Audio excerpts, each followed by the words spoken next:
What's up? Oh, yeah. Well, we'll see.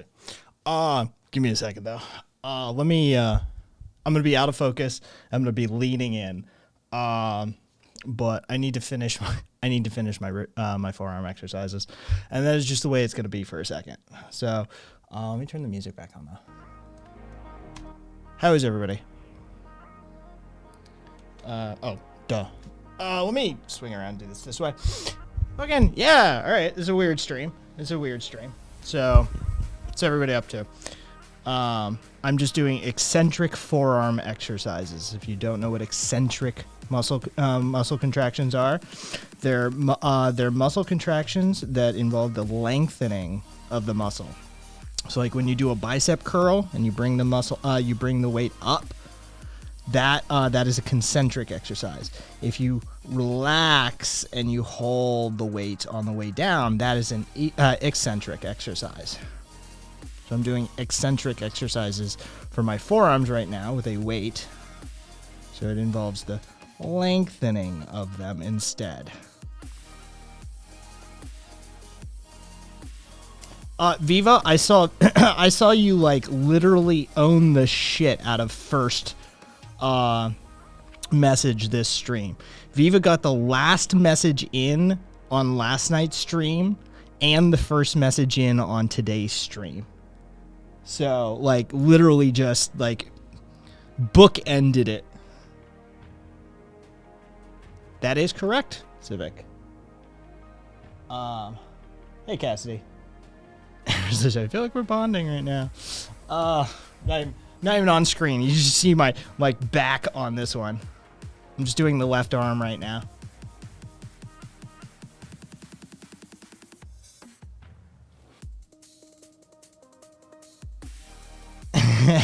Rev. Let's see.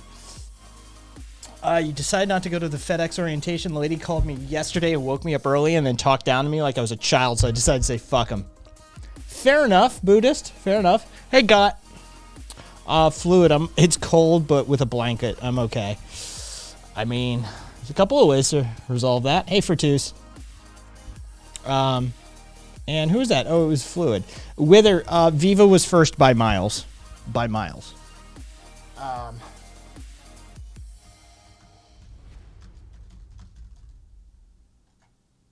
There we go. We're just doing stream title goes here.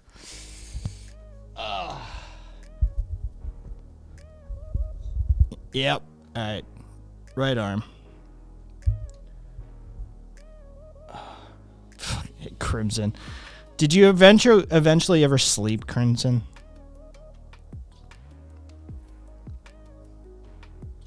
Hey, Aspen. Oh, this forearm shit is killing me, guys. It really is killing me. Fucking, I'm so sick of it. I just want to lift weights. I just want to be able to get in my top exercises. I want to be able to go out to my home fucking gym I purchased and installed in my goddamn garage, and now, like, I can't, like, properly use it, of course, which is tradition for me. That's the sort of shit that fucking I do. Bored again. Hey, what's up? Hope you're well. Thanks for the resub. Pew pew. Time comes to pass. 5 months. Jesus Christ. Sleep. Only when you're in voice chat. Yeah, I know, right, Viva? All right. There's a set of those at least. Oh.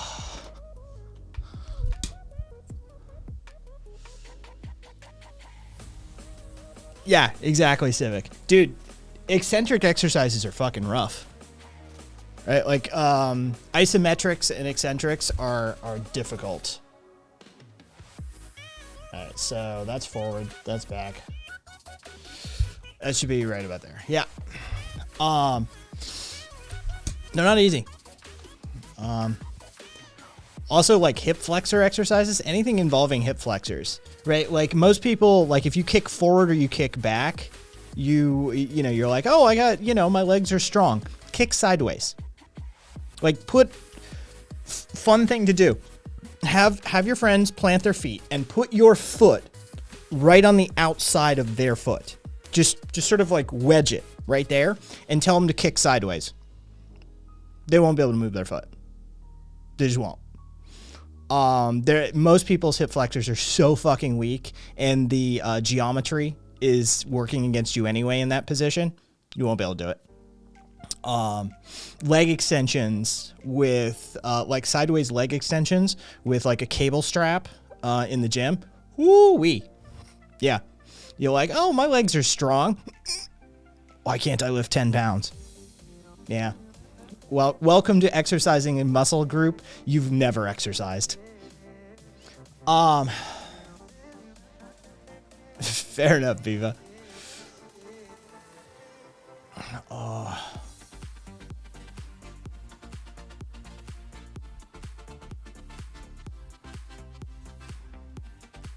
Yeah, we'll see how my...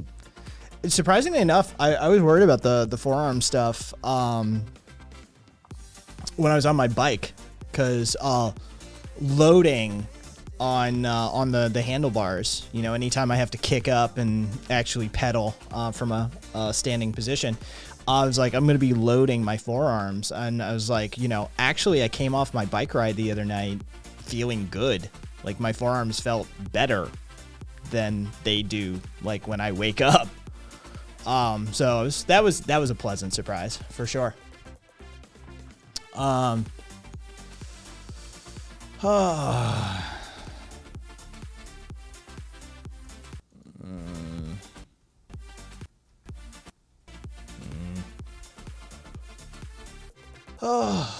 But you like strengthen them, Cricks. Stretching is one thing.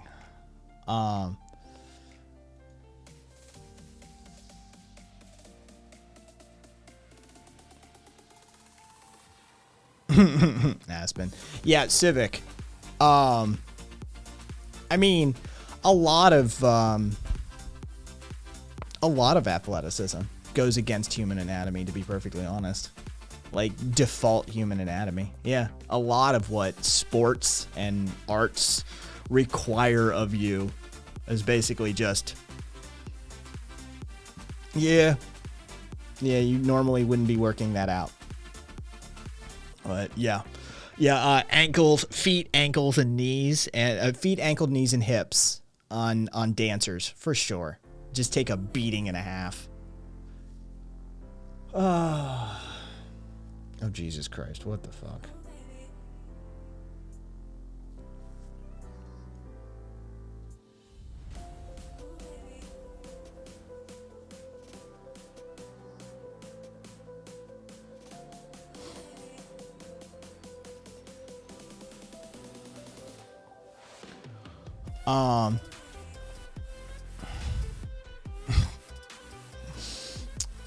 Exactly, Viva.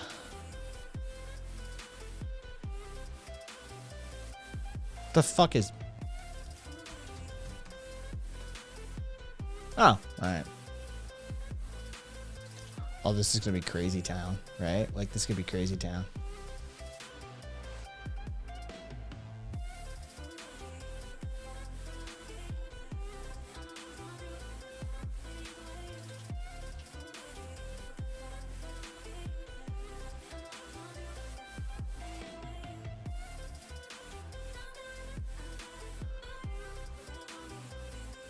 Who is here?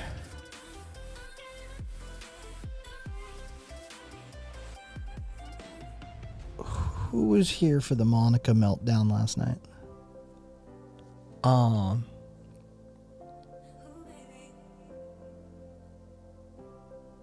just Caboose, it's getting worse. Dude, I was closing tabs on my side monitor, and like the Twitter feed is still going, and it gets crazier. It gets crazier.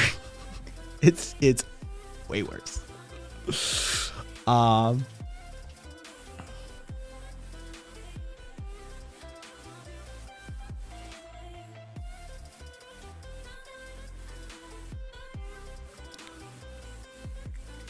I'm just gonna read a quote to you, Caboose. I'll read a quote.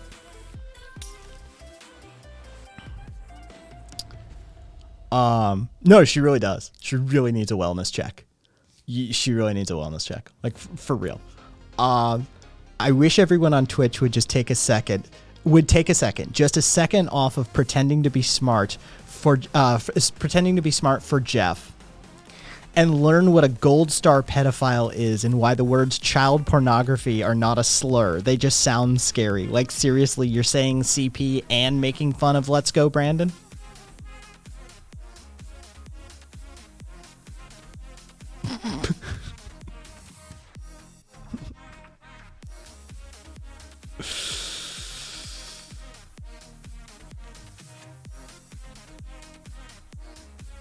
She's defending child pornography. She's defending child pornography. She's defending child pornography. I'm not shitting you. She's defending child pornography.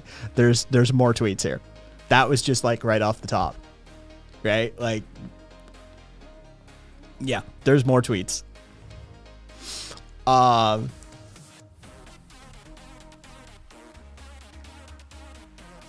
Delusions of grandeur. Dude, this is like a manic break. This is like a manic break. Honestly, like, there's delusions of grandeur in here as well. I've written, designed, and completed video games that are brilliant and fun and stupid and fun. Games are for fun. Twitch is not for fun. Twitch is for Jeff to make people think they're too dumb to work a computer. Have you tried Meet Me? You can stream by pushing a button.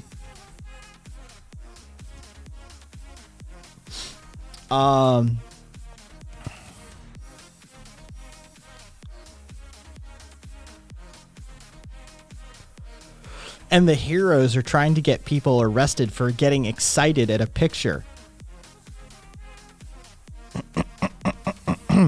Caboose pulled it up.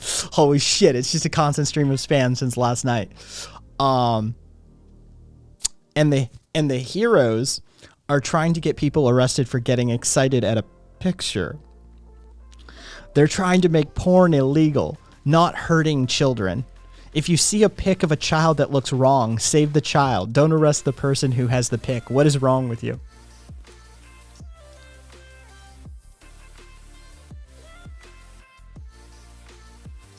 This person needs help. It's just constant. Holy shit, man. It's constant. It's... Is there a break here anywhere? Does anybody fucking... Has this just been going since last night?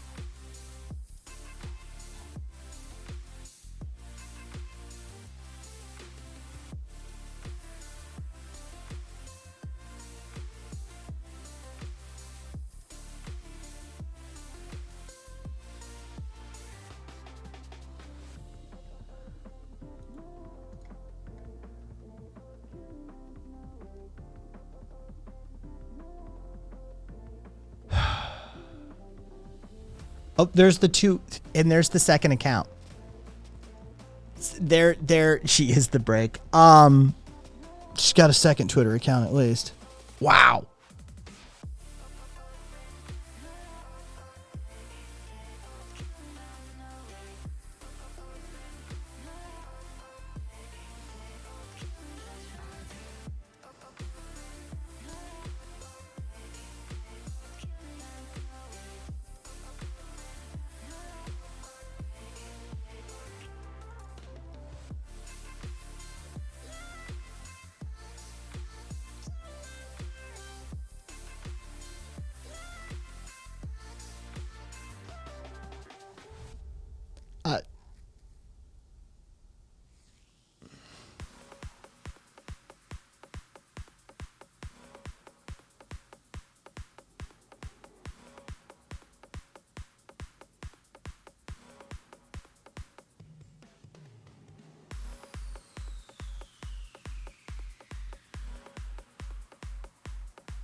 The coolest people I saw on Twitch aren't even there anymore. They have their own website to stream on or their own places to go to. I'm talking Vosh, Demon Mama, and Owl.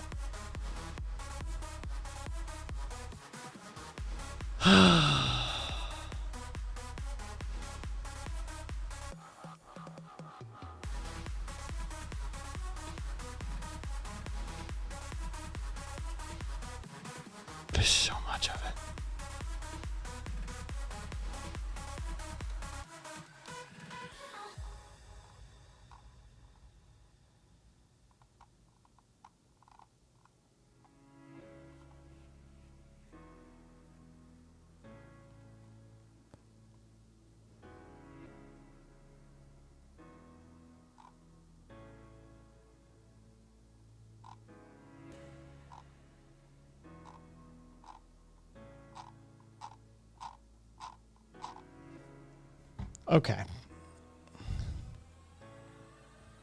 Defending CP, simping for Vosh. I don't know what's worse, Goat.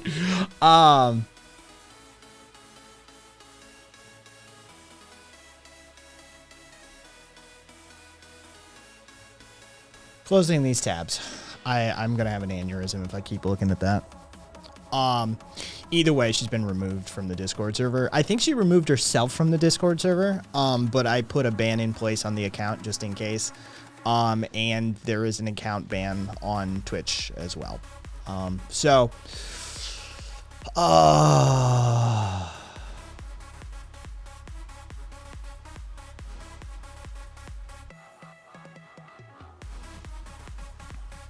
Yeah, Vosh got an indefinite ban. That's what he's rocking these days. So, fun statistic. People who work out regularly and are aerobically fit tend to guzzle a surprising amount of alcohol. The study, which involved more than 40,000 American adults, found that the more active, physically fit men and women are, they're twice as likely to be moderate or heavy drinkers as people who are out of shape. So, if you like drinking and you want to drink more, get in shape. You can drink more. I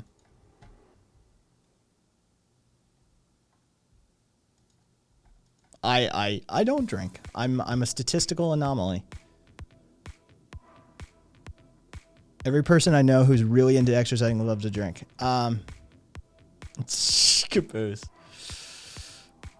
So I drink a lot, so it could be more. Yes.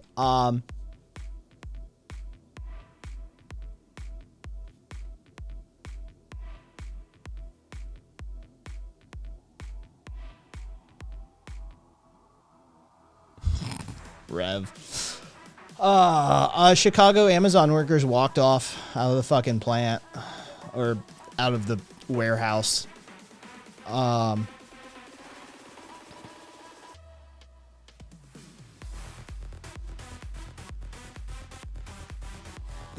People who don't train don't have the strength to lift their 8 steins of beer. Steins.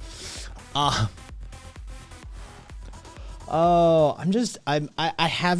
off today. I'm off. The forearm they were stiff right out of the fucking bed. Like I could feel the tension in my forearms. And I haven't gotten to my first workout of the day. Like I managed to do some mild stretches and just some rough squats and stuff like that. Like just some mild leg. But I haven't gotten to any decent workouts today, and I'm just I'm off. Like my schedule is sort of fucked up and shifted around today. And I even I sort of told my dom to fuck off. Kind of, sort of. Not in those explicit words, but like it was I was sort of in that mentality. He was being really fucking obnoxious and pushy and wanting to like text me and shit. And it's like, you know what? He's like, well, what about? I'm like, you know what? The only thing I'm focused on at the moment is regaining my athleticism and dealing with any injuries that line up with that. And at this moment, I'm living in the moment. And at this moment in time, I'm starting the stream. So have a great rest of your night. And I just shut him off. Like, I just shut him down. I'm sure he'll be like, I'm sure there will be conversations around that in the future. But like, you know, I just wasn't having it today. It's like, look, dude, I got shit to do. Fuck off.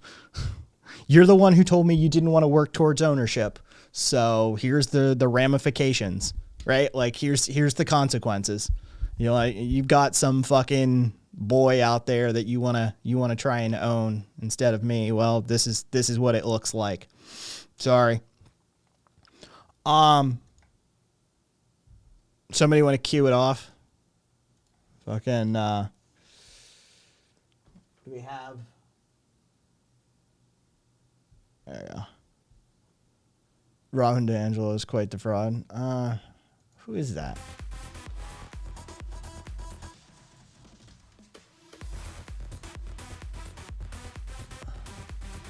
Oh, is she the white fragility person? She's the white fragility person, isn't she? That's the white fragility person. That's Okay. Yeah, I know who that is.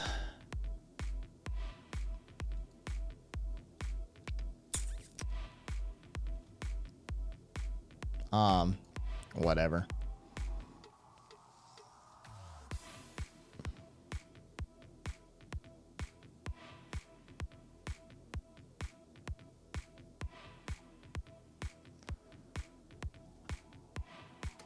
I don't know who Crypto Bitlord is.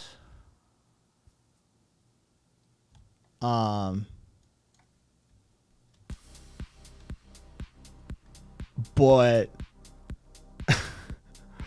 this is kind of amazing.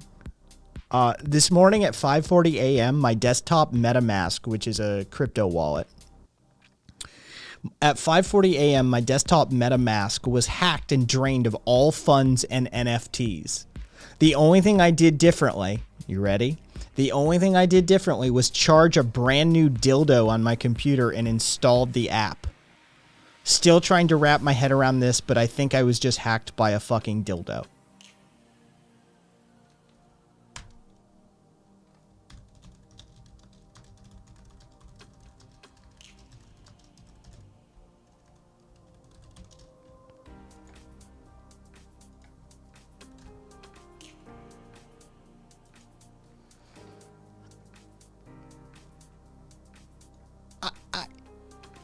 Goat, I wish it were. Actually, you know what? I don't wish it were. I need this to be real. You know what? I don't even care if it is a shitpost. Goat, this is headcanon truth. I don't care. I don't give a fuck. Yeah, now they're fucked. Yeah, this is one of the best things I've heard in a while. Some fucking crypto bro was hacked by a dildo. I know, right? What time to be alive? It's beautiful. Yeah, I fucking dildo hack. Oh, by the way, the stream title just changed to "Hacked by a Dildo" is the new crypto meta. Just saying.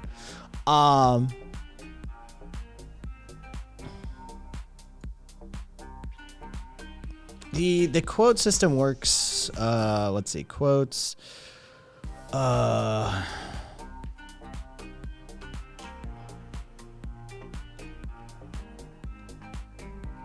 Fuck it. I don't care.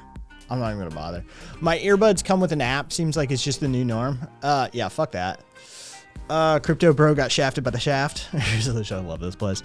I have a friend who does cybersecurity for the military, also a big shroom user like all my other IT friends. And he talked about how ththese new smart dildos coming out are super insecure and someone's literally gonna get hacked by a dildo one of these days. Well, Caboose, confirm it for him. A dildo stole my JPEG. Dude really got fucked by his dildo. I know, right? Yeah, I'll get you a copy. Let me get the actual tweet.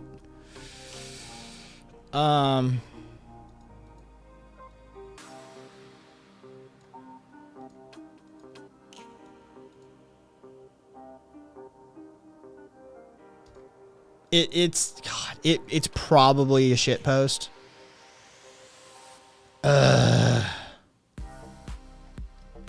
But there you go.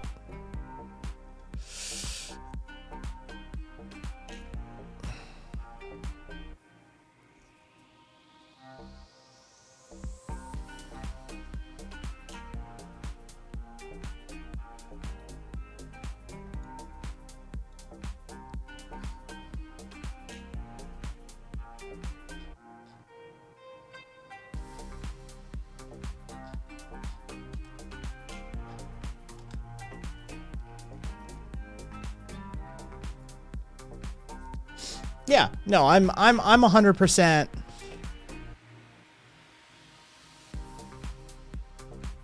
I'm 100% on it. Like, I don't care.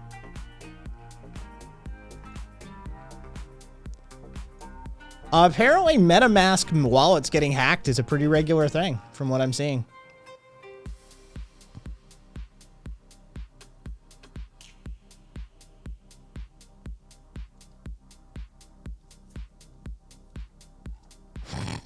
The backdoor invader 3.0 working as intended.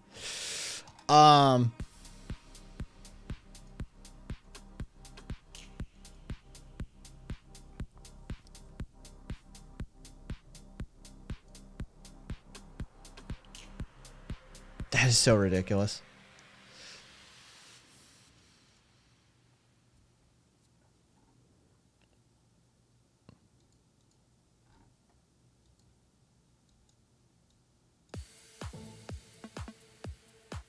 That's a solid gimmick. I'll be your NFT girlfriend or boyfriend. Or NB friend.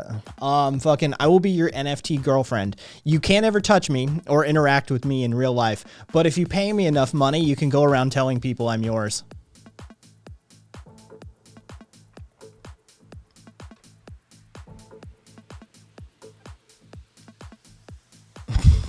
Rev.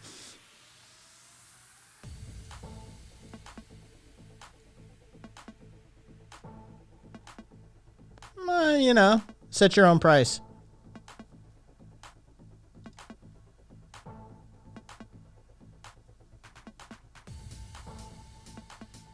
Oh, is Kaiser here? Kaiser will love this.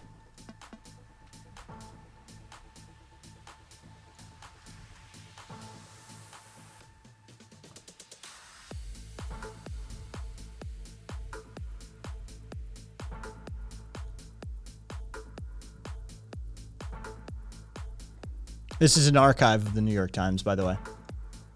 December 22nd, today. Yeah.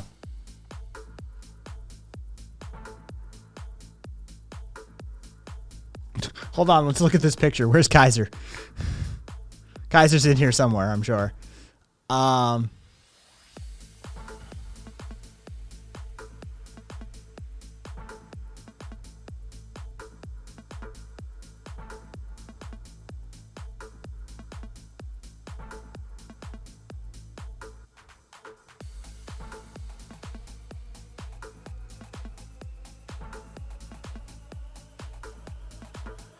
In one case, FBI agents in plain clothing.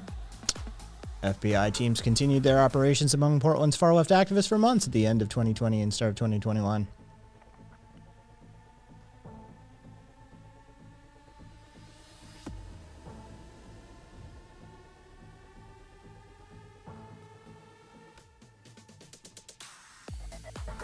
Yeah.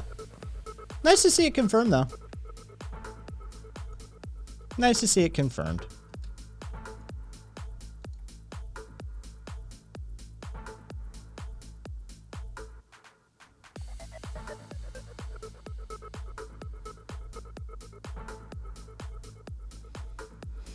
Yeah, Viva, they're essentially a receipt for a picture somewhere. That's all.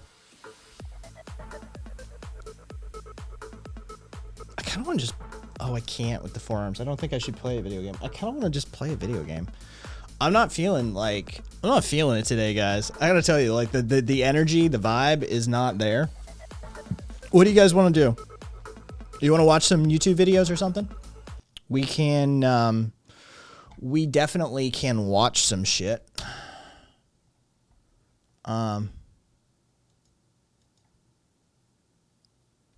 Yeah, no, it's literally just it's a receipt.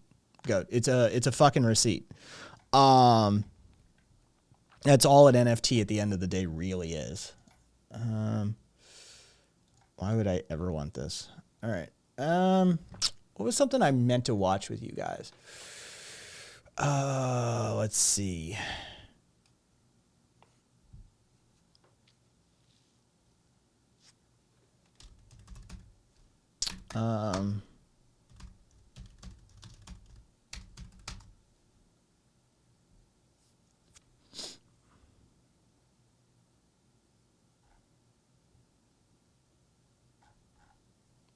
Could do the Chipas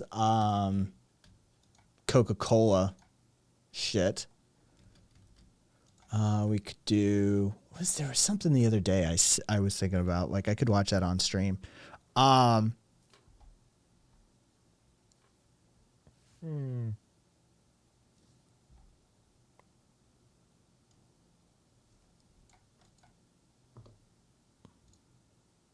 When I saw that someone stole $1 billion in NFTs by right-clicking all of them, I instantly wanted to steal them too. After all, it's just kind of funny the idea of having every NFT in existence contained in one single hard drive. Lucky for me, the person who created it hosted the project on something called NFT Bay, and he offered a torrent for anyone who wanted it. Yes, I know, lock me up. I was here to steal all your NFTs. That was the plan. Except, well, it was a pretty big file. Now, looking at my current disk size, I decided that would be kind of impractical. And even if I wanted to download this, it would take me like 6 months with my current internet speed. So my next idea was just to contact the creator, Jeffrey, and see if he'd be willing to help me find some way to get the files faster. I told him to think of the kids. His response was this. He said it's dangerous to actually get them. IPFS is essentially dark web. Downloading images from dark web and distributing them en masse would be a lovely way to get to jail fast, especially if you're talking about blindly just downloading them all. Now I was confused. He had downloaded them. Why couldn't I? He replied, I took steps to protect myself and anyone who jumped on the torrent. It's funny, actually. Maybe we can catch up tomorrow. I decided that would be a good idea. Maybe he could explain how he could get this $1 billion NFT heist. But when I got on the call, our conversation took a totally different turn, and I want you to hear it. Wait a second. The NFT Bay holds all the NFTs but doesn't? No, it doesn't.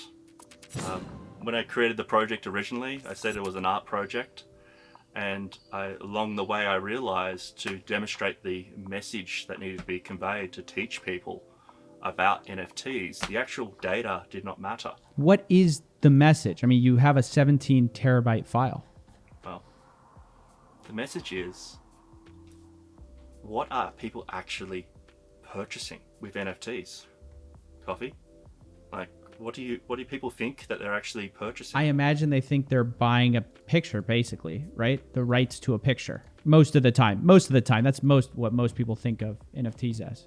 Yeah, the one way I like to look at it is you've got one side that's essentially selling a treasure map or directions on how to get to treasure. And the other side thinks that they're buying treasure, the actual treasure. On one side, we've got people that think that they're buying the artwork, the treasure. Right? And that's what they think is value. And the other side, we have people exploiting those people and selling treasure maps, how to get to the treasure. So what I wanted to highlight in the project is a lot of people were saying that the image is valuable, the artwork is valuable because it's stored on the blockchain. It's not stored on the blockchain. It's just a hyperlink.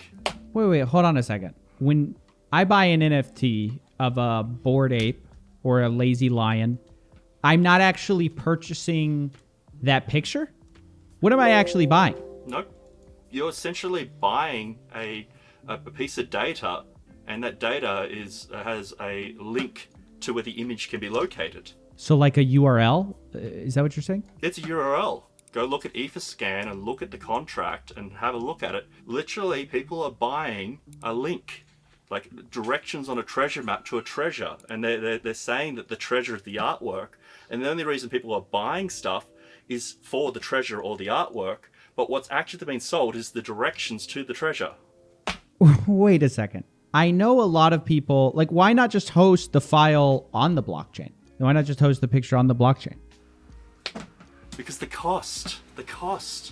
In 2016, it was calculated it would cost $76,000 per gigabyte to store on the blockchain. Oh, it's got to have gotten worse, way worse. There's been blockchain size increases and the costs have got worse. It'd be nice to do that calculation again. But yeah, so back to your original question. What's in the torrent? Well, it contains chunks of blockchain data, the NFTs themselves, and the rest is, if you're from a Unix background, fallocate. Now, when I launched the project, I said specifically that this would be uploaded to Internet Archive, and it's now on the Internet Archive, and it serves as just an example of the art project, of spreading the message of what people are actually purchasing, and it compressed from 18 terabytes down to 12 gigabytes. You're going to really people off with this one. I got to tell you, Jeffrey. Finding this out, I do find it ironic that, number one, I was so excited about this. I just took it at face value. But also, I noticed a lot of media companies did, too. I mean, you got the BBC, The Verge, Vice, and many more to run articles about this NFT heist. I guess you heisted the NFTs, but everyone's thinking of you like right-clicking NFTs. But you didn't do that. No. It's actually quite dangerous to heist all the NFTs, because if you think about it, what's actually happening is an NFT, by definition, is essentially an artwork, is a linking to a file. Yeah. Right? And if you were to download all the links to file, and then you were to share that with the world, that's actually quite legally dangerous. Oh, right. Well, because it could have anything on there anyways. It's the internet. It can have anything. IPFS is essentially the dark web, right? And anyone can put anything onto the blockchain. Anyone can put anything onto the blockchain. And so if you're talking about downloading all the links from all the blockchain and then serving that, that's probably a bad idea. Was that an intended effect of this whole project, is that like most people would not only confuse you, but also just take you at face value? By the way, I already downloaded a sample of the $1 billion heist. I already did that. I checked. Sort of like what people are doing with NFTs, where I'm buying a Bored Ape. I see a picture of a Bored Ape, so I assume that's what I'm buying. But in actual fact, you're telling me I'm actually buying a hyperlink or like a pointer to that file, which I technically do not own. I mean, or do I? It's confusing. You don't own it. Yeah, it is confusing. There actually are some NFTs, and to be clear, there's some NFTs where the quality of the NFT is so poor, it's like pixel art, that they don't need to link it to elsewhere. Mm-hmm. They don't need to link as a hyperlink. But that is like the exception. Most are actually hyperlinked to an image. Kotaku described it as the heist of the century, right? Because like all the NFTs have been downloaded. It always was a performance artwork, just to write that there on popular culture of everyone. One side is saying these have value, and the other side is saying they don't have value. And it was just this beautiful pop culture piece to like focus the narrative on educating people what they're actually buying. So in some ways, yes, it was a heist, but it wasn't the heist of the actual images. Well, it was actually somewhat of a media heist. Yeah, and also kind of the heist of what the NFTs actually are, right? Because you did actually download the blockchain in the NFT bay. So in a way, you actually have the what actually those people own, which is the hyperlinks, but you don't have the files, which they also don't have, which is kind of, yeah, that I get. I get what you're doing. You're gonna piss a lot of people off with this one, but I do have to ask. Okay, do you own the IFPS like address? Like, let's say I buy a the Ethereum blockchain section that he allocated out. Fallocate is just a disk space allocation command. The allocation for the Ethereum blockchain is 13.6 terabytes. The Solana chain allocation is 4.19 terabytes, and you can download them. Pudgy Penguin. Do I own that domain where the file's located? What do I own? You own an entry in a database that directs you how to access that image on IPFS. That's it. So theoretically, someone could go in and change the data at the IFPS. You own a receipt. That's what you own. The drive link or wherever they're storing the data. Happens all the time. If you're following NFTs and the developments, it's called a rug pull. They sell the database entry on blockchain, and blockchain is immutable and it cannot be updated. But they host the image elsewhere, say on Google Photos or Google Drive. And then once the art is sold, the database entry is sold, they just switch it to a picture of a rug. Okay. So, yeah. So it's a play on the rug pull. That's good. That's really, is that common? It's super common. So this isn't a rug pull. This is something else. We're originally, and always was, meant to be something that's a little bit funny. It's a pop cultural reference and also spark conversation about intellectual property ownership and is the NFT valuable? It is funny that all these people who see themselves as like seeing through what an NFT is covered your piece but didn't understand actually what it was. Myself sort of included. Here's my thought. If this is all true, like, doesn't this mean that people who, the joke of like right click, save as, of somebody else's NFT picture, whatever, it's kind of like they own it more than you do as the NFT owner. You own the blockchain like database link. Like you own a link. You don't even own the link. You just have a link. They own the actual data. Who owns the Pudgy Penguin more? The guy with the actual data or the guy with like the pointer to the data? That's what's so funny. That's why I use the expression treasure maps and treasure, right? So if you have the treasure, the Pudgy Penguin, you have the treasure. Half an hour Meanwhile, long? everyone Jesus. is selling links or links to the treasure. Now, this is the funny thing. Let's say the Pudgy Penguin exists on a web host somewhere. Sure. There's nothing stopping people from creating multiple links or multiple NFTs or multiple treasure maps to that treasure. And it happens all the time. There is no proof of authenticity. You can have one treasure and 1,000 treasure maps. I guess they would argue, it's just about who's creating the treasure map. If it's like, this is what's confusing to me. Look, I'm going to play devil's advocate for a second here. I think a lot of people would say, okay, this is very cute, but everyone just sort of accepts NFTs have value, and there has to be a place for digital artists. This is where I'm at. I think it's good that digital artists can make a living. I just think it's been hijacked by a bunch of scams. What do you think this means for what NFTs are or could be sold as? It's a tough question. I suppose we have to look at where we are right now in society. If we look at things very carefully, we have over $1 billion in venture capital invested by venture capitalists. Like a solid billion of venture capital is being poured into the technology industry to find a use for blockchain. Now, technologists have yet to find a proper use for blockchain. We're still trying to find the use. At the same time, we have social media influencers that are available for purchase. And then finally, we have the final thing, which is the communities. We have DAOs, which are essentially you buy a token. The token, the best way I can explain that is timeshare. So to join the community, you buy a piece of timeshare, and now your ownership of that timeshare, you're now incentivized to promote it. So we've got companies who invested money in, we've got venture capitalists who invested a lot of money into companies, incentivized to promote. We've got social media influencers who are getting paid to promote and get a cut. And now all of a sudden we've got communities themselves that are now incentivized to promote. So it's really hard to tell what is natural. If we look back historically at how communities formed, people turn up around an art project because they love it. They think it's cool, it's got a vibe, it's got what else have you. But now with tokenization of everything, people are turning around and turning up because they can make coin. They're financially vested in this thing doing well. I do think it's weird too. Look, sometimes when I call out scams, the community freaks out. I mean, because they are financially sort of vested. They're activist investors, basically, is what you can create if you sort of have these communities spring up. Do you think NFTs are worthless?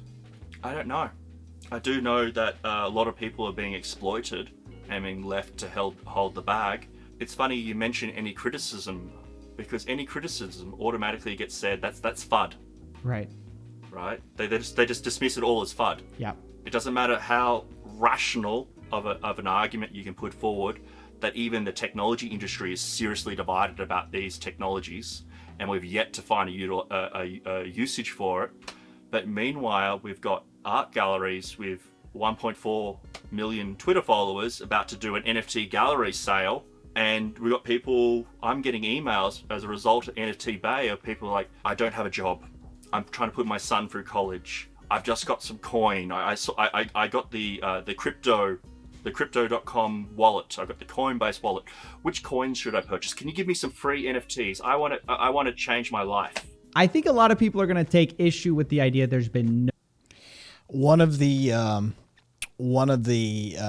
posts, one of the tweets he sent out was a copy of an email somebody sent him that was Brazilian. and basically saying like, you know, this could change my life. This could change my family's life. I could have better conditions. Please help me. I don't speak English very well. Like, you know, financial problems. Can you help me? And this guy's like, this is the cost right here of this shit. This is the cost. Because you've got desperate people investing money they don't have in a scam. So, where in the video, Viva? Because I don't think I'm going to make the 30 minutes.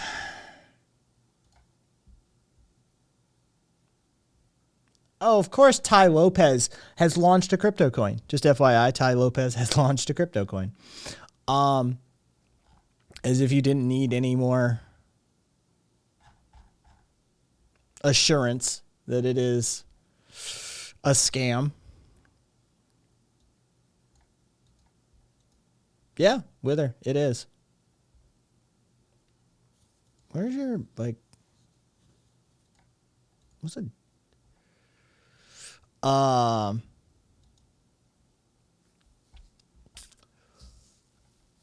right, we'll see. Hang on.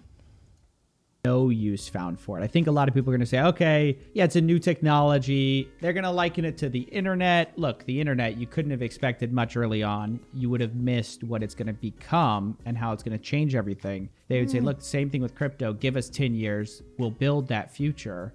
You kind of got to just like trust us. It's factually correct that we've yet to find actual use for this technology. What's up, Raphael? Doesn't mean that in the future we may for not like find money. I mean, something like for right now. as like a currency. I mean, as like these smart chain things, they're really interesting. I think there's some cool uses of it. I think you could make the argument, oh, you can do everything that you can do on a smart chain in like a website or whatever. But I guess the idea is that you can decentralize it. You don't have to have anything running it. You can replace a lot of fin stuff with like new fintechs. I don't know. I think you could find something. Yeah, but I'm open. I went through the early internet and I see a lot of things that people are building. It reminds me of the early internet. So I'm open that there could be value in the future. Right. But the thing that worries me right now, and especially in the NFT space, I'm getting emails from people essentially saying I'm buying coins because I hope to change my life. Like, so we still haven't found utility, and meanwhile, these coins are increasing in value. There's these. If you go to Twitter Spaces, Coffee, and just any of the Twitter Spaces, you'll hear the scams are so brazen. Oh, it's all pump and dump. Absolutely agree. I mean, I share your deep concern that a lot of these coins are going to just wreck people. I suppose what I'm getting at is now the right time for those for those people who are desperate and who could be exploited to be getting into crypto. No, but you can't stop them from.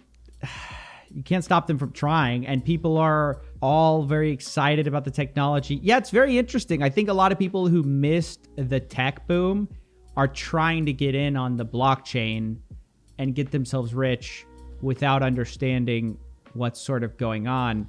And this is why I find this project actually so interesting, is because you're sort of uncovering that like a lot of us do not understand NFTs too well. Like here's another question. When I buy an NFT, do I own the copyright to that NFT? Some NFTs, yes. There are things like Bored Ape Yacht Club. They specifically have gone out there and said that you do. Right? Okay. And this is why you're starting to see things like Bored Ape Yacht Club on shoes, etc. Right. They are the exception. The majority of the things that you're seeing now that are created, that is not the case. Do you think some people say not even the picture? Right. You're right. Yeah, you own the hyperlink to the picture. It's so confusing.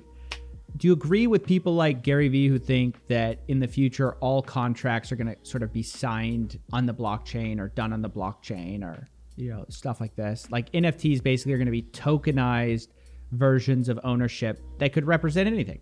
A house, insurance contract, anything. I've been thinking a lot about that actually. I've been actually thinking of V2 of the NFT Bay. We've got something cooking, but that's not for now. But specifically been thinking about Gary Vee and what he's saying there. If you look at how people use their devices right now, like the younger generations, they create alternative accounts. They create sock puppet accounts. They're not under their real names. Yeah. Right. So the way they're using technology and their privacy model is very different. So if we go to that idea that everything's conducted on the blockchain, if we're talking about what the blockchain is, it means anyone can read how much money you have, where you shop, where you visit, which airline you use. Like, if everything is on the blockchain as they talk about, that essentially means anyone can read anything about your lives. And if we look at where we are right now in society, we're seeing a lot of pushback over Facebook and how Facebook is run and how they're using that information in bad ways. Sure. And if we hit this blockchain nirvana where everything's on the blockchain, then we've created a world that is much worse than just Facebook. Instead of a singular company owning our data, no one essentially owns your data. Anyone can read your data, and that's anyone. Right, because I guess right now we just have a bunch of wallet addresses, and so it seems like everyone's anonymous. We could fast forward this 5 years. Most of these wallet addresses are going to have names attached to them. You're going to see the Macy's. You know, if the utopia comes true, I guess, you're going to see the Target blockchain. You're going to see, so when you see your buddy's wallet, you're going to see everywhere they shopped. Well, right now, there's actually two real huge identifiers. You can buy an ENS domain or .eth, and that will actually assign a name to a wallet, and that will actually de-anonymize the wallet. I've seen videos of yourself, Coffee, where you've looked at NFT scams where they've actually like that's the name. It's no longer a wallet address. It's a name you can talk over the radio with. Right. And the other thing is you can always see you can see how much money is in a wallet. Ironing shirts is authoritarian. Or how much money someone owns or has, and how much money was transacted. But with NFTs, it's not necessarily just about money. It can be a contract, and right now the contract is a link to an image. What happens in the world, like we talk about the benefits of immutability, and data on the blockchain is immutable, and that is a great thing. But is it really? Like, if anyone can publish anything as a link and send it to your wallet, is that a great thing for society? Yeah, I'm already thinking, like,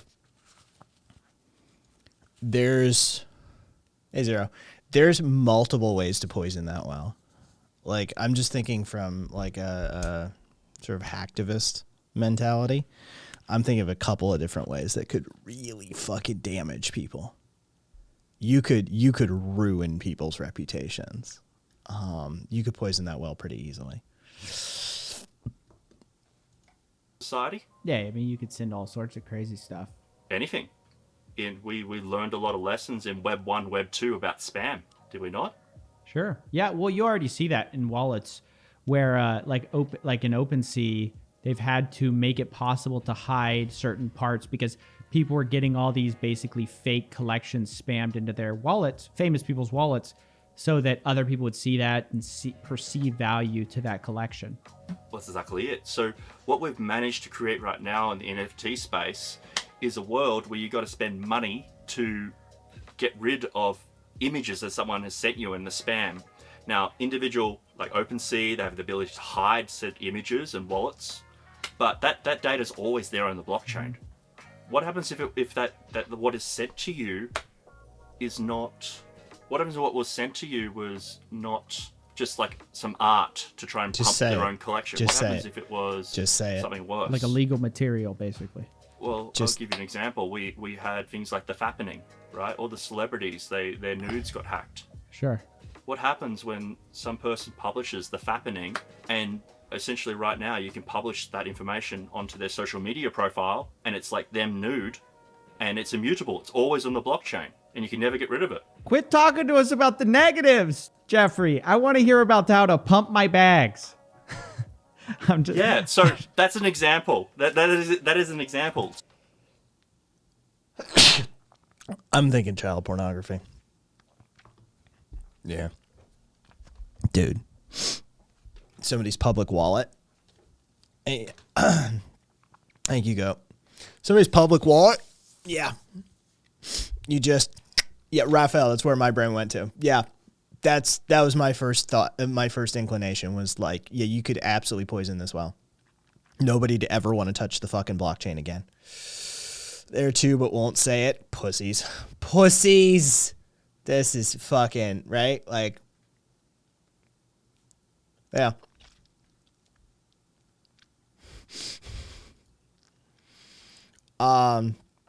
Yes, Civic. Not only should we let people wear sweatpants in public, if you have a dick and it is of significant size, you should be required to wear gray sweatpants in public during those summer months so we can all see it swinging.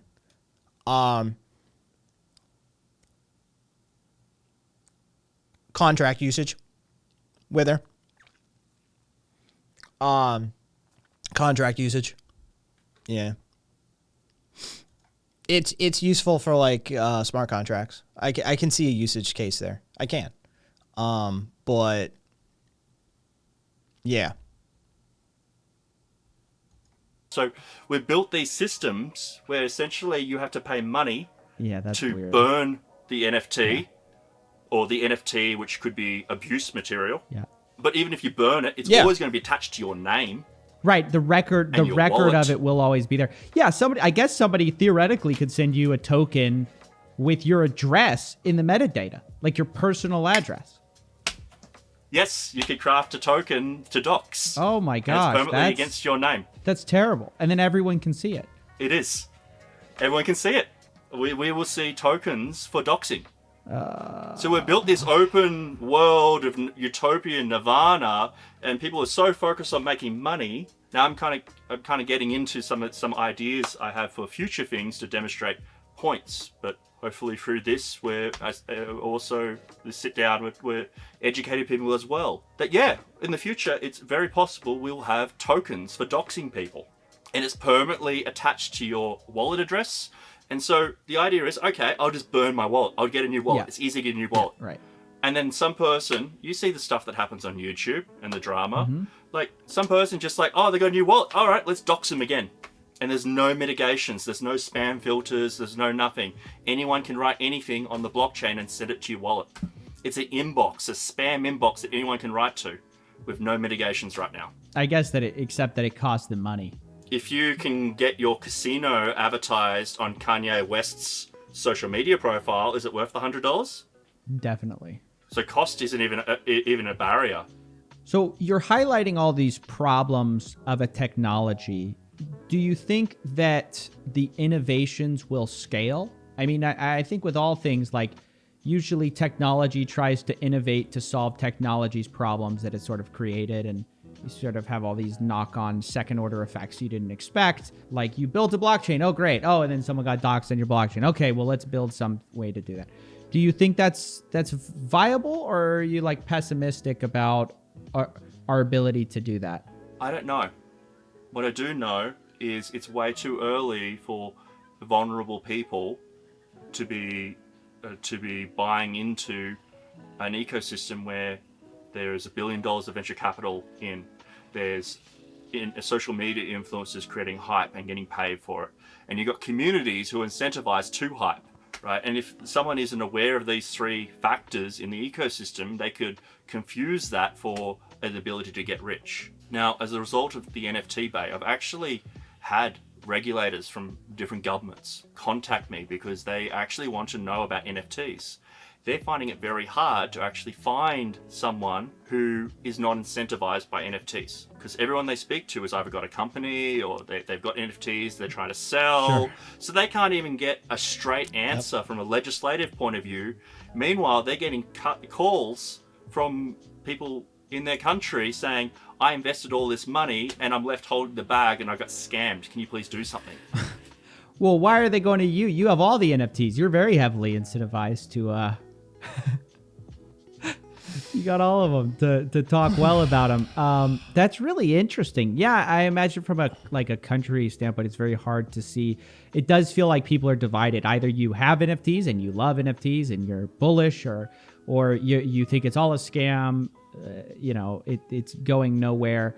I mean, for me, I think 99% of what's going on is a scam. This is a little bit is not really brave to say. This is sort of a common opinion. I do think there will be some future uses for NFTs. I think the technology is pushing its way there. But I didn't know the data limitations, just how steep they were on fees. That really changes what I think like maybe some of those innovations could be, because if it's going to be on chain, if it's going to get the benefits of on chain, it just costs so much money. Exactly. That's actually the kind of the dirty secret of the Web3 movement, is how much exists on standard internet infrastructure. Like, they claim everything's on chain, right? But the way to know if something's on chain or not is really simple. When you click a button, did you get charged for clicking that button? It's that simple. If any data changes hands, you had to pay for it on Web3. Exactly. So that's how you know. If you're using a product, say OpenSea, and you click a link and you don't get charged for it, that means it's off chain. It's that simple. So, and you'll know if you're paying, because I had to register an ENS domain a couple of weeks. So I'm bullish that something will be found. Right. But I think it's too early for the general. I think that's a good message. Being pushed into this. Right. Where they don't even know, and like you said, even the experts are struggling to know where it's going. Why is the general population having this like sort of shoved down their throats? Why has this been mainlined into society when even the people who build the technology don't even know what we could do with the technology, and we're trying to still figure out the technology? And that's an underlying message really to the NFT community. They need to police their own community. They need to call out scammers in their community and obvious pumps and dumps, and actually work to make sure the name of NFT is not tarnished. Because if they don't, regulators will step in and regulate for them. And that's going to be a worse thing. And we may never actually find utility. Yeah, I agree. Sometimes regulators step in and they misunderstand the technology and actually make the situation worse. Yeah, I think I largely agree with you here, Jeffrey. And I think your NFT Bay is a really interesting project. Whether or not the pictures are there or not, the NFTs are there. That's the crazy thing, is I'm really having a hard time parsing from my brain that you own the NFTs but not the pictures. I've just thought that the NFTs are the pictures and vice versa. And that's one of the reasons that I've been laughing for a little bit. It was 2 weeks ago since the launch that one half is saying, thank you for backing up all the NFTs. We fully aware that the artwork is not backed up on chain. Thank you for backing it all up. And at the same time, they're also saying that the artwork has no value. It's the contract. I just want to really quickly here. That picture is currently valuated at $6,352.13, or well, at least the NFT link to that picture, which is, as you can see, a Google user content link. So the receipt to that link is worth $6,352.13 as it stands.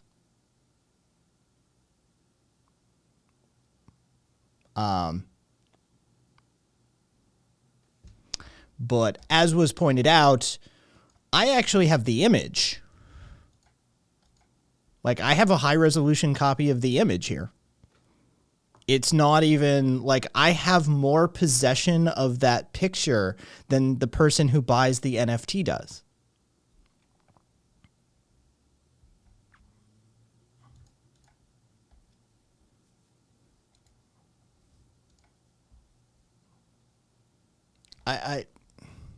It's just a stupid fucking idea. It's just a stupid fucking idea. Public, 100%. Watch this. I'm even gonna, hold on. I'm gonna save this image. I'm gonna fucking put it on my desktop. Where is it? There it is.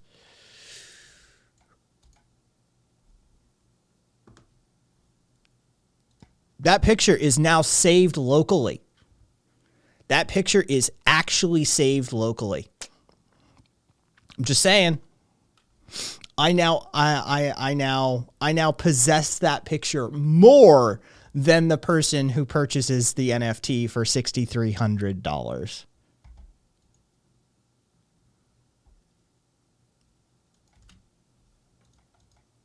The entire thing is dumb beyond dumb. Now make it your desktop background and show us. My background is actually, hang on, can I actually show you guys my desktop? I don't think, okay, so, let's see if I have anything that I want to clean up first. Yeah, I want that out of the way. Give me a sec.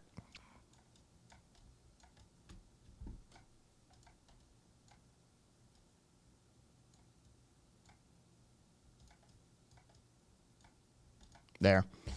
Oh,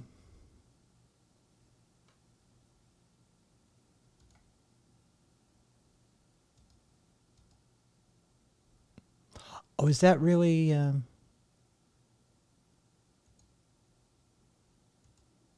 set for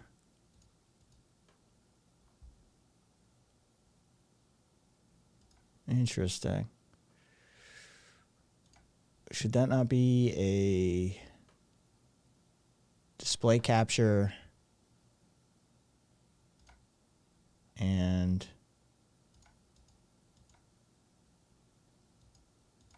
there we go.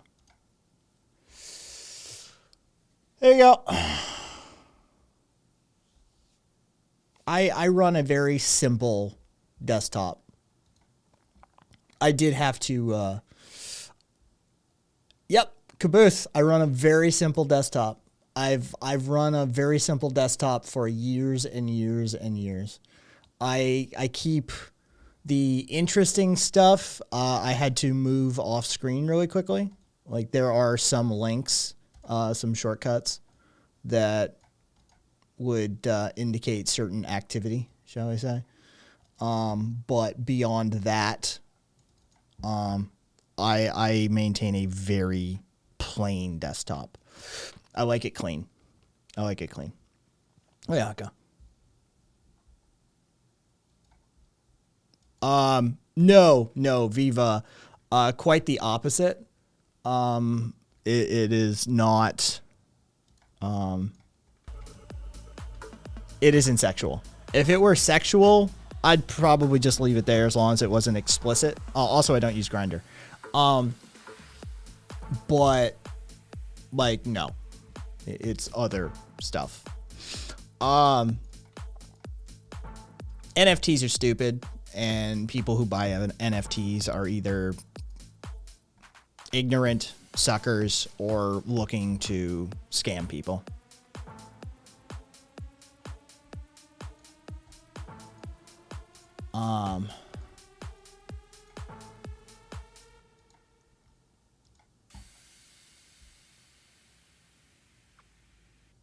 What is Cupcake posting?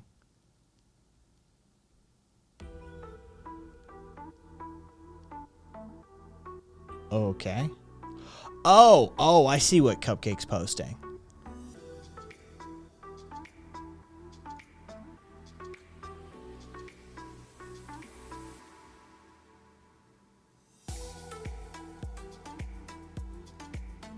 Interesting. We have a fan of fascism. All right, fair enough. What else? I kind of wanted to watch. I've already watched it, but I kind of want to watch it with you guys.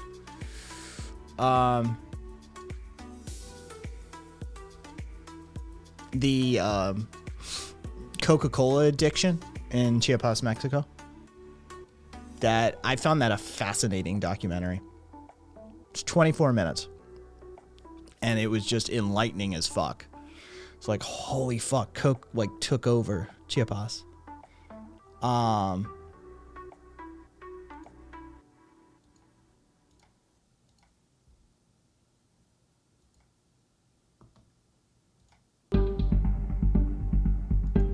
Mexicans are the biggest consumers of sugary drinks in the world. Fuck you, cunt. And in Mexico, Coca-Cola is Fucking king. sellout. Antes Bitch. escuché, But the country's love affair with fizzy drinks is causing a diabetes emergency. Que en estos momentos, pues mi papá ya descansa en paz. In poor towns across the country, Coca-Cola is more available than even fresh water. Children grow up malnourished, and then because they're drinking a lot of Coca-Cola, their body doesn't assimilate the sugar. It's a terrible combination. I've come to the region that drinks the most Coke to find out why people are dying from too much sugar.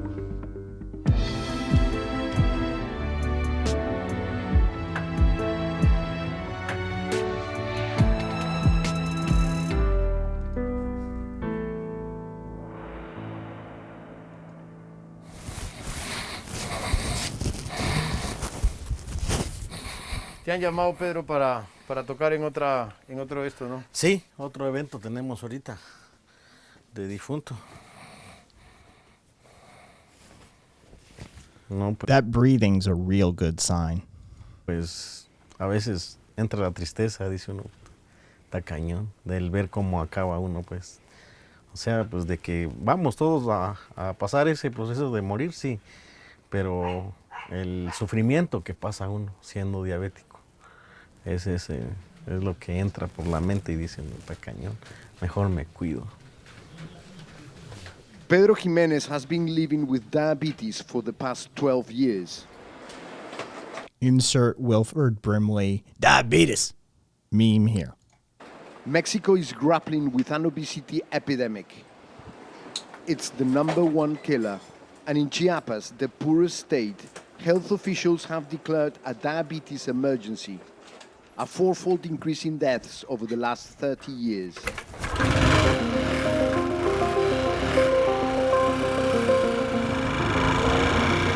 As a musician, Pedro is often called to play at funerals of people who have died too young.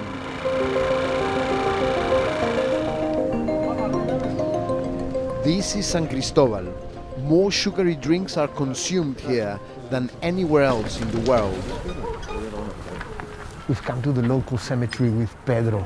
He plays in a band and they have been hired to play at the funeral of a man that died from COVID today.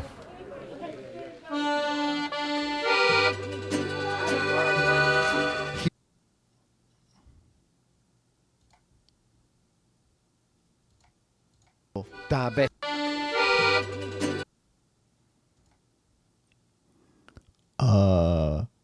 Yeah. Yeah, and anywhere else in the world, including fucking Florida. He was also diabetic. And so, at much greater risk from the virus.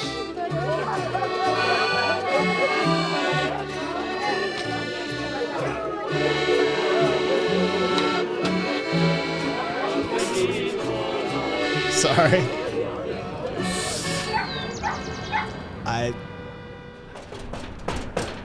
Pedro, Straight up contagion, Caboose. Straight up contagion.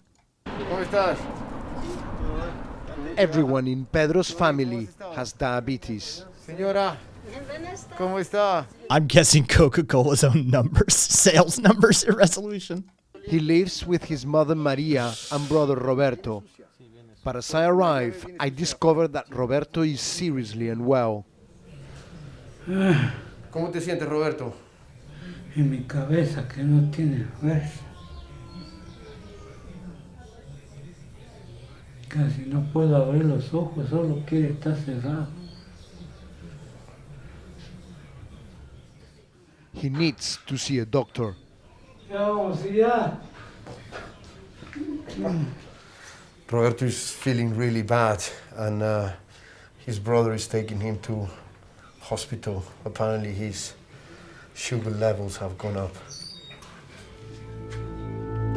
Yeah, they've gone up a bit, for sure. Roberto's symptoms, tiredness, sweating, confusion, are all signs he could be having a diabetic emergency. No, goat, I agree.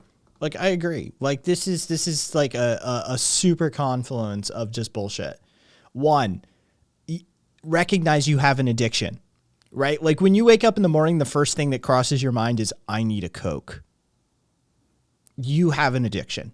You have a problem. Like, there's an element of personal responsibility that comes into play. But also, these motherfuckers are exploitative. They're using human biology, human psychology. They are targeting, and they are doing it intentionally with the grossest of ambitions and insider knowledge. Right? So, yes, these people need help. These people need, like, shaken awake, basically. Like, they need classic addiction treatment. But also, fuck Coke. Right? Like, there's two sides to this coin. We'll get into that. We'll get into the Coke water situation as well. I don't know if I can leave that. I'm erring on the side of caution. If his blood sugar levels are too high, it could be life-threatening.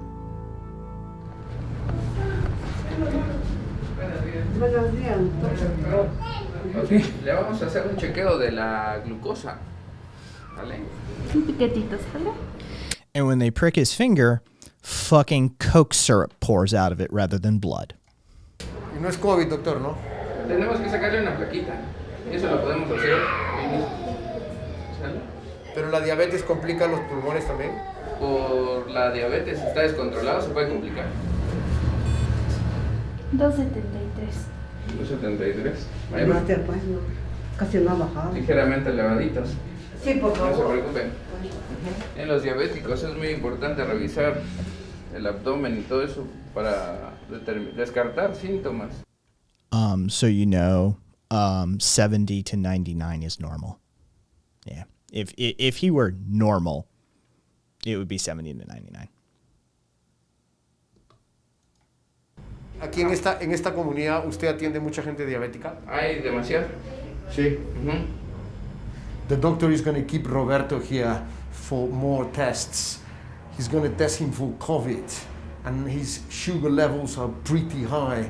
If he is infected with COVID, it could be really bad news for him.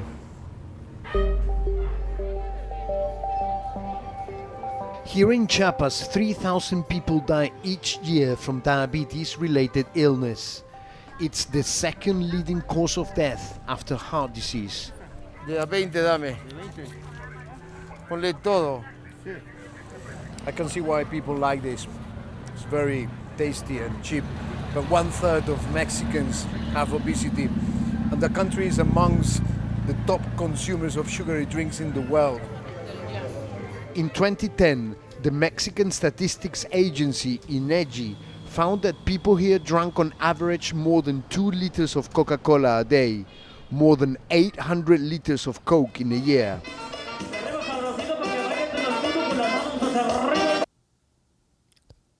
$800 liters of Coke a year per person on average.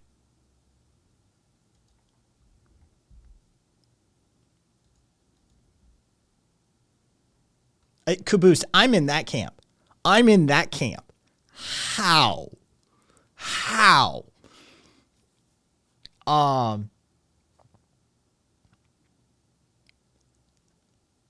On the flip side, think about how we average numbers, right? Think about the mathematics behind that. Somebody in Chiapas doesn't drink Coke, right? So there's people that drink under the average, which means there's people that drink over, right? It is...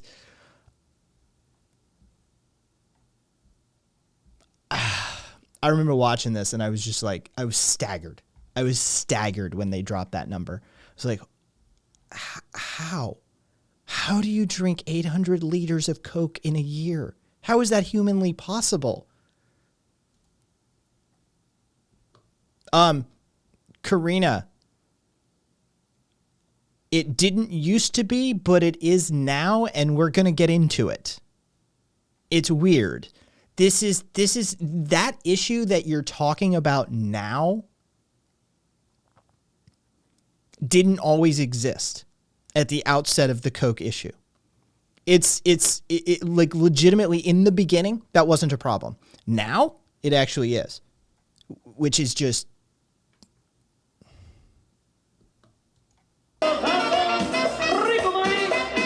Everywhere you look, junk food and fizzy drinks are on sale. It's part of the culture. I've come to meet Maria and Pedro. They are here because Pedro brought her out of the house because she's very worried about Roberto's health. Nonsense. Basically, the bootstrapping happens in this order. So Coke has a deal for water supply from the spring that was on the outskirts of town ages ago. Years, decades. The city grows up, the city expands, the water sources for the city get overly taxed or overutilized, and then the water supply gets tainted by city growth and urban expansion and poor sewage runoff. So you have this sort of like feedback loop that started a while ago, but really wasn't a problem then, but is a problem now. So, yeah.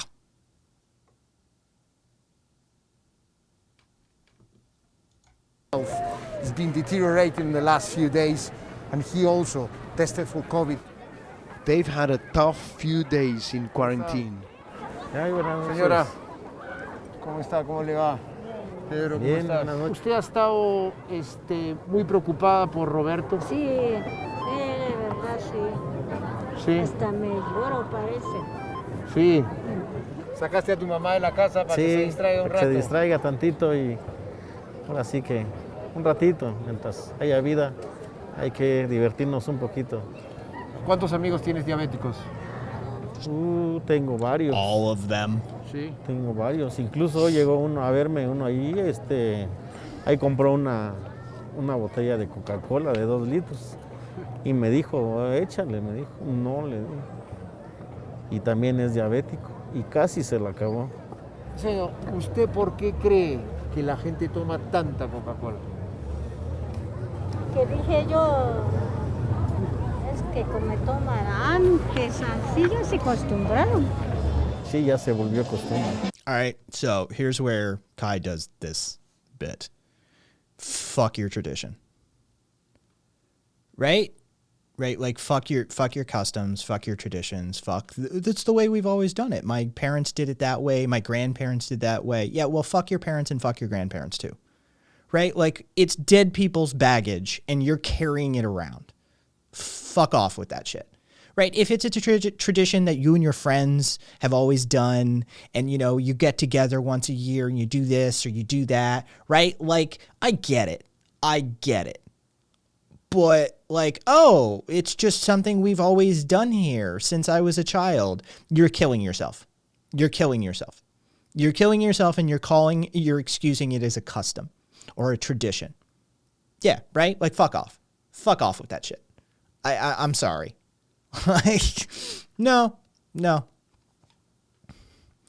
How old can this tradition be? Few generations, Viva. Like, it's not even that old. It's like a few generations at this point. It's pathetic. This is the, like, look, Coke is an evil fucking overlord corporation akin to tobacco companies and akin to pharmaceutical companies. Fuck Coke. 10 times out of 10. Fuck Coca-Cola as a corporation, those fucking paramilitary psychopath funding motherfuckers that they are, right? Fuck Coca-Cola. But... right? Like, rye, trash drink too. I wouldn't even know what it tastes like. It's been so fucking long. But at a certain point, you have to be like, right? Like, at a certain point, you have to be like, I'm sorry, the Zapatistas figured it out.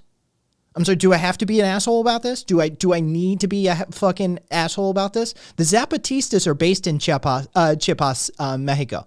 right? Like, that's where the Zapatistas are. They do not approve of Coca-Cola. They do not approve of drug use. They do not approve of, like, most of the modern foodstuffs. They do not approve of, like, fucking petroleum-based farming methodologies, right? Like, there's a whole bunch of people in that community, in that state, that are like, yeah, we figured this out. They're killing us. Just stop participating. Refuse to do it, right? Like, it's not some secret mystical knowledge that, like, only a few privileged people have in Chiapas, Mexico, right? Like, this is known. There are people fighting against it right now as we speak in that region. There are people that are attempting to undo the water capture. There are people attempting to fix the farming supply. There are people that are fighting this fight right now down the street from this motherfucker. So, like, I can only, like, oh, well, that's the privilege of wealthy white people from a developed nation. No! There's people literally down the street. Some of his fucking neighbors, basically, are like, yeah, Coke is killing us. Intentionally. For profit. And we as a culture are accepting of it. This is poison.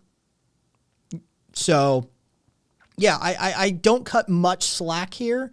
Like, I get that, like, I understand addiction. I understand the literal psychology of this process and the sort of the feedback loop cycle of the sugar and the sugar, salt, fat addictive cycle that human beings are so subject to. But at a certain point, you also have to include higher executive function into this cognitive processes. You have to start thinking about your own behavior. You have to start thinking, like, Coke is killing. They all know it. They know it. They know it. This is not ignorance, right? They know it. They're like, yeah, this stuff is killing us. But instead, what do we get? It's become a custom. And Chiapas is the sort of like the epitome of this. But, I mean, Americans know it. Americans know it. Right? Like, everybody knows it. We know it. We're just going along with it. Yeah, and rye, like the food desert thing is fixable. It's fixable internally in the community usually. Right? It's, oh God, I'm going to sound like an asshole. But I'm going to say it. People want the simple solution. Farming is difficult. Food production is difficult. Where's Cassidy? Cassidy in here? Fucking Cassidy does this shit. Right? Like, farming is work. Right? Like, it's a lot of fucking work to set up a food supply. Cassidy, yeah, like, how easy is it to produce food, Cassidy? Regular food throughout multiple seasons of multiple grow seasons, right? It's a lot of fucking work. But if you don't do it as a community, you subject yourself to reliance upon Coke and Swanson Foods and all of these other just horrible corporate entities. It's fucking hard, sweaty labor, and I love it. Aspen says, holy fuck, feeding yourself is a lot of work. Mass production of food is ridiculously easy compared to farming. Yeah, exactly. You have to love it to begin with, or it's pure misery. God damn you, Tucker. Yeah, like, it's a lot of fucking work. And human beings take the easy way out. It's what we do. We're hardwired for it, evolutionarily speaking. So, easy calories are easy calories. I say that as a commercial pear farmer. Aspen, that's an interesting thing. I didn't know that about you. So yeah, that's my rant on it. Like, I are we gonna count on Coca-Cola to do the right thing, guys? Right? Like, that's, fucking, like, yeah, a burden of responsibility is borne by the Coca-Cola Corporation. They are the evil entity in this. They are the antagonist in this story. But are you counting on Coke to do something right? These motherfuckers funded death squads. They funded literal paramilitary death squads. If you're counting on Coke to do the right thing for this society, like, you're gonna be waiting a while. So, my sheeter can make 15,000 8-count cases of Pop-Tarts in one 12-hour shift. Jesus Christ, God.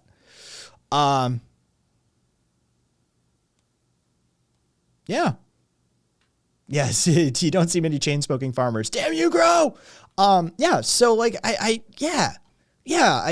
don't blame the people, like, on the outset, but by the end decision, yeah, the people are to blame.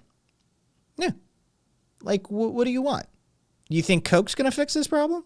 No, this is on you. This is on you. It's either die of diabetes or rein in your behavior, rein in your addiction, because Coke is not going to be, the solution's not coming from the corporation. And it looks like the solution's not coming from your government either, is it? So it's going to take an individual plus communal effort. That's it. And I mean, in the very real, I mean, it's Chiapas, Mexico, right? Like, this is where the Zapatistas are based. Like, we have an example of a dude down the street who has figured this out, and these people are like, what are we going to do? I don't know. Maybe listen to the dude down the street from you. So, yeah, this is my rant.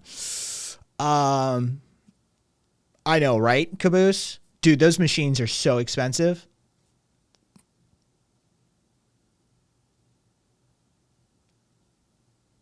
Oh, Rev, we'll get to that. We'll get to that.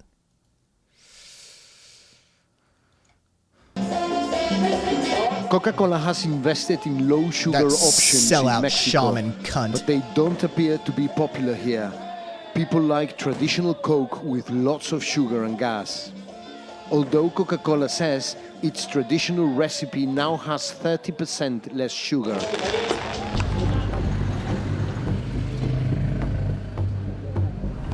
Yeah, good old Vincente You only have Fox. to drive around town to see the scale and reach of Coca-Cola. Acá hay Coca-Cola también. But opposition is building.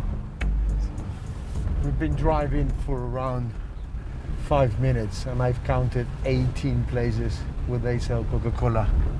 We'll keep counting. I'm with Dr. Marcos Arana. He's campaigning against the power and the influence of Coca-Cola.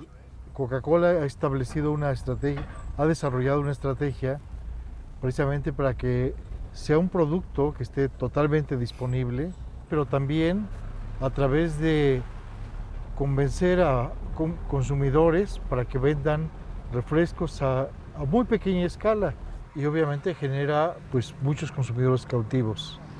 Esta es la fábrica de Coca-Cola, es de fábrica de Pepsi. You know, this is the exact model that, like, traditionally drug dealers use, right? Like cartels. Like, this is the exact model. It's absolutely ridiculous to see this, like, laid out. You're like, yeah, this is just the way the, like, Colombian cartels ran shit. Coca-Cola es una de las más grandes de México. The owners are allowed to extract more than 300,000 gallons of water a day, a concession that was granted more than 10 years ago.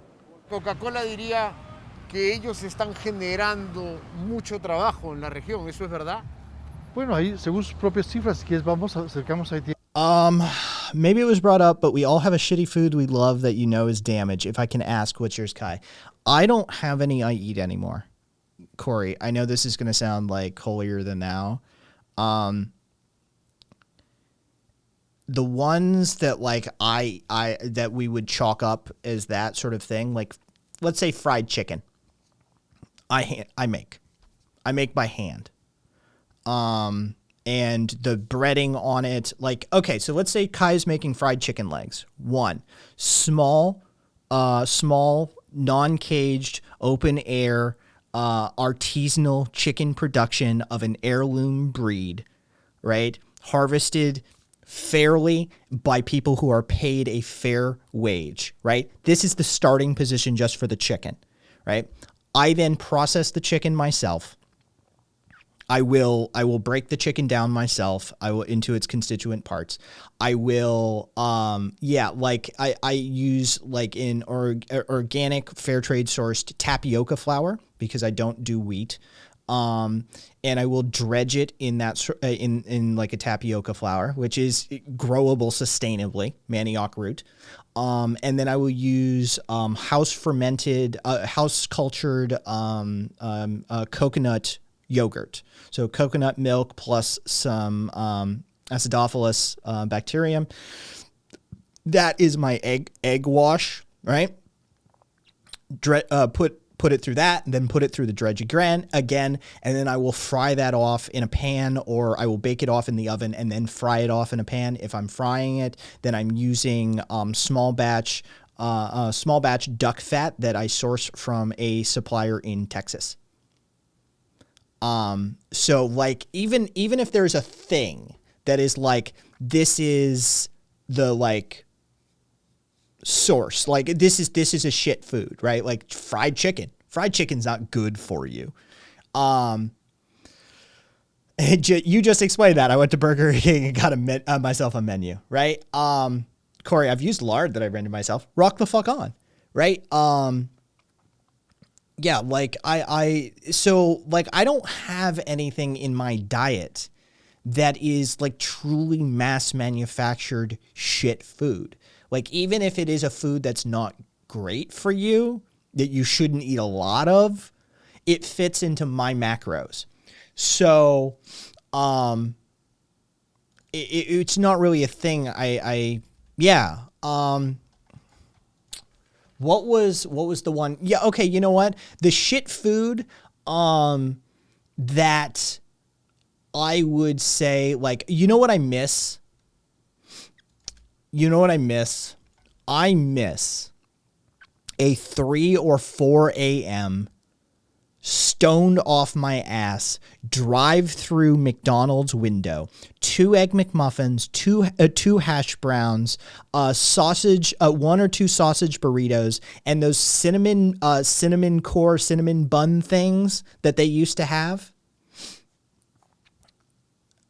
Absolutely shit food. It's not even food. It's a chemistry experiment, right? Like that's not even food. It's McDonald's, right? Like that is a fucking thing.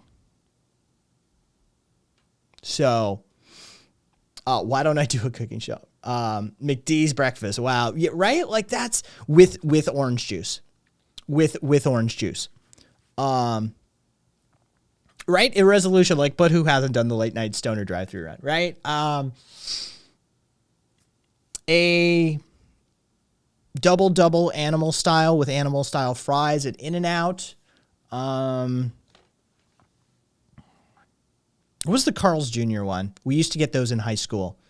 We used to get those because there was a Carl's Jr. right across the street from us in high school, and I would ditch out from drama and do the run across the street for the crew. And I'd walk in just with like just a pile of cash and just a mountain of orders. Yeah. So yeah, like that was that. But legitimately there is nothing in my diet. My idea of a treat now is I have these like sort of organic juice fruit pop things that I make that like, you know, like Concord grape, like organic Concord grape juice that is frozen. And so like refined fruit juice like that, like that's my idea of a treat these days. If I'm breaking diet, if I'm breaking macros, it's something along those lines, or maple syrup on my sweet potato. That's my idea of like breaking diet these days. So yeah, I legitimately don't have much. My diet is it is hilarious because I traditionally cooked very high test food. Whole roast pork right? Like long, slow roast, whole roast pork. I've done this, right? Mac and cheese that would make your fucking cardiologist want to smack you in the face. Steak au poivre with just heavy cream across the board, right? Traditionally, I've cooked some amazingly just disgusting foods. And so like that's my culinary expertise lies in like I can you still got that mac and cheese recipe? Aka, I have very few recipes. I'm an instinctual cook. I cooked for many, many years. Every meal for the family, for myself, for anybody that visited, for birthdays, for celebrations. I'm an instinctual cook at this point. Like I will look at a recipe and be like, oh, that's a good idea. And then I'll just knock out my own version of it. So yeah. If I were going to do a mac and cheese, I would just build my foundation of a roux. And then I would build a white sauce, and then I would add the cheeses that I want to add. And of course, there would be a crumble on top and that sort of stuff. But yeah, I don't. Yeah. Yeah. So I hope that answers your question. I mean, in long form, Corey, as is tradition for me. All right, let's get back to this. Dice 400 empleos, que obviamente no compensa para nada el impacto ecológico, ambiental y social y en salud que tiene. Se obtuvieron obviamente hace tiempo. La situación ha cambiado, la ciudad ha crecido mucho, tiene más necesidades de agua. Coca-Cola says it's committed to a responsible marketing policy which complies with the laws and regulations in Mexico and points to Mexico's Water Commission, which found the concession did not put the population's water supply at risk. It says it understands water is a vital shared resource and has been investing in conservation projects for over a decade. See, guys? See? Coca-Cola understands that water is a concern, and the commission that they totally didn't buy off, nor did they stack the deck with the politicians who are on that commission. That commission that was done says that Coke is not taxing the water resources in the area, and Coke understands the importance of these and will work with the community. Yeah. So don't worry, guys. Coke investigated it, and they said it's not a problem. Yeah, no worries. I'm leaving San Cristobal and heading out to some of the remote indigenous communities in Chiapas. In the 90s, this territory was seized and held by Marxist rebels. I'm on my way to San Andrés La Raizar. It's an indigenous town 1 hour away from San Cristobal. This part legitimately pisses me off.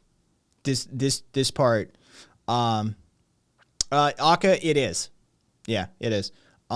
There's two factors, athletic macros and then things that trigger an autoimmune response for my neuropathy. Those are the two defining factors in my diet. This part just pisses me off. De las Casas. Yeah, they did. And once it was the stronghold of the Zapatista National Liberation Army.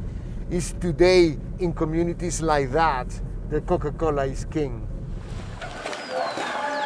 I've been told the local shamans have been using Coca-Cola as part of their religious ceremonies. Señora María. This fucking twat. Mucho gusto.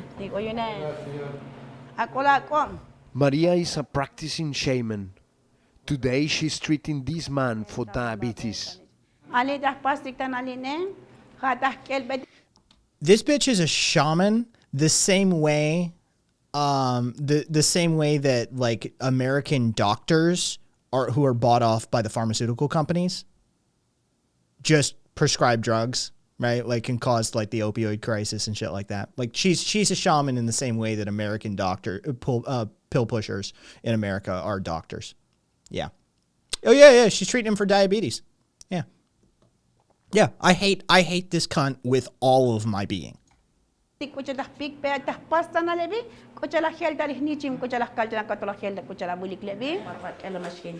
ceremony is a mixture of Catholicism, Oh yeah, mysticism, caboose, of and course. involves animal And sacrifice. chicken murder. Give me 1 sec here. I'm gonna just check really quickly and make sure we don't slaughter the chicken on air. Okay. Oh no! This is gonna get so much worse, guys. Just wait. I hate this bitch.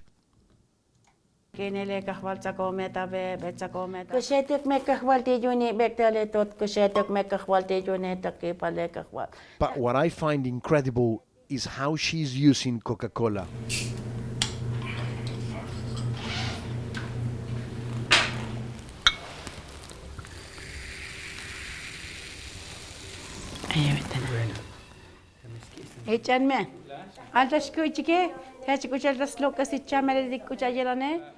Look at this, right next to the shrine.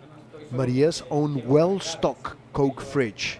She says she sells about 50 crates a month. Why do you think there is so many people?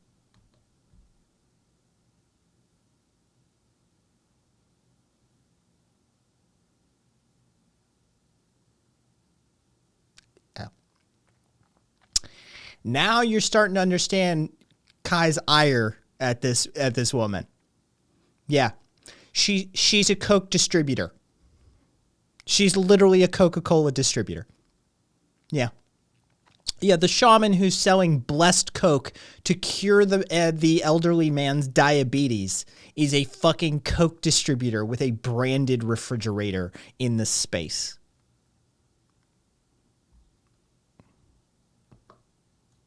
With diabetes here. Diabetes is caused by anger and problems in the family. Well,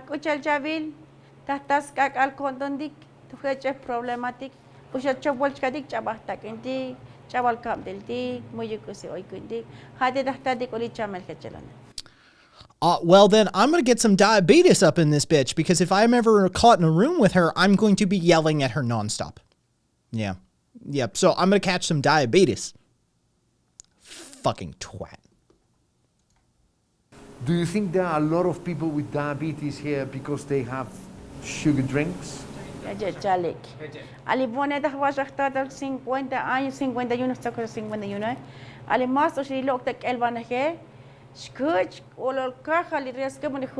yeah, she's great. She's healthy as a fucking ox. Look at her.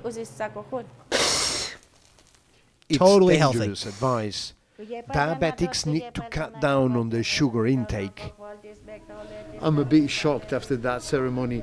I've participated in many indigenous rituals in this part of the world, and I've never seen sugar drinks being offered to the gods. Here, to sell Coca-Cola gives you status in the community.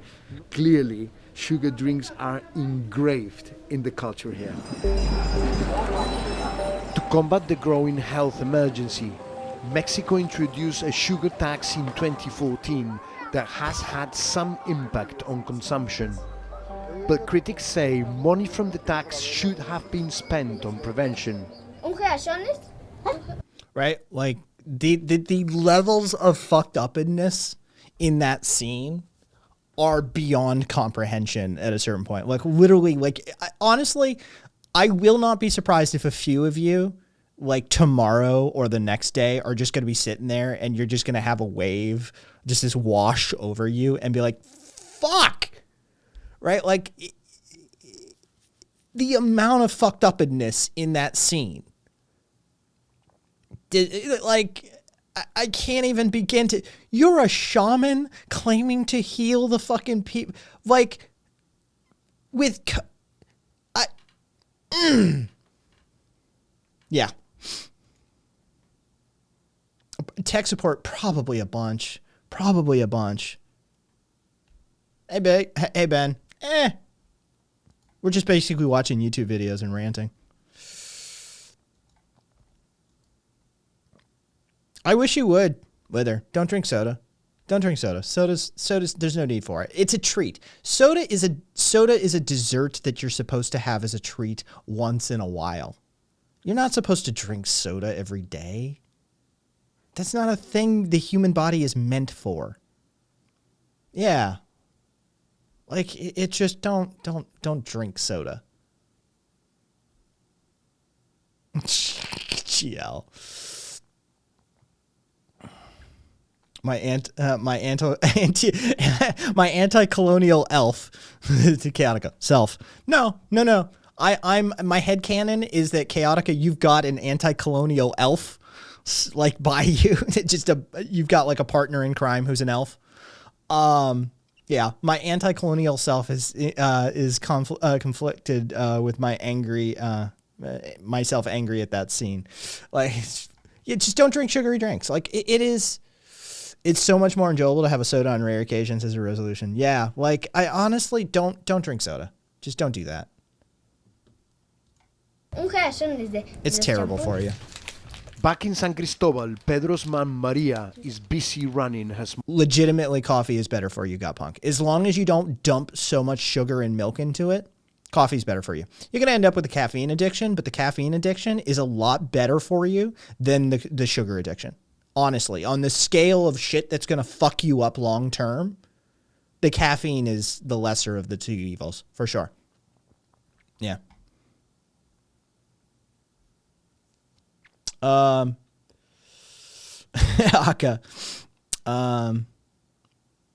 Laughs in black coffee, says Caboose. Yeah, Caboose is a coffee drinker.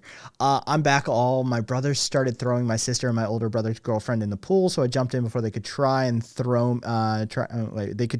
me in. Not that they would have been able to throw me in anyways. It's not actually as cold as I thought. Well, good on you, Crimson. So. More shop.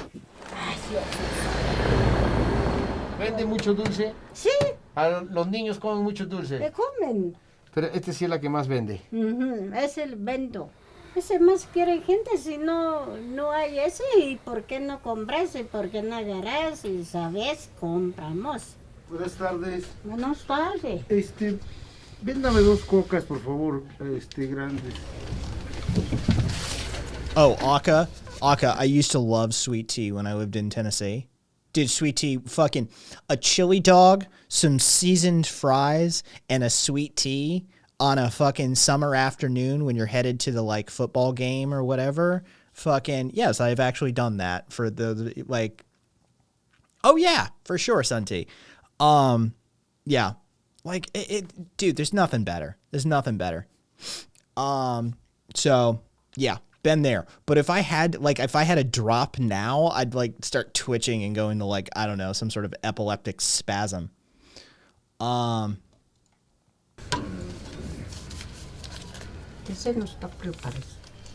Maria just sold 2 cokes to a man outside, and she was telling me how she buys 2 crates of Coca-Cola a week.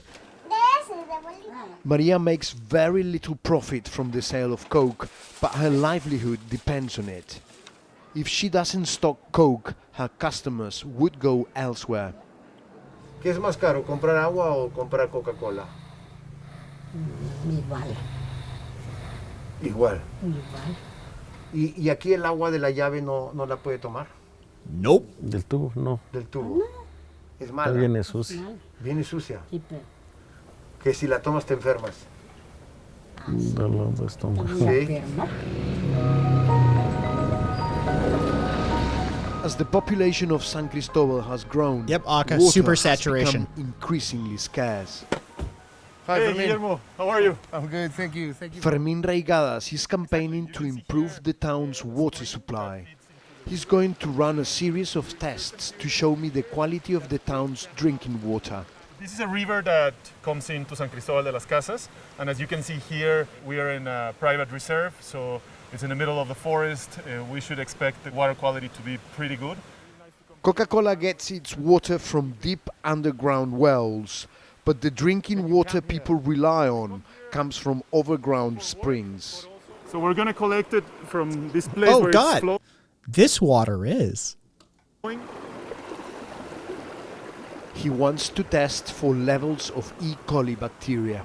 This is basically the food for the E. coli, and the E. coli love to grow on this. If you find E. coli, it means that the water has been in contact with feces. So how long does that need to rest to know how much E. coli he has? We need about 24 hours. Okay. And that's enough time for the E. coli to reproduce and to make these change colors. If we want to see the water that is being drunk by the people of San Cristobal, where we should go? There are a couple of springs that are the largest in San Now we're Cristobal, gonna and see they some feed water. most of the city. We're heading back into the town so we can test the water there. All of the houses that you see in here do not have sewage. So they are basically dumping the water into the river. Is the situation with the sewage common? The city does not have the infrastructure to collect the sewage, avoid the sewage getting into the river. Got it, Rafael? Just make sure that I don't fall. Yeah, no worries. And this is the spot close to where the city sources its drinking water.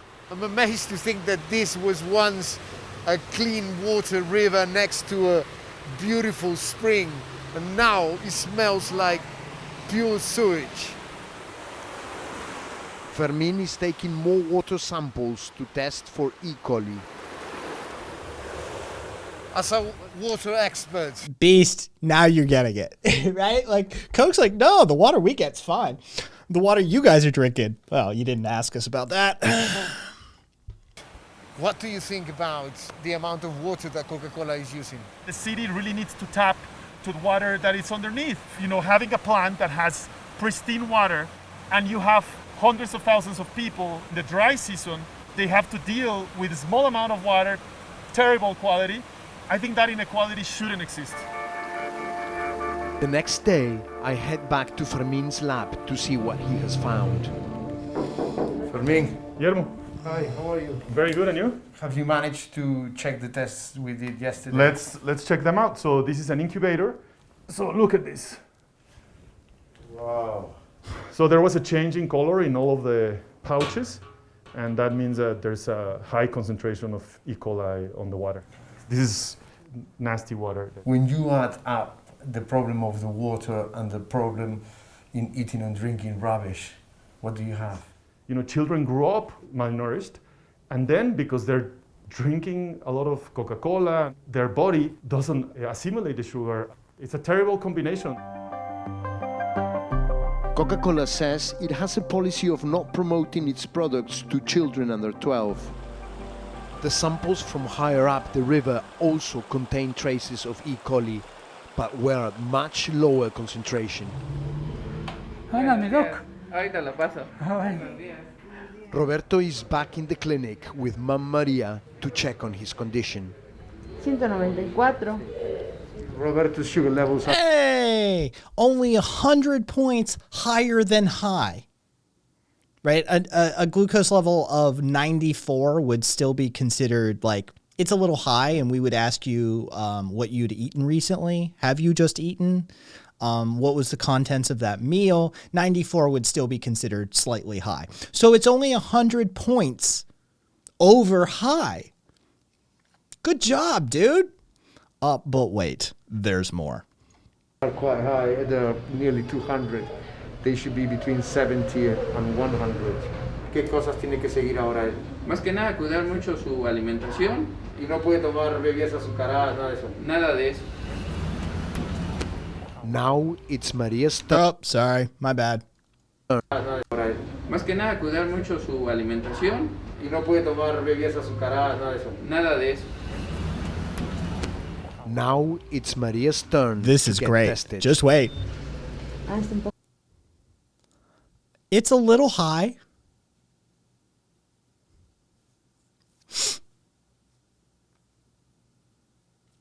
Just a scooch. Just a little. Just a little. Is there blood pure syrup? Yeah. This is between her and the Lord. It basically is nonsense. Yeah, it basically is. At this point, I'd be like, you know what? You could probably bash her over the head with a fucking brick and you'd just be doing everybody a favor. Like, she's not going to fix this. She's not going to fix this. She's not going to fix this. Not at her age. This is a whole fucking thing. Yeah. Un poco elevada. 336. Ahora sí. ¿Eso es alto? Sí, está elevada, está fuera del rango normal. It's just a bit. Just a little bit out of the normal range. It's come as a shock. Te has estado preocupando mucho por tu hijo y no te has preocupado por ti. Ah, sí. ¿No? Como si caramba, mi hijo que tiene que ser triste uno, pues. Sí.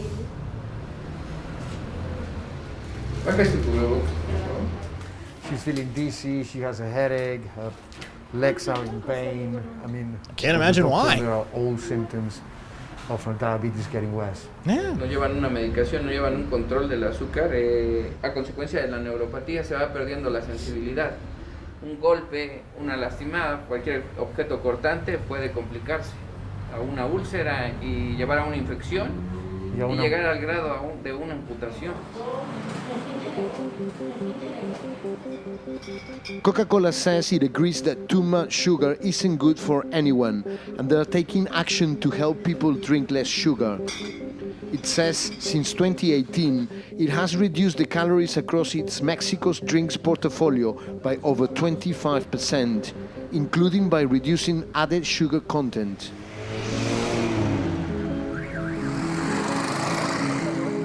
Today, another funeral is taking place. It's for a man in his 50s. The cause of death is diabetes. Pedro has been called to play. I've been here for 3 days, and Pedro has already been to the funeral of 2 people with diabetes. Clearly there's another pandemic here, and it's not COVID, it's diabetes. It would be an epidemic, but whatever. It's another grim reminder of the toll diabetes is having on this community. Todas esas muestras de cariño, reitero, y que en estos momentos, pues mi papá ya descansa en paz. ¿Cómo estuvo? Buffet. Oye, desde que he estado look, contigo more hace after. 3 días, ya vas tocando en 2 ceremonias fúnebres. All right. Nonsense. Look, nonsense.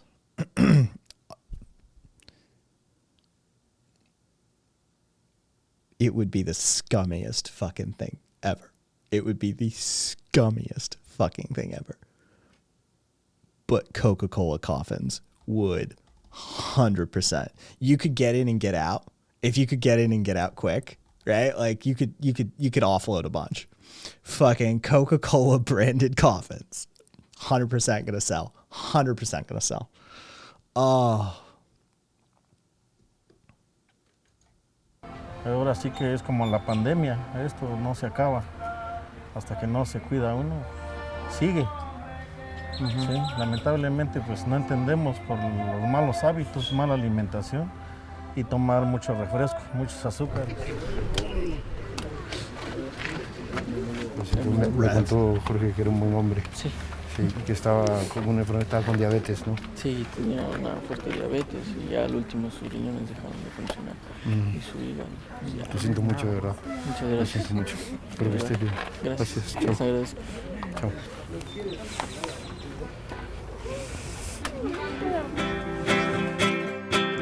Oh, look! But changing habits won't be easy. Nice juice. This is also made by Coca-Cola.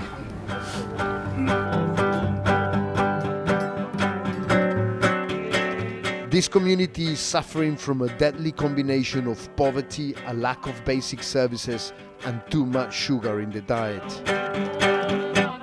If these problems aren't addressed, another generation will be condemned to an early grave.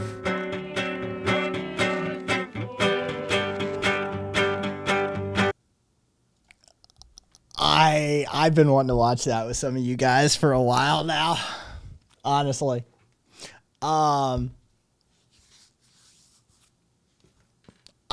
Dude, it's just the confluence of fucked up, right? The confluence of fucked up that piece just epitomizes. By the way, if you're not familiar with Unreported World, you should be watching more Unreported World. Unreported World is a great channel. They do great. Like, they're legitimately, like, they're just like, yeah, we'll, like, not much editorializing. We'll go in and we'll look at a thing. Like Senegalese female surfers, Japanese wartime sex slaves fighting for justice in Korea. You know, like toxic cost of growing green in certain, you know, surrogates in Georgia, like pregnancy surrogates in Georgia for hire. Like, they just did lots of fucking good work. I put the link to their channel in chat. God, I just subbed to that channel. Yeah, it's worth it. Honestly, yeah, like Unreported World does a lot of really fascinating like looks into stuff that you wouldn't otherwise look at. Yeah, I keep an eye on, and then they release them in like waves. But they put out fucking content. It is quite the thing. Oh, fucking Red Pill got a gift sub. Buffet, thank you for the gift sub either way. Thanks, Marshall. Yeah, like homeless epidemic in New York. I just like, yeah, honestly, I quite enjoy that channel. There's also uncomfortable ones. Japan's schoolgirl pinups. Yeah. Oh, Indonesia's tobacco children was an amazing one from 2 years ago. That shit was crazy. Dude, Indonesia's got a tobacco problem. If you didn't know, Indonesia's like one of the largest, if not the largest consumer per capita of tobacco now in the world. Like a lot of the Western tobacco companies pivoted towards like Asian markets, and Indonesia is a cash cow for them.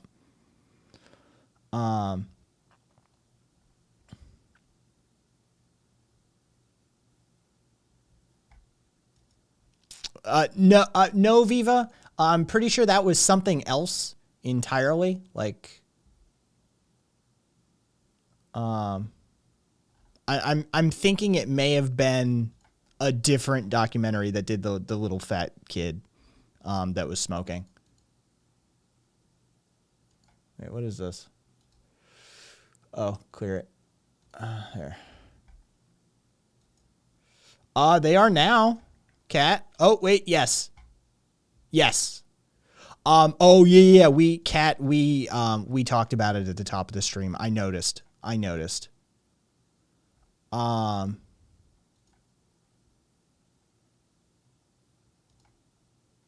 Yeah. I saw the support for child pornography and shit on her account. Like, it was weird. Yeah, we a few of us looked at it.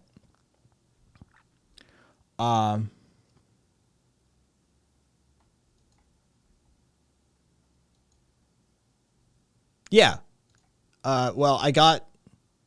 No, okay, no, I didn't get those, Kat. I did not get those.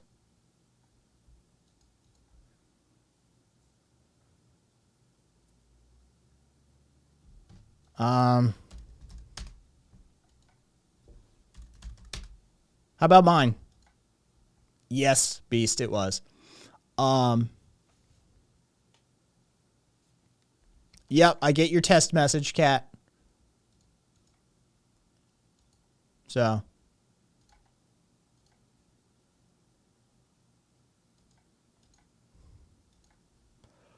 My thoughts on self-identified breed of leftists emerging like Greenwald, Door, obsessed folks, Kim Iverson. I don't even know that name. Please don't yell at me. I don't have really thoughts on them because I don't really think about those people very much. To be perfectly honest. Jimmy Dore Jimmy Dore needs to stop doing political analysis and political discussion and go back to being a mediocre comedian. That'd be good. He was never a good comedian, but he at least was a serviceable road comic. He should stop doing like what he's doing now and go back to being a mediocre road comic. He'd probably hurt people a lot less and cause a lot less problems.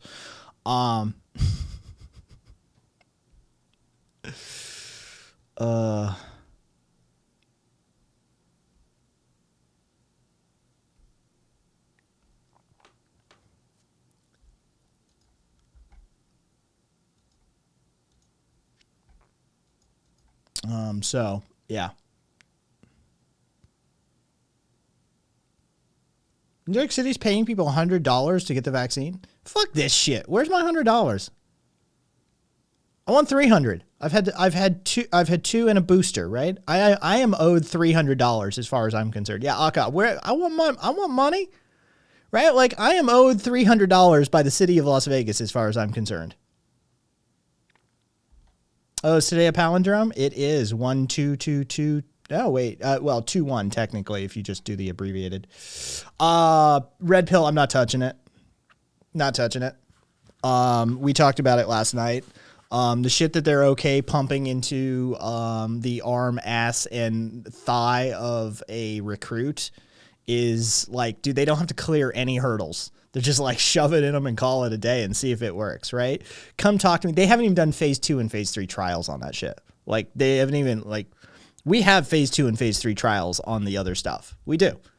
So no, I'm hard pass. Come talk to me when that shit's actually undergone civilian review, not military review.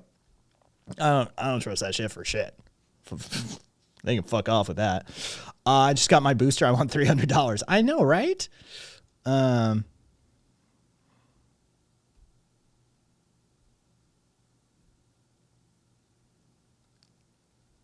Hellrise. Oh yeah, I don't know who that is, Puddle. So,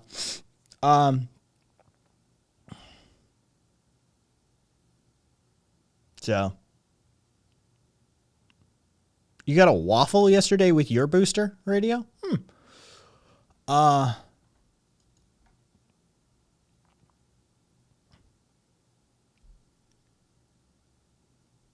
Yeah. Okay, Kat, I see your fucking messages. Holy shit. All right. Well, I hope they survive.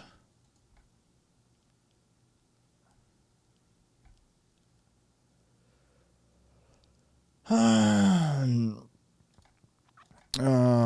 right. Let's see.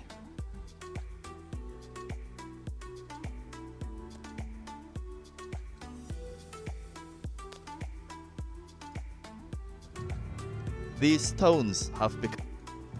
Yes. You know what? Let's watch this one. I want to watch another unreported world documentary. Seeing as, I mean, this is, dude, usually I'm providing content and discussion and all sorts of shit, right? Like, I like a nice night off from time to time, and you guys seem amicable towards this as a thing. I want to watch the unreported world toxic cost of going green, because this is one of those things that people like, nuclear can't be a part of the discussion, and we need solar and we need wind and these sorts of things, right? Like it is most assuredly like this needs to be a part of the discussion, that like, yeah, let's go green. Do you know what that entails? So yeah, I kind of want to, Cassie, you've seen this one. All right. Yeah, we need nickel. We need lithium. We need, cobalt. Fucking, can we shit on Musk next maybe? You know what? If you want to watch the Thunderfoot, I know he's controversial because of the fucking hashtag feminism stuff, but he's still a highly accredited PhD and practicing, scientist. So fuck off, right? Like, we want to watch the Thunderfoot takedown of Common Sense Skeptic. I don't know who, I haven't seen his. So either way, let's start here. These stones have become crucial to our way of life. They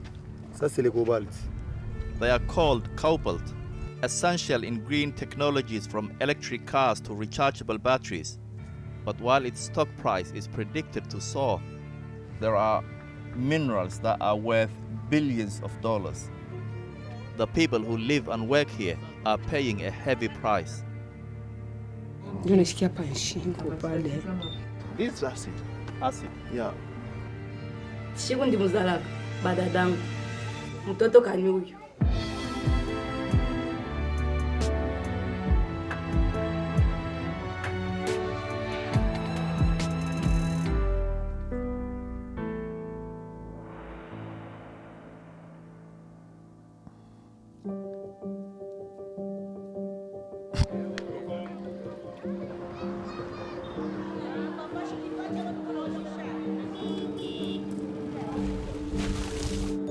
The Democratic Republic of Congo, or the Toxic cost of going green on unreported world puddle.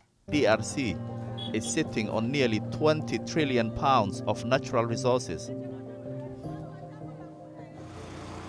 It should be one of the richest countries in the world. Instead, most people here live on less than £1.50 a day.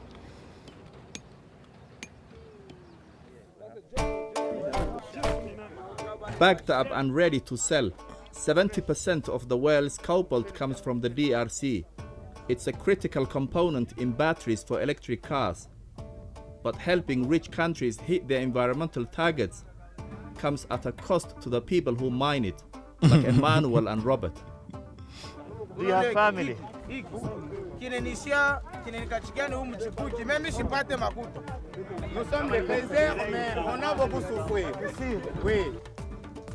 Around a quarter of the country's got punk other direction. It's about $1.43. Cobalt comes from these makeshift operations called artisanal mines. They are run by a local cooperative of miners who get a license from the government. There are so many little tents all over this place. Under it, there are holes. They're told us some as deep as 100 meters. These young men go down to dig for minerals. You see these bags? They are minerals. This will be taken to the cobalt market to be sold to international buyers. That's a euro, not a pound, Corey. Emmanuel wants to show us what the mine is like, but insisting it's too dangerous for me, he agrees to take a camera. Oh, it looks like it's about $1.99 right now. So, yeah, it looks like a 1.5 Great British Pounds right now is trading at about $1.99. So.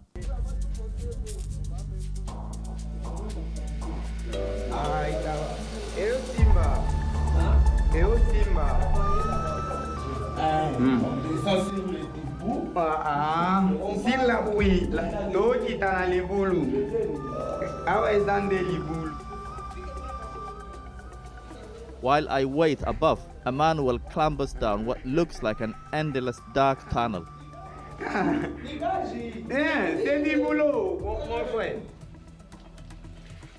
In fact, Emmanuel descends for ages as the mine never seems to end. This passes like developed nation health and safety standards, right? Like this mine looks OSHA certified for sure, right? Like this is all good, right? I don't know what the fuck y'all are complaining about.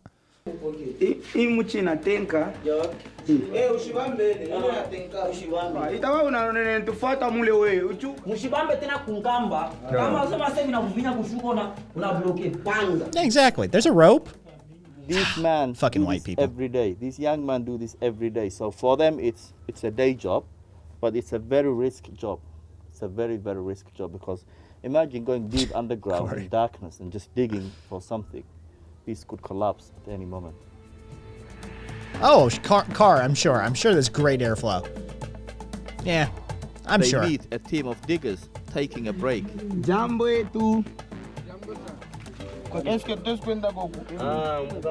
guy named OSHA checked it, said it's fine. It isn't the only team down here. In fact, there are many working multiple channels, all following whatever seam of cobalt they I can did, find. Aka. I did. And when they find it, they set to work getting it ready for the market. Huku njo kukata huku njo ashikuweka mu mansaka. Fanya mizi munsaka, fanya mizi munsaka. Iyo byote njo vile. They work long hours with barely room to move. Sasa mnaishi mnespire tu bien. Respiration iko bien. Atupatie mo. They earn about £3 a day, more than most in the DRC, but it's still very low.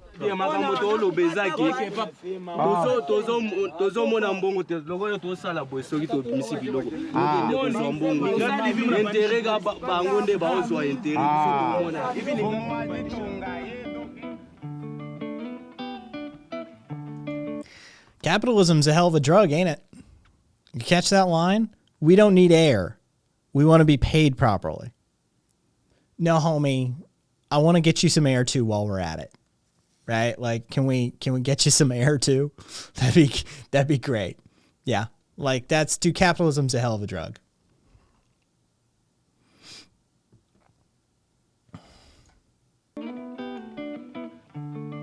Artisanal mines like this are built in the shadows of vast industrial mines. The huge pits provide the bulk of the world's cobalt. Every industrial cobalt mine is majority owned or operated by foreign countries. Usually it's the Chinese, while the DRC itself owns only a minority stake in most. Guys, calm down. It's the people's mine, okay? It's the people's mine. It's all good. It's all good. It's the people's exploitation. Yeah, don't worry about it. Mines.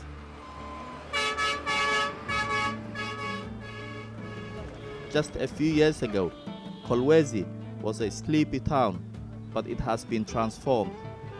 Anywhere you go, towns and cities across the world, you see monuments of heroes, leaders, and important figures. But here in Kolwezi, they celebrate miners and their equipment. This just shows how important mining is for this community and for the country in general. But scientists and doctors are increasingly concerned about its impact on public health, because pregnant women in this region have concentrations of heavy metals in their blood that are among the highest ever reported.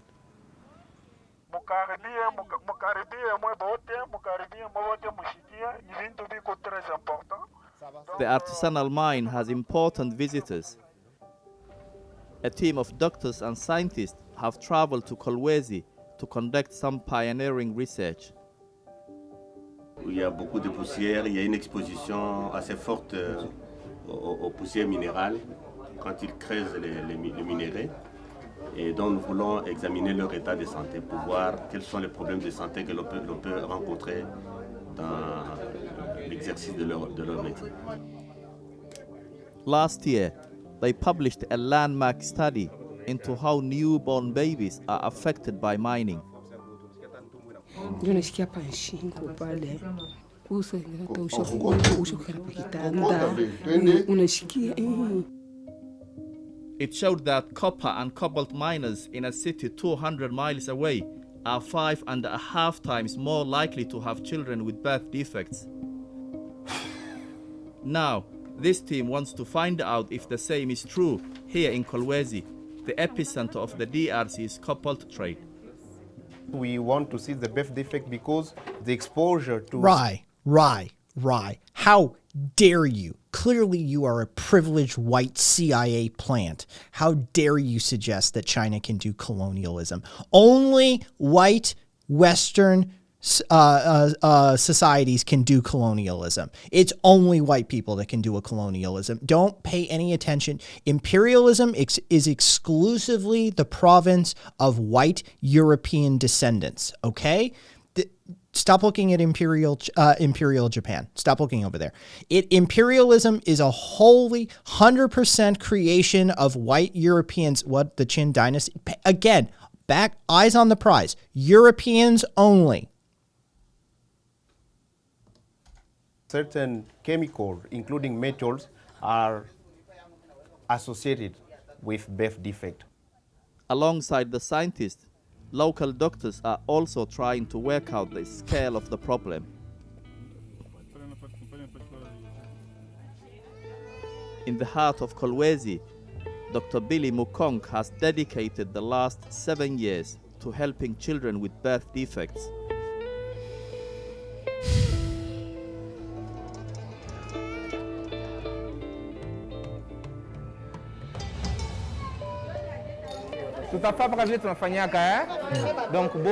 This is where it's just going to get depressing. This is just going to be depressing. There's no way around it. 30 children who had cleft palate last week, and they all came back this week so that he can review and see what help they need. Cleft palate occurs when facial tissues do not form properly in the early months of a pregnancy. It's caused by genetic factors and has been linked to pollution in the environment. Masoud's family has traveled 100 miles to be here and will have to go home tonight. But the doctor has bad news. You spend more time with this patient, what's wrong?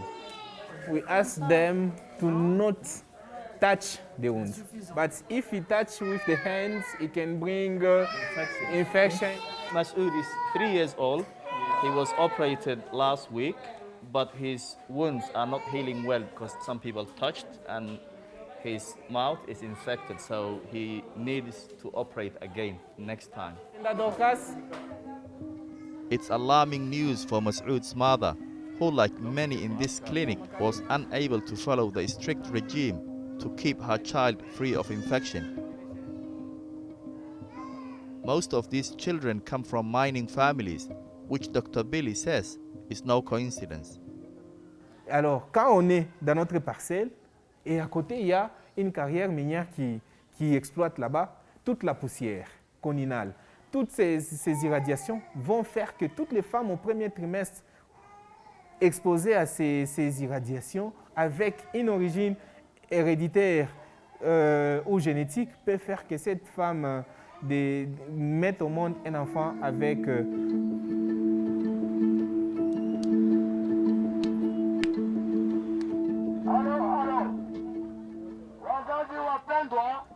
This is part of Dr. Billy's public health campaign. He has come to the market looking for parents he might be able to help.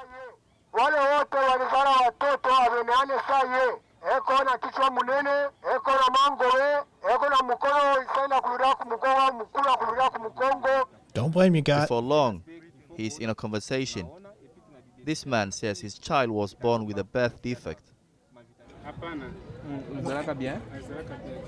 The baby was born normally, but when he grew, it doesn't work. Can you tell us more about the child? On expliquait, est-ce qu'il anatembea bien, donc il m'a explication.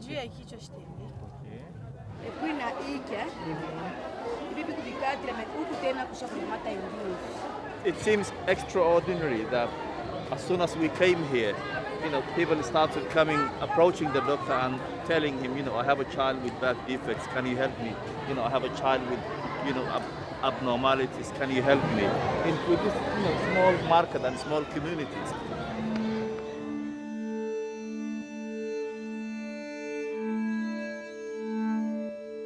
Wherever you go in Kolwezi, you are never far from one of these enormous piles of dust. They are right next to villages. Look at the amount of dust on this leaf. There is a community living here surrounded by mountains and mountains of mineral waste.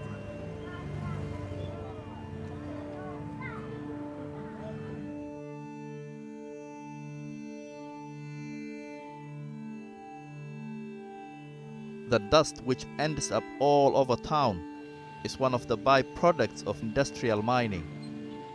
It's the impact of this dust that really worries the medical community. I've been waiting a phone call from Dr. Billy, and he called last night and he said, I have shown you what I am able to do, which is helping children with cleft palates. But I also want to show you what I can't do, which is helping children with other abnormalities. So today, he's taking us to meet these children and their families.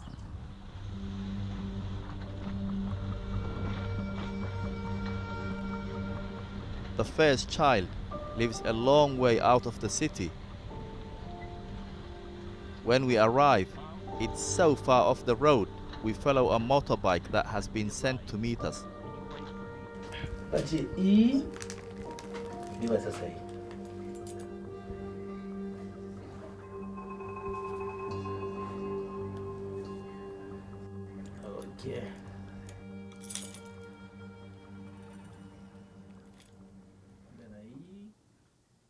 Mutombo is 2 years old and was born with twisted limbs. Dr. Billy is concerned his condition is a result of mining pollution.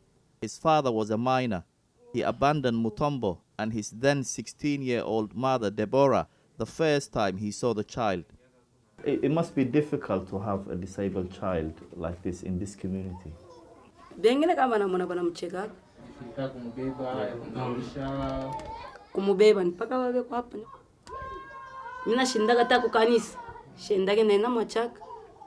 Nanga kasema nikifike kule ataria ashuke chini. Bantu batamwangalia. Muvile batanza kumucheka. Oya yangu itenyuma. Siku ndi muzalaka badadangu.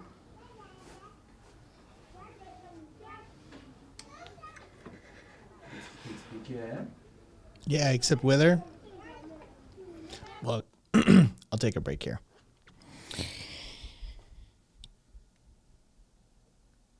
This is rough. It's rough. It's rough to see this sort of thing. But you have to. You have to. Because when somebody has the discussion about, oh, well, we just need to make more, we need to make more solar panels, and we need to make more wind turbines, and we need to go electric, and we need to get rid of like fossil internal combustion engines. Remember in the back of your head the cost of that technology, right? Because we don't have an equitable system. Capitalism still reigns supreme. Neoliberalism still reigns supreme. So even if we make those ecological changes and we transition that system over, the fact of the matter is that the cost of that transition, the cost of that is going to come at the developing nations. It's going to come at the developing world. It's going to look like what you're seeing. So, and that's primary effect. That's primary effect, right? That's not even second order effect or third order effect. Second and third order effect is like the sort of thing that Rai is talking about, how in places like some places in Africa, birth defects of any kind of disability is seen as like a sign of evil, as such as like albinism in Tanzania, heavily discriminated against. They grind their bones and fucking use them for witchcraft and shit, right? Second order and tertiary, like third order effects that like, yeah, this kid's fucked. This kid's fucked and lives in a society that can't even like begin to support this disability properly, but also lives in a society that may discriminate even further because of this disability, because of a misunderstanding, lack of education that is derived from imperialist and colonialist blah blah blah blah blah blah blah blah blah blah blah blah blah blah blah. Right? Like, but at the end of the day, this is what it looks like. Right? Like this is, it's, and I'm in that camp fucking, got like people, I like seeing hard truths. I like seeing difficult truths. I like watching war videography. I like watching, uncomfortable documentaries. I like watching exposés. I'm in that camp. It's been a while since I said this, but for whatever anguish of spirit it may cost, I'm willing to provide. I'm willing to know the worst and to provide for it. I think that's my burden to bear as a developed nation first worlder, right? Like, that's my burden to bear. We need to know that.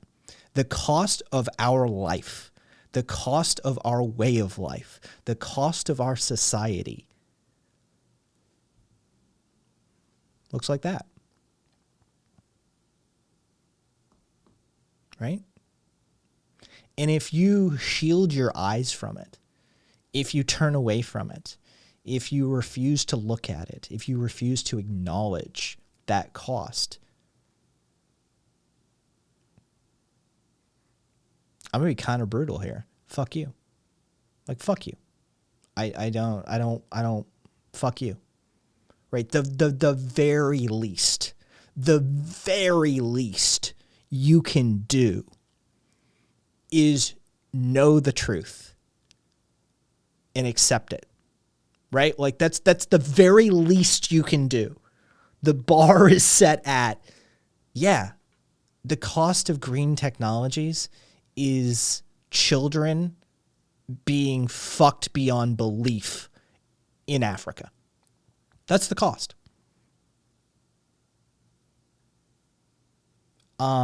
So, like, if you're not willing to know that uncomfortable truth, then how can you participate in the discussion, right? When I get into it with somebody, it's rare, but I've done it before. You guys, some of you have seen me do it. Like, when I get into the nuclear discussion and people are like, oh, well, solar and wind, and it's like, fuck you. Right? Like, that's where the energy comes from when I talk about some of this stuff, is because Kai doesn't shy away from these sorts of truths. It's the sort of thing that I've long leaned into. I've got horrible pictures in my head, guys. I've got horrible images in my head. The videos, the pictures, the documentaries, the exposés, just the shit I have looked at over the years. I gotta tell you, it's kind of a nightmare in my head sometimes. But I'm okay with that. I can live with that. I can compartmentalize. I can deal with it. It really, at the end of the day, is very little compared to what living in some of these situations would be like.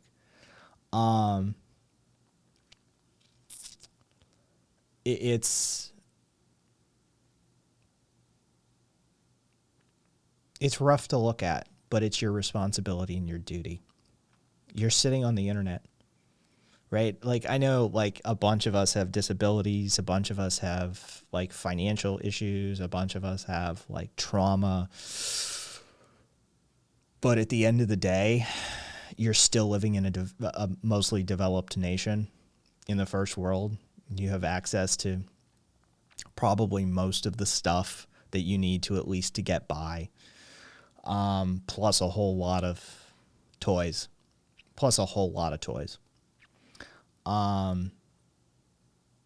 It's kind of the least we can do, is to bear that burden of responsibility and know and integrate it and to take it on board and make it a part of who we are. So when we do have those discussions, so that when people do come back at us like, oh, solar will save everything, the first thing you think of is some, like, disabled, genetically deformed, fucked up beyond belief African child who is the result of living next to an open pit mine that is necessary for the attainment of the rare earth minerals that go into that technological process, that go into those goods. That solar panel doesn't just fall out of the fucking sky. It takes so much shit to make. Batteries don't just rain from fucking treetop. They're dirty and filthy, and manufacturing them is disgusting. Right? Like, this technology does not spring to the world fully formed. We have to cut the earth open and extract these goods. And it is a messy, just disgusting process to do. Right. I mean, Elon fucking straight up said, like, he should be allowed to, like, if we need to coup a South American country to get access to lithium, sometimes you got to coup a South American country. Cost of doing business. Yeah. Just the way it is. Yeah. He just straight up said it. Like, sometimes you got to overthrow a government. What are you going to do? We need lithium. So, Puddle, it doesn't have to be that way. Well, some of it does. Some of it does, Puddle. Some of this is just, there's going to be acceptable cost. Right? Some of this is just, it's dirty. It's dirty to do some of this. It just is. I completely accept, though, that, like, we could fix this process. We could definitely fix this process. But, again, back to my original point, we don't live in that system. We don't. We live under neoliberal capitalism, right? Like, we live under a system that is going to get this job done, well, the way it's getting it done right now. And as much as I'd like to have that better version, we don't have it. So, yeah, when people advocate for going green, just remember. Just remember.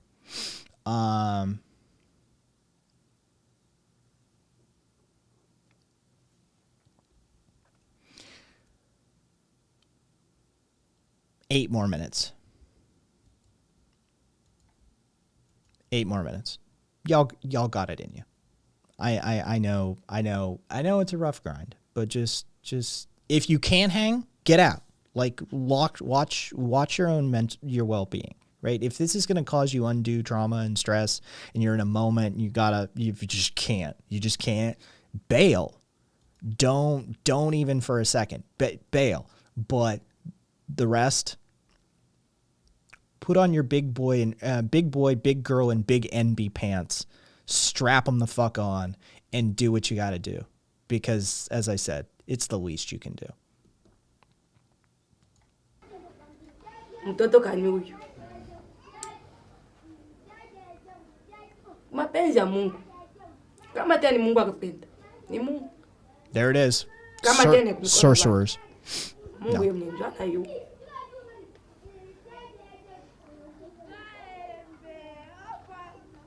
Deborah is only 18 years old. She is left with a 2-year-old son. His father and the in-laws abandoned them because they didn't want a disabled child. And she has to look after this child for the rest of her life, probably.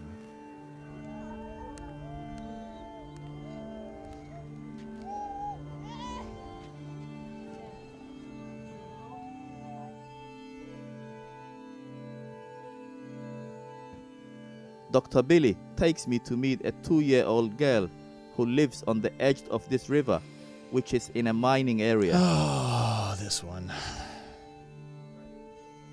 Kayembe has a condition called hydrocephalus, which means water on the brain. Miriale became pregnant soon after moving here. She spent much of her pregnancy selling fruit and veg at artisanal minefields. Her husband also worked near the mines. When did you notice something was wrong? The catastrophe. Show up.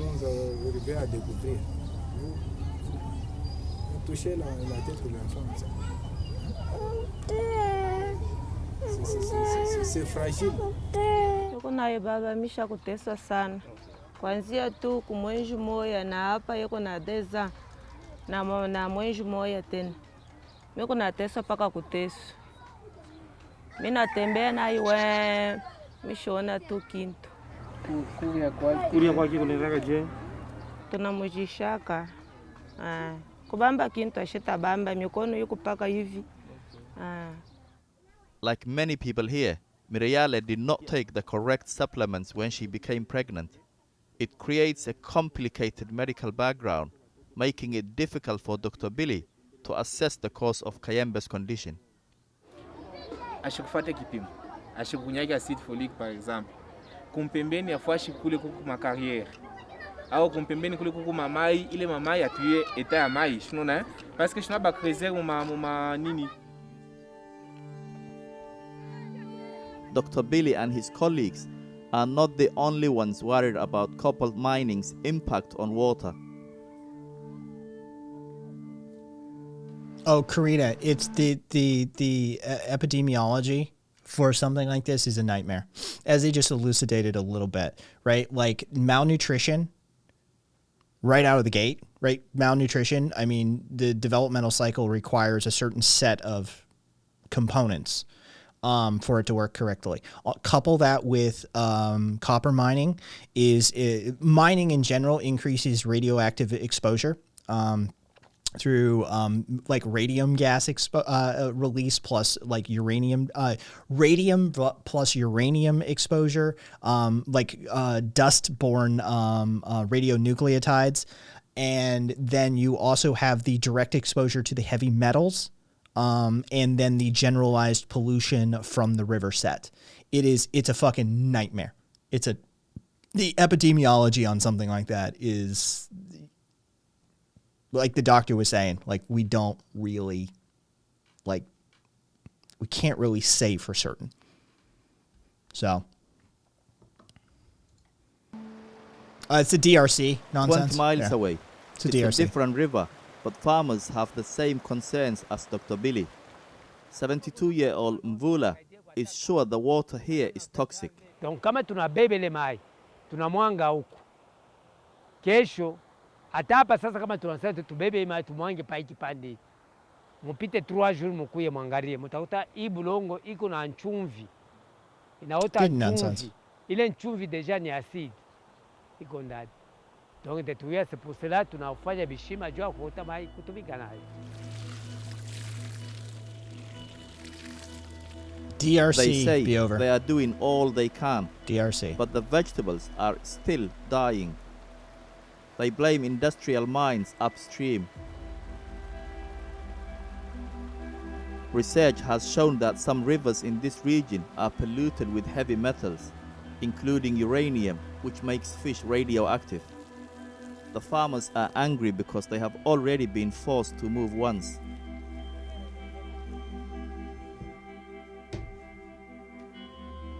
Mule njo tunaanza kurimaka tuna produire bien.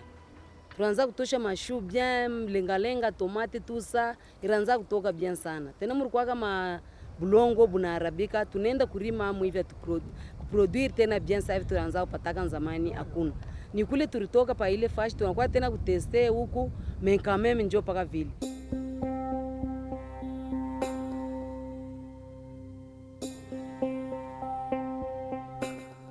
C'est 2 points. Oui. 10 degrés, 40 minutes, 31.7 secondes. The scientists have been in town for 4 days. They are along the same river as the farmers. They have come to test it because it has a history of mining pollution. This is very important for the local people because this river flows miles and miles and joins the Congo River, which is a source for millions of Congolese people. Oh, okay, yeah. Fucking love canal. They want to know Super if fun. the water contains toxic metals and if there is any surviving biodiversity. Their first impressions are much worse than they had anticipated. This is acid. Acid. Yeah. We have different pathway of exposure to pollutants, and this is one of these kind of exposure. So as scientists, I can't conclude that can be linked to birth defect, but the sample we are collecting is going to show us. While Dr. Tony is telling me this, the professor is with a local activist who simply says the river is now dead. No fish here. No fish here? No fish. There is nothing here. Why? Because the river has been polluted and all fish has died. You see? Donc avec l'acide, je vous dis que l'acide sulfurique ne laisse rien dans la rivière. Il n'y a même pas de crapauds. There is nothing inside. No life in the river.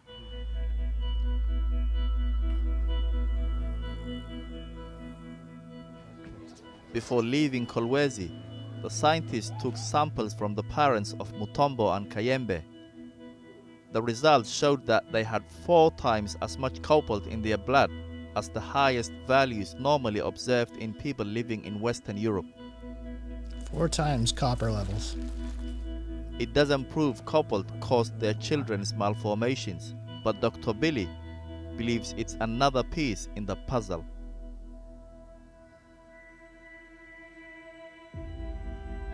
We took our findings to the DRC government, but they did not reply. Really? But the Chamber of Mines, which represents the industrial mining companies, said each company has an environmental management plan and monitoring systems, which measures levels of waste and other surface or groundwater. The industry is taking steps to mitigate dust pollution, but says dust also emanates from other industries.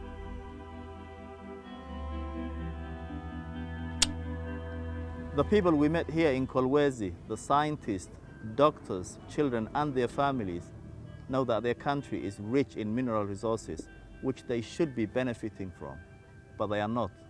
In fact, it's worse. They say mining is polluting their environment and affecting their health, and the sad reality is that they feel powerless to do anything about it. Across the world, people demand the latest consumer electronics and electric cars. At the same time, vast industries have been built around hopes that technology will solve the climate emergency. But it all leads to one question: can a sustainable green revolution be built without the exploitation of others?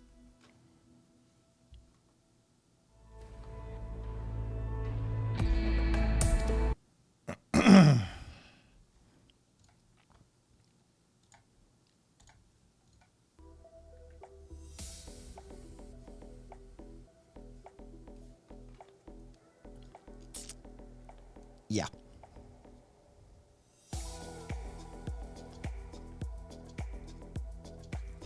Yeah. I you know, next time you guys come across somebody who says like nuclear isn't a part of hey Big Bear, nuclear isn't a part of the discussion for energy transitions, just remember, right? Like think of that. Like, oh, we need solar, we need a ton of solar panels. Okay. Sure. How are you gonna get those solar panels again? Caboose, I'm gonna get in trouble with this knowledge. You know, yeah. We just need more electric cars and more solar panels and more wind turbines, and that will solve the problem. If by solve the problem you mean eliminate more African children, then that's probably a solution. You fucking genocidal nut job. Otherwise, yeah, not really a solution.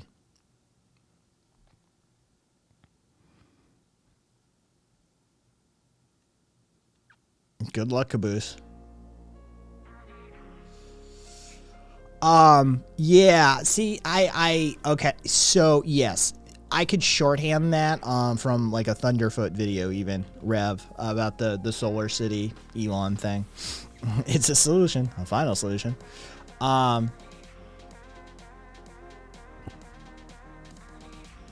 Yep, facts. We already talked about his dumbass.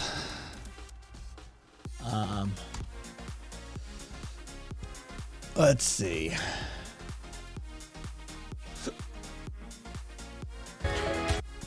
I think it was this one. Yeah, it was this one. Elon.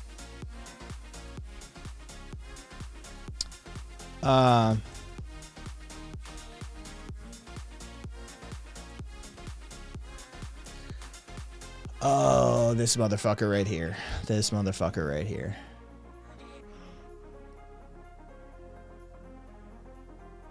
Where is the Solar City part? There it is.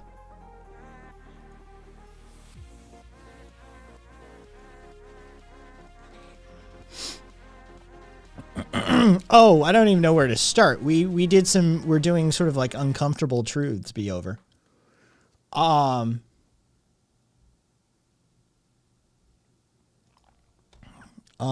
We started with Chiapas, Mexico, being the largest consumer of sugary drinks, Coke, it's Coke, in the world, and how they have an epidemic of diabetes, spurned on by the Coca-Cola Corporation.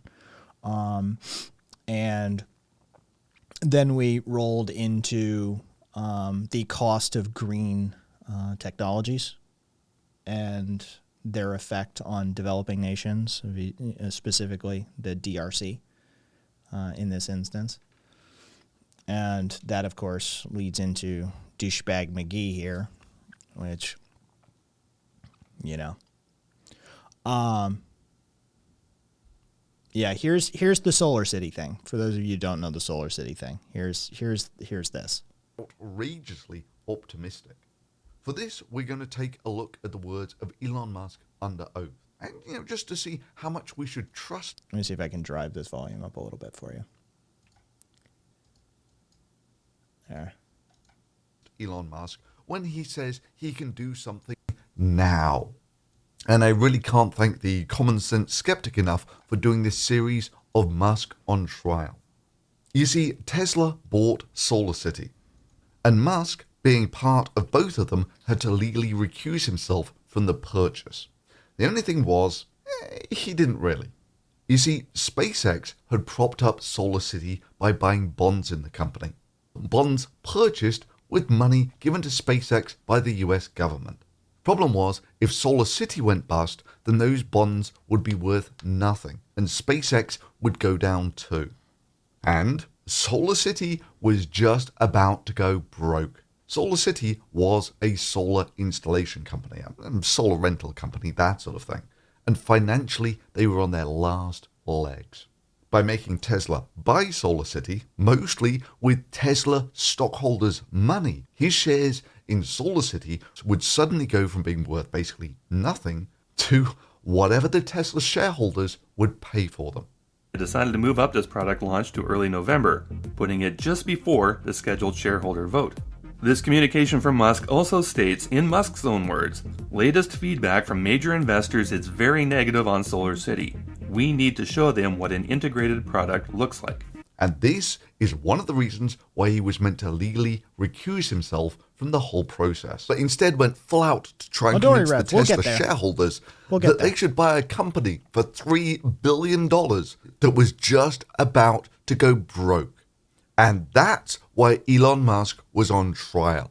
And it's where we learned all the juicy bits, like Solar City had consistently failed to turn a profit, had some $3 billion worth of debt, and didn't have enough cash to meet its obligations. Come on, think, Elon, think. If Solar City goes down, it takes SpaceX's cash with it, and all the shares that I have in Solar City will be worthless.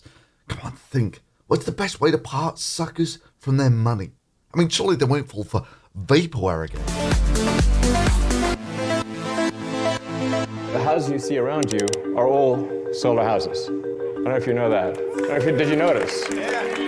Quoting Barron directly, and what you did then is a series of things. You first presented that product at the back lot of Desperate Housewives. You put a bunch of tiles that look like solar roofs on the top of the houses in order to show people what the roof would look like, correct? Those were not working models or roof. Those were just mock-ups, correct? So we're going to show you, this is the before shot of that house over there. Now that's all solar. But they were not working models. They were just models. They were not working models. They were still in the idea phase, as you just said. To which Musk replies, they're for demonstration of the aesthetics, which was the primary thing. Oh, I'm sorry, did I mislead you into thinking these were actually solar roofs? The houses you see around you are all solar houses. I don't know if you know that. Did you notice? We've made it possible to run comprehensive laboratory tests from a tiny sample or a few drops of blood that could be taken from a finger. So I want to be clear, this is something we can do now. This isn't just a pusher like a lot of vehicles that they unveil are just vehicles that don't actually function. There's a fully functioning vehicle, which is really incredible. That house is also solar, and that's a sort of a style of a French slate, which is one of the hardest things to do. It's what the French slate hydrographic looks like. The third house is really transformative. From the vantage point of the street, it looks completely opaque, but as the angle changes, it goes from transparent to opaque. Most surprising one is that the Tuscan glass. All of the dark tiles have solar panels. So here we are, about 5 years after Elon Musk Oh, told fucking Ninja. Yes, Ninja. Okay, so we have gone from Coca-Cola fucking to solar company, battery and solar companies in the DRC to, of course, Musk and Solar City. Yeah, we didn't start on shitting on Musk, Ninja, but we've certainly found our way to it. I don't think Ninja will mind me. It's pretty common knowledge at this point. For those of you who don't know, Ninja used to work with Elon, and not work with Elon. So yeah, as you can see, the anti-Elon emote coming from Ninja's channel. Yeah. So let's just say it's there's no love lost there. Yeah. So here we go. Tesla shareholders that they expected to be doing solar roofs in volume in 2017. Transcription of a shareholders meeting held 2 weeks after this presentation, where Musk stated, "We expect to start doing solar roofs in volume somewhere near next year." Again, Barron calls this statement what it was, flat out false. There is no way with an idea that is in existence in the third quarter of 2016 that you would be starting doing solar roofs in volume by 2017. 5 years after it was going to be everywhere. And it's a trickle at best. The vaporware promised that it was going to be cheaper and better. Well, that is better than a normal roof. That looks better. We're confident that this is a product that is better in every way from a feature standpoint. Lasts longer, has better insulating effect. That wins on economics against diesel trucks in a worst case scenario. Corey, I can answer that question directly. Yes, directly. Yeah, I can answer that on behalf. I've had that conversation. Yeah. Straight with him. He didn't work for him. He worked with him. There's a distinction in my language. Yeah. And where the cost of roof plus electricity is less than that of a normal roof. And that defeats rail in a convoy scenario. It's really not that complicated. And production begins 2019. So if you order now, get the truck in 2 years. All right. And the only thing that we know about the new solar roof that they're trying to install is that it's much more expensive than a regular roof plus solar panels. It's only available in one color, and it looks nothing like the roof tiles that Elon Musk was demonstrating. And now it's apparently made in China, making Tesla just an installation company, who, by the way, has one of the worst reputations as a solar installer. Now, sure, Tesla make luxury cars that constitute just under 3.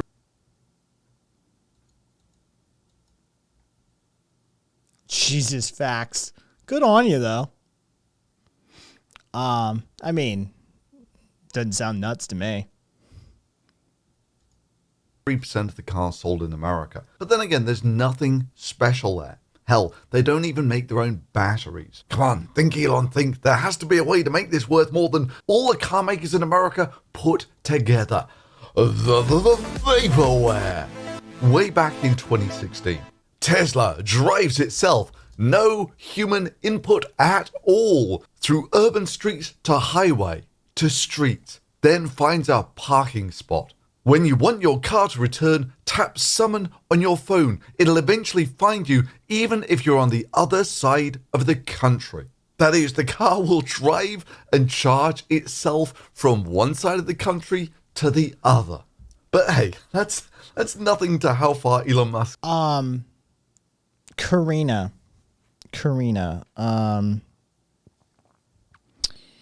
Sun Power and Solar World, I think, are two of the top U.S. manufacturers that like make some of the like quote unquote greenest solar panels.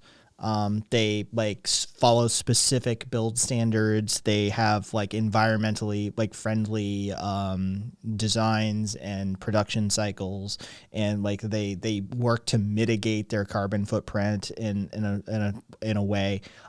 So yeah, it's Sun Power and Solar World, I think, are the two that you would want to look at. Also, because they're manufactured close is also a benefit. Because you're not shipping heavy shit halfway across the world. So yeah, that's like, yes, but you need to source it very specifically.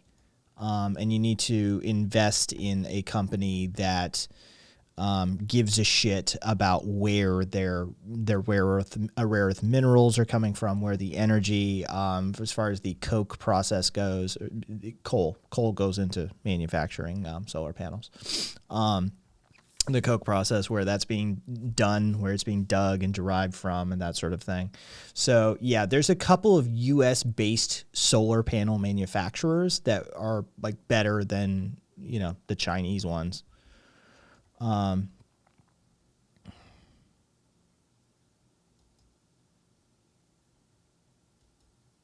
Yeah, facts. That is, yeah, you gotta make that distinction.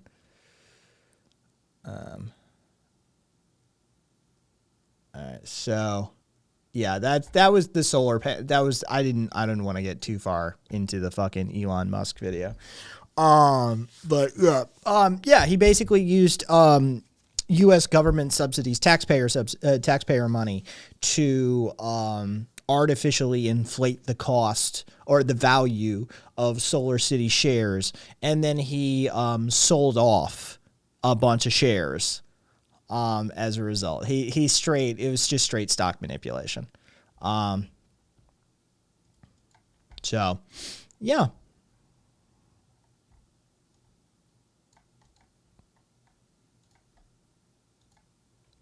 Rev, yeah. Yeah. Oh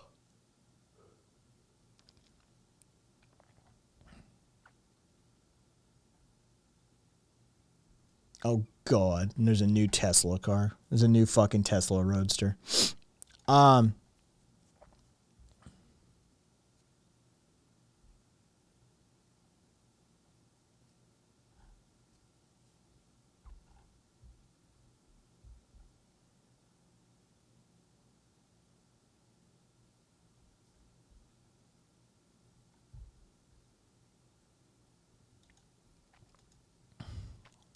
Simply put, rules apply to other people. The same qualities that make you a disruptor are fine until things like math come to bite you in the ass. Oh.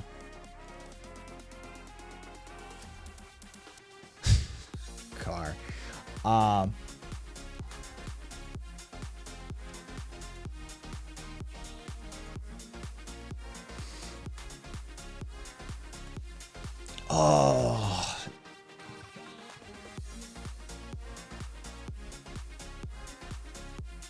Oh, I mean, Karina, like actual mathematicians and scientists didn't say that he was going to kill anyone, because they said it's going to be impossible to maintain a vacuum on those tubes. Like, you're never going to build those tubes. Like, you'll build a test tube and then, like, yeah, you can't maintain a vacuum on that tube. Not to the extent, yeah, it was a doofy fucking things. I did see that, Viva. Mercedes got to it first, not Tesla. I did see that.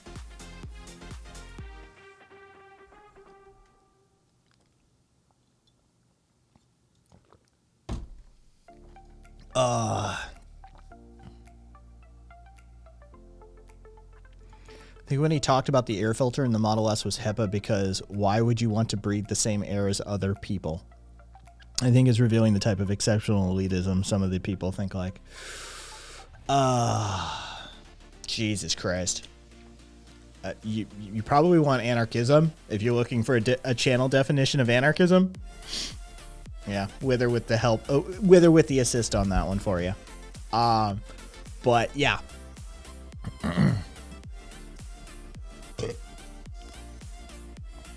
Yeah, the truck actually exists and works, right, Viva? It's almost like Mercedes has a history of like a many year, century over history of building vehicles. So, what? You don't say. Yeah, it's almost like when Mercedes usually says they're building a thing, they build a thing because Mercedes builds things. I know, crazy, right? Yeah, Elon Musk is he's a con man. I like what fucking Thunderfoot calls him, the king of vaporware. He's the vaporware king. Right? Like he's just a fucking vaporware king. Like this motherfucker promises shit and just does not deliver.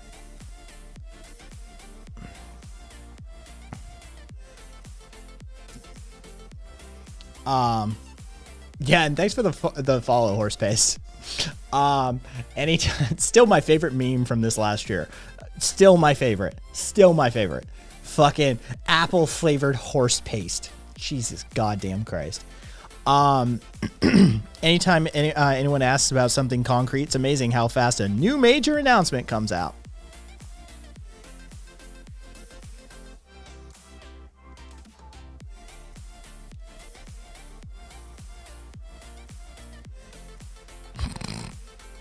Facts.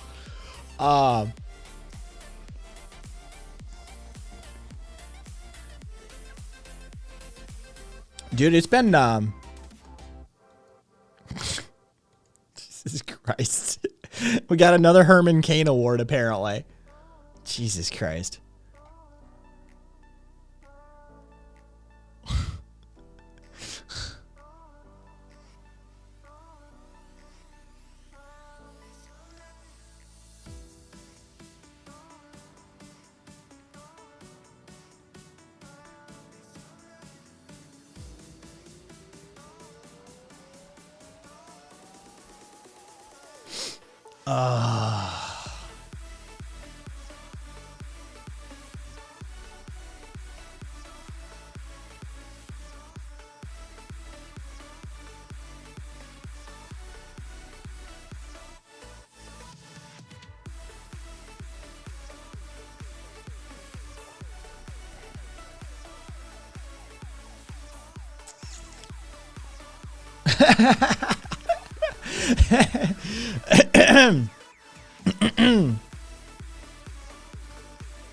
The Republican representative that is about traditional conservative values, Madison Cawthorn, you know, the one who said that like women are essentially a broodmare for the state, and that, you know, was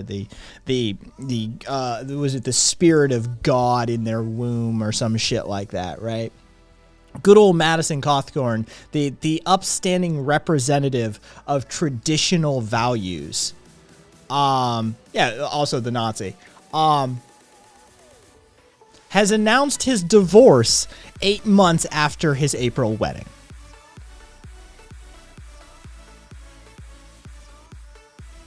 Yes, earthen vessels. Yes, Exol. Yes, earthen vessels. Yeah, upstanding. Yes, good American values.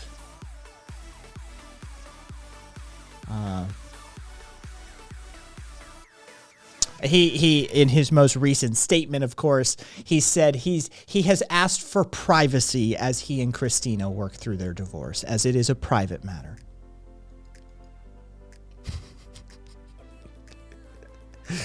Oh.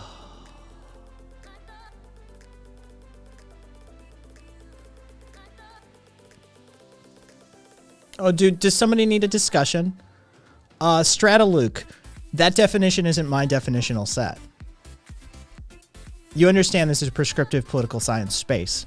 And that when I discuss anarchism, I'm not using a Webster's dictionary definition of anarchy. Right. By the way, the definition of anarchy as chaotic or chaos is born of the Wilson administration and is a literal pamphlet propaganda campaign conducted between, I think, 1914 to 1916. I think was that campaign. Anarchism is literally about a collapsing down of hierarchical power structures. It's a philosophical lens of analysis for unjust authority mechanisms. That's literally what it's about. Crack the International Encyclopedia of Political Science, crack a college textbook, crack a history book, crack, I don't know, a book on anarchism. But, you know, hey, you do you, boo.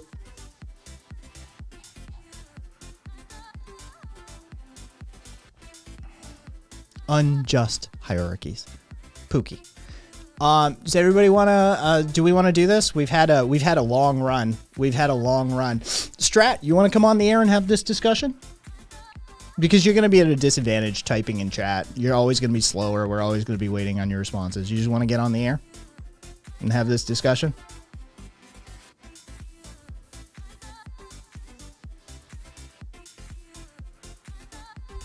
So, they tried to tag Upton Sinclair as one. Yeah, because Upton dared condemn the meatpacking industry. That was, you know, how dare we try and, oh, really? All right, hang on. Fucking, then we need to see histories.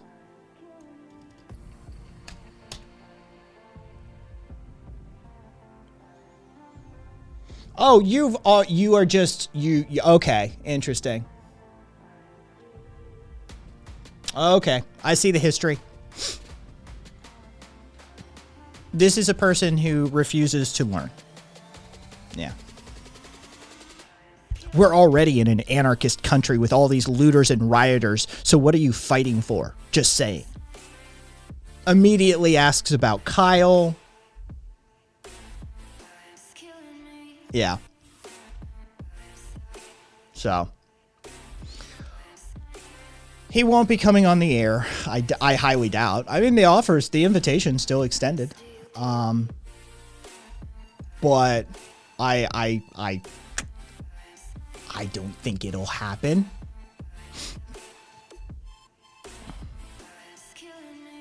Yeah, Puddle.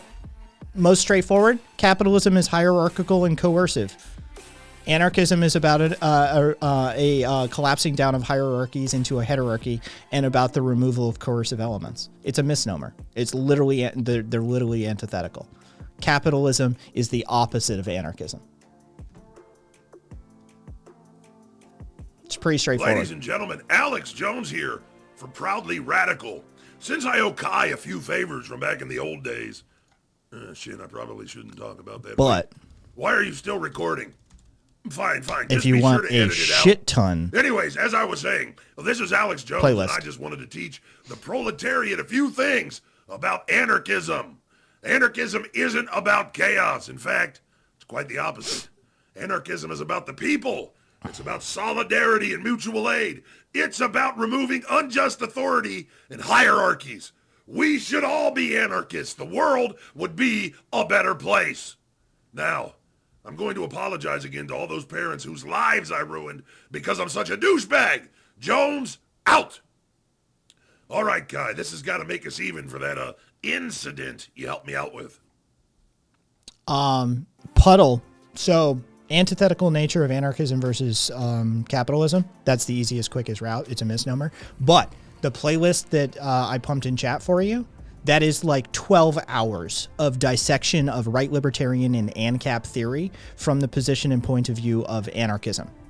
So if you want like tons of ammunition, go for it. Yeah, have at it, Puddle. If you want the basis of it, because the basis of it starts in Austrian economics. You have to start the conversation at the position of like Austrian economics, because that's what ANCAPism and right libertarianism is born of.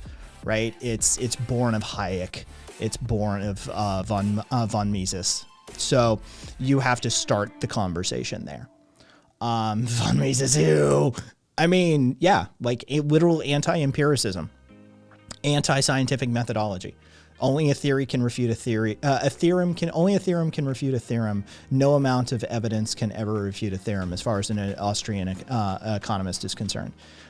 So you have to start the conversation there if you want to actually dissect the so-called philosophy behind it. And yeah, like I said, that playlist has 12 hours of content for that.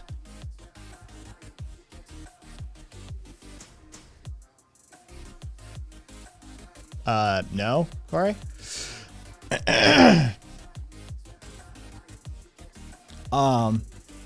So, yeah. But, I mean, at the end of the day, all you need to know is that capitalism is hierarchical, right? Do you have a boss? Do you have owners? Do you have workers, right? Capitalism is hierarchical. Is it coercive? Well, let's see. What happens if you don't work? What happens if you don't have money? Oh, you starve? You don't get access to healthcare? You don't have a house? Okay, that's definitely a coercive and oppressive element. So what's anarchism? Oh, it's about a collapsing down of unjust hierarchical power structures into hierarchical power structures, or horizontal, and about a challenging and removal of coercive and oppressive elements throughout our society, right? Like it's literally antithetical. It is a misnomer at best. At best, it's a misnomer. At worst, it is a bad faith, inorganic argument to provide political cover for somebody's shit position. Because under right libertarian philosophy, von Mises, straight translated, means from lousy. Jesus Christ, that makes so much sense. Because under a right libertarian or Austrian economic or ANCAPism position, some of the things that you can justify are nightmare fuel, and we got into them in the discussion. Like I said, 12 hours. It's a whole fucking thing. It took a while to get that playlist done. So have at it. If you need ammo, it's in that playlist. One of my favorite problems with the right libertarian theory and the ANCAPism is the property ownership or transformational problem, because they can't. Basically, the crux of it all is how do you clear ownership? Who owns something? How do you transfer something from the commons into private holding? And so the best any of them ever come up with is sort of a Rothbardian definition of transformational energy.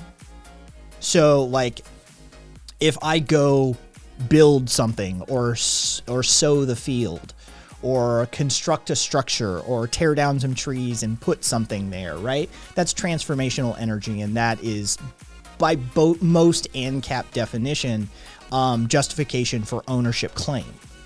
But the problem is hilarious, because under ANCAP definitional sets for property ownership of privatized property, the property owner within the realm of right libertarian code has basically they have godlike rights on their property, right? They get to dictate usage, demands, justifications, the whole 9 yards. So there crops up this problem under right libertarian and ANCAP theory that if you have your property, say you have your house and your homestead and your fields that you've worked, I can then step back, say 50 feet from anything that you've put work into and build a fence and a trench around your property. And the cost for transiting that trench or that fence is everything you own. That is my cost. I'm demanding everything you own. And under ANCAP and right libertarian theory, that is not aggression. That doesn't qualify as a coercive act. And so it doesn't violate their non-aggression principle. And so I can basically fence you in and demand your property to cross my border to cross my property boundary. And that's all, like, that's kosher. That's completely kosher. And so you have all of these sorts of logic problems. The Lockean proviso issue. The fact that bodily autonomy doesn't actually exist under these concepts. It's staggering. Yeah, like I said, 12 fucking hours we go into it. Are we timing them out? I mean, they had their chance.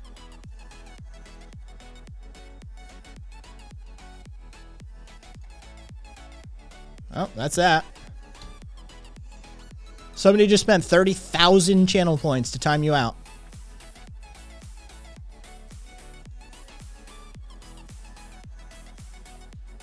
So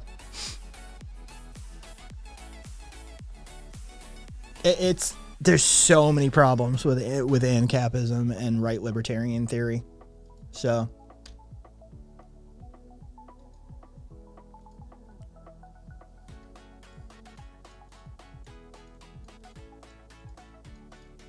oh, also I did want to say you can't really change a word and label it yourself. Yes, you can. Gotpunk, thank you for the gift sub. Jesus Christ, you've given 38 gift subs on this channel, Gotpunk. Holy fuck, man. Congratulations, Cupcake.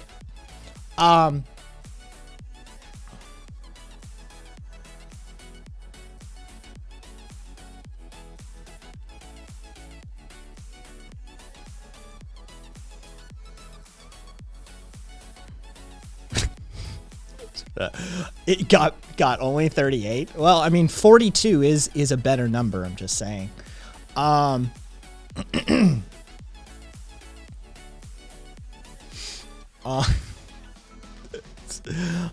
God! Don't ever feel leaned on in any way, shape, or form.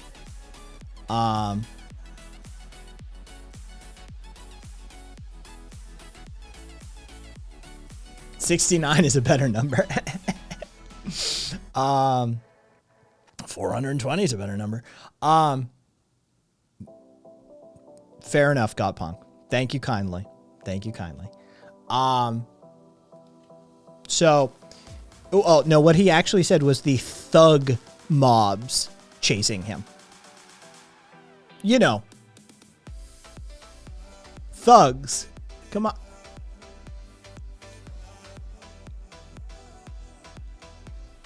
Is that a whistle I hear in the background? Anyway, oh,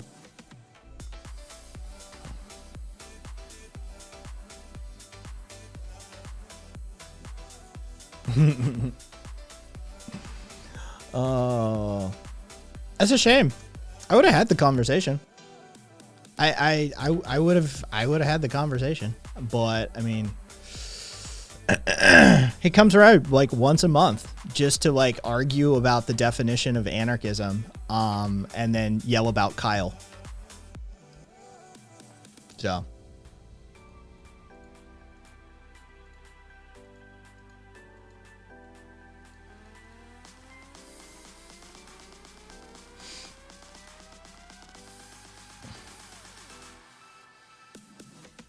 Yeah, Brett. For some reason, the dog next door is freaking out.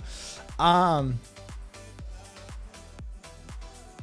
mean, Kvass, it's not really irrational. She's over on fucking Twitter, arguing for like to protect child pornography and shit. Like, it's not really irrational when somebody's defending child pornography and you get angry at them. Yeah, so.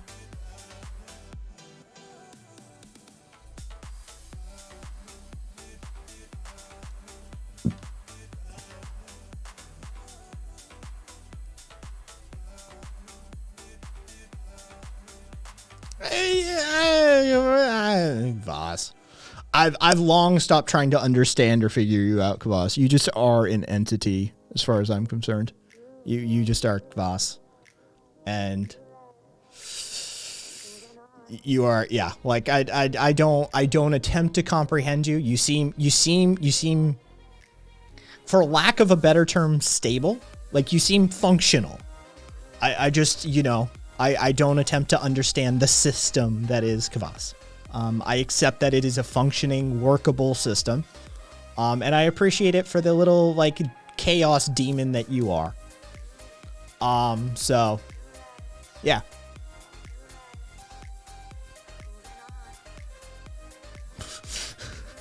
It's just how it goes at this point. Yeah,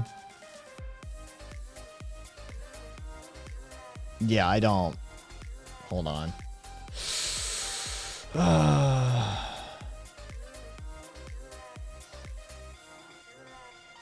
Yeah, because that was, I always thought it was that. I've never heard anybody taking it seriously except Class. I'm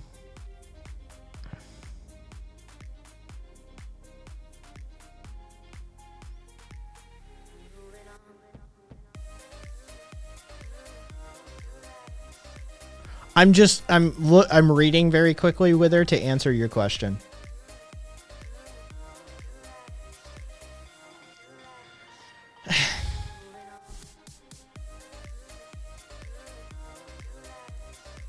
I can't take it seriously. I can't take it seriously with her.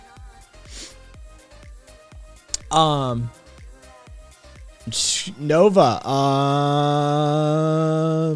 you? Just shot in the dark. Nonsense saw Rick today, like in real life, or like on Podbean.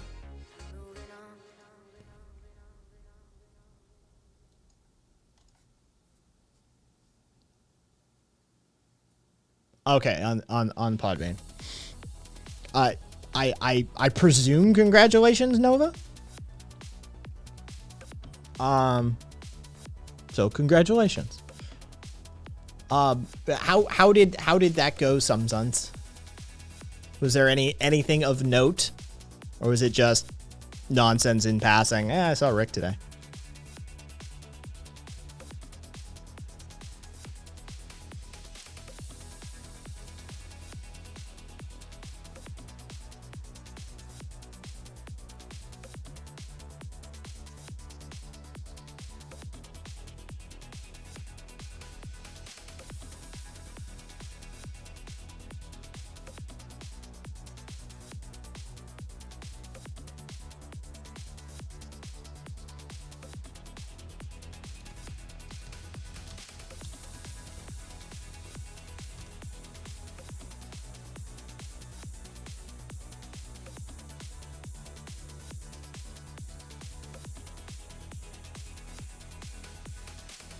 Holy shit, Monica is still crazy. He did not talk to nonsense. Monica is still losing her shit. Their shit. I don't fucking know. On Twitter. She's still going, Caboose. She's still fucking going.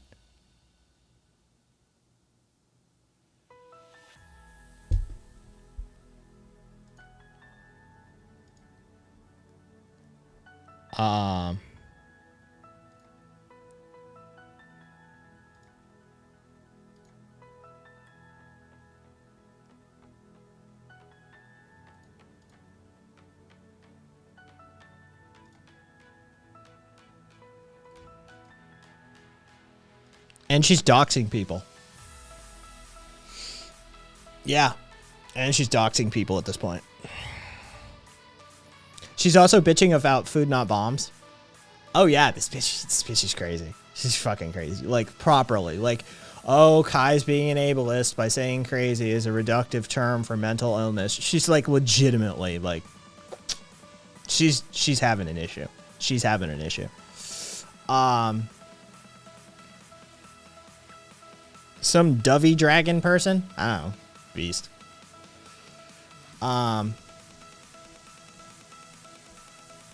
Straight up put this person's address on Twitter. Straight up.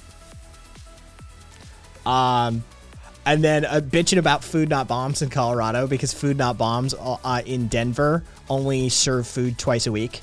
Only. Right? Like they're serving full, fresh, vegan meals twice a week to the entirety of the Denver community for anybody that shows up, right? And she's bitching about it because it's only twice a week. She wants food. She needs Food Not Bombs to be a full-time free restaurant for her, or else anarchy doesn't work. The anarchy organizations that pretend to feed people in Colorado actually only serve food twice a week. Yeah, it is, Beast. I already reported the tweet. The anarchy organizations that pretend to feed people in Colorado actually only serve food twice a week.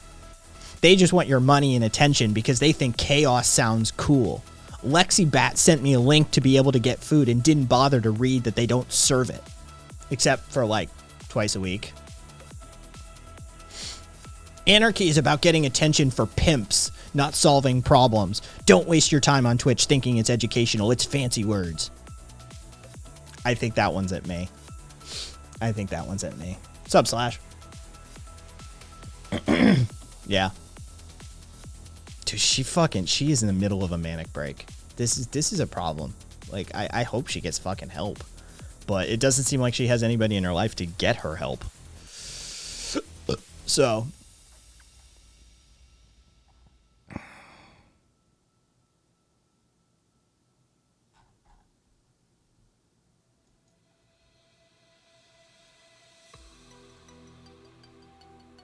Oh, okay. So who is this? I want to look up this address. I want to look this address up.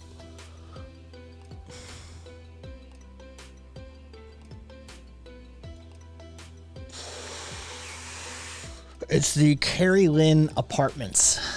Interesting. Yeah, this person needs help.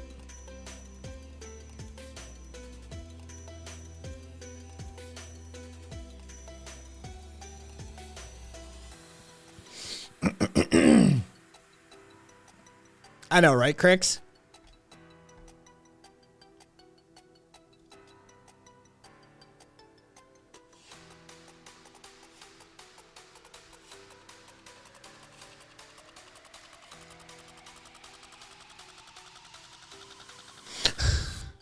I'm still, as the as the Brit bongers say, right chuffed at the bitching about free food.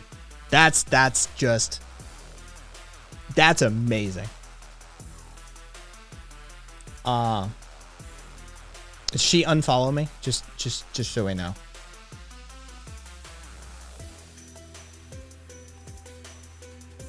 Yes. Okay, good.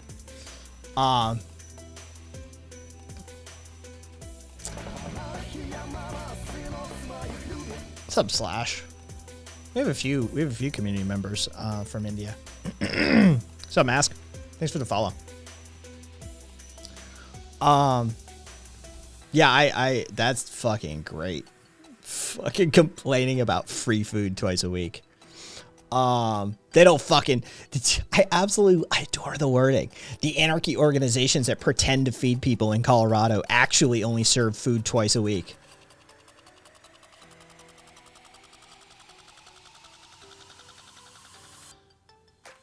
Sorry, what, bitch? Amazing. Amazing. Where is he? He's in here somewhere. Amazing!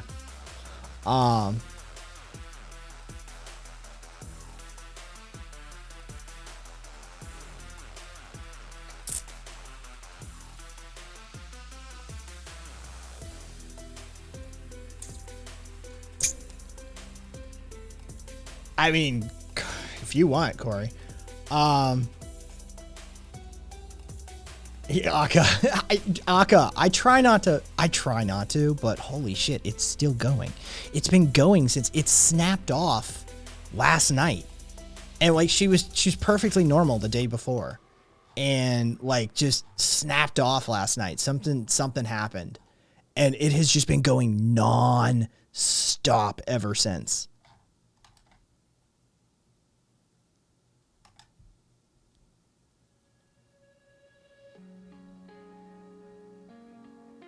Oh.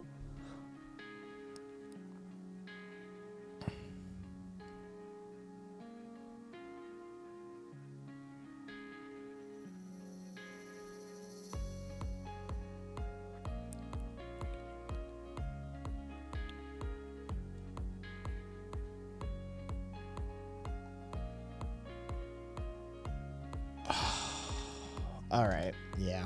I'm going to stop looking at this.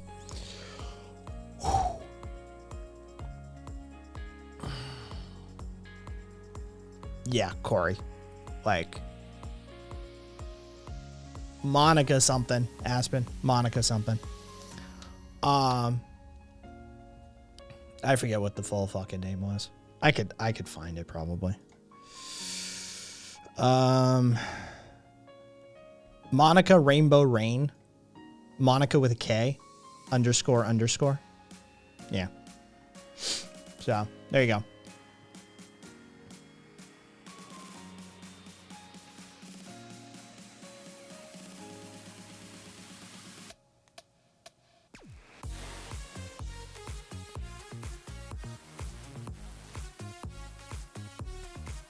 It's Wednesday. Wait a second. It's Wednesday. Food Not Bombs was serving food tonight in Denver by the Civic Park off of 14th and Broadway. And she's bitching about she could have gone down. What the? Like, wait a second. That's today. They serve Wednesday and Saturday in Denver. So, like, what the fuck, man? But they don't do delivery. That is true. You got to go down there. It's true, Viva. No Grubhub for the Food Not Bomb service. I'll fucking Corey, give me a second here. Give me a second.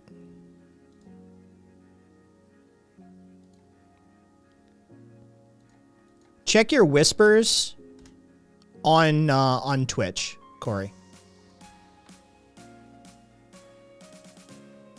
Just I sent you the Twitter link. That's the easiest route.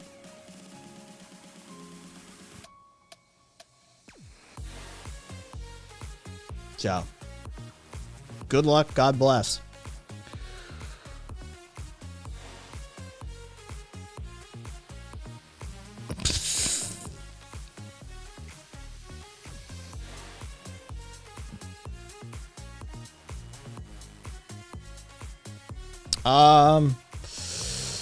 Denver every Wednesday. Yep. Civic Park off 14th and Broadway. Serve at 4 p.m. So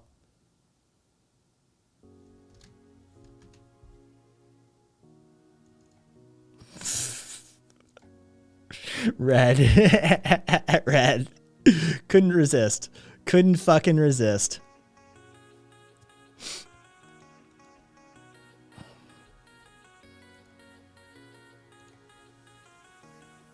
It's like almost a 10-minute walk. I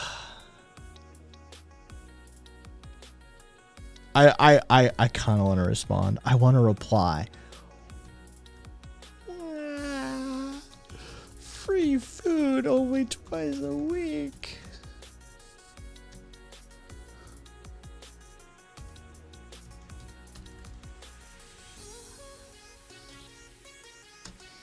I don't want to engage, but I kind of want to do. I want to be a snarky little prick, and just free food only twice a week. Bah, humbug.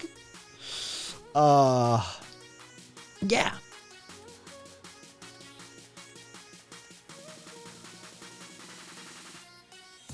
Nice, Karina. Yeah, and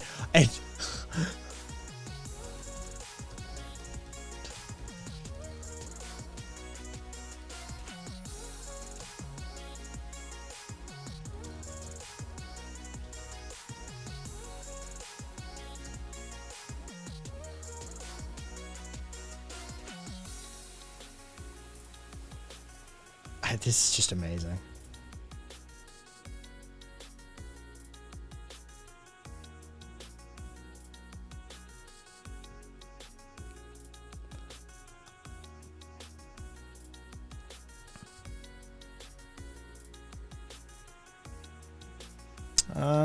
Where are they?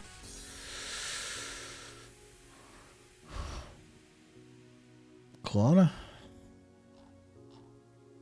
Well, that's a nice roaster. That's a nice little shop. Cool. Good on you, Karina. Good luck.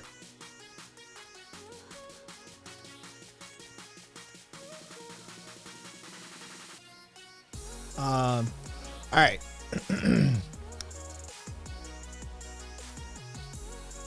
Jesus, got punk. I just read the Chipotle thing.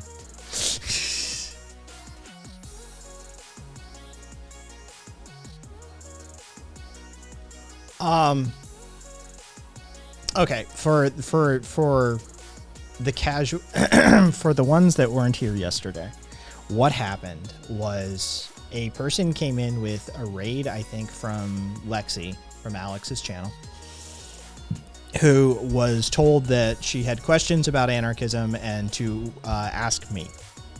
Right? She said, I don't know much. They may be beginner questions. They may be ignorant. And she was chill. She was chill. Had some questions. We answered her questions. Everything was cool, right? Comes in last night and just starts spamming like crazy. Like just spamming like crazy. Just message after message after message after message after message after message after message. Kat tells her to chill out. She literally openly defies Kat, which Kat's like, yeah, fuck that. Time out. We were on the air. There's a few of us. Times are out. Apparently she fucks off and goes and fucks with somebody else's channel. Like, yeah, straight up look at me stuff. Jake and Hannah had also recommended me to her. Fair enough. Comes back eventually, starts spamming again. Fucking gets like timed out or banned. Timed out again. And basically just like by the time she comes back, I'm like for a third time or some shit like that, I'm raiding out. Right? Like I was done. Shit was getting weird. I was raiding out. Raided over to Public. Starts immediately doing this shit on Public's channel. Eventually gets fucking weird, and I time her out on Public's channel because I'm a mod over on Public's. Meanwhile, we check the Twitter feed, and the Twitter feed's going just as fast. Right? Like she's like going just like, and it just seems manic break. It legitimately seems like a manic break at that point. Gets timed out on Public, goes over to Real Dan Cody. Dan fucking Lexi goes over to Dan because Alex is a mod on Dan's channel and handles that shit over there and fucking times her out on or bans her on Dan. Then she goes somewhere else, fucking, and this shit just keeps going. Tries to start some shit on my on our Discord server, right? Like over on the PR Discord, like about like trying to like tag Lexi and trying to like bait Lexi out and see if she can't get him to like, I don't know, respond or some shit, right? And that doesn't go down. And eventually, like apparently because nobody took the bait, nobody would bite. Because we had watched this weird fucking just devolution of mental well-being. Comes in and just says, you're pretty for a whore. How does that Jeff Bezos cock taste? Is he keeping you alive? Is it good? And then left the server. That's when I put the ban in place on the Discord server, just in case. And put the ban on the channel as well. And ever since then has been just like circling the fucking drain. We're not talking about the anime, Viva. We're not talking about the anime. Circling the fucking drain, right? Like has absolutely like on her Twitter account has defended child pornography. Has like just, it's been a wild ride. It's been a wild ride. Let's just put it that way. So yeah. So you're kind of caught up. Yeah. What am I radical about? Radical, second Oxford English Dictionary definition, radical, fundamental or systemic change, especially that within a political system. I think the whole thing needs changing. So there you go. Like literally just everything. The whole thing's a mess. It all needs changing. As the kids say, big oof. There's an oof command on the channel, actually. You can get me to, you can cue the Kai oof.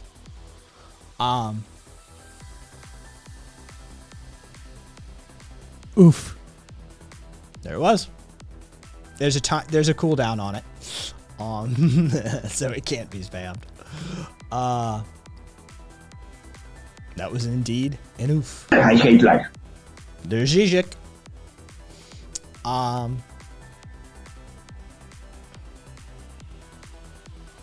Buddhist, you've been uncovering some of the AK press lore.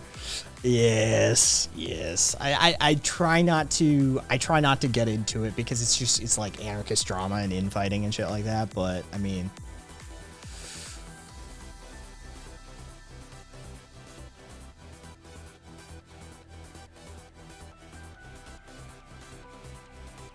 so yeah, it's been weird. Oh, wait, hang on.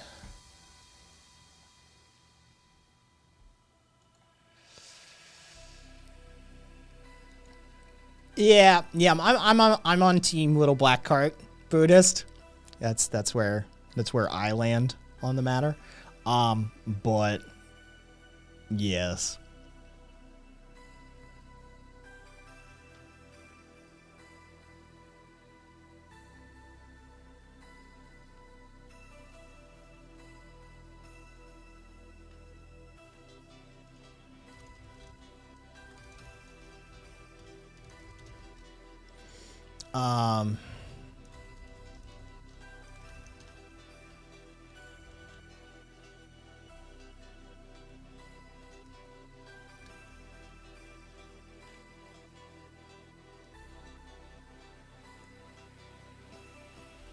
I think that you were probably meant to die of a preventable illness around the age of 28 to 35 / by nature's design.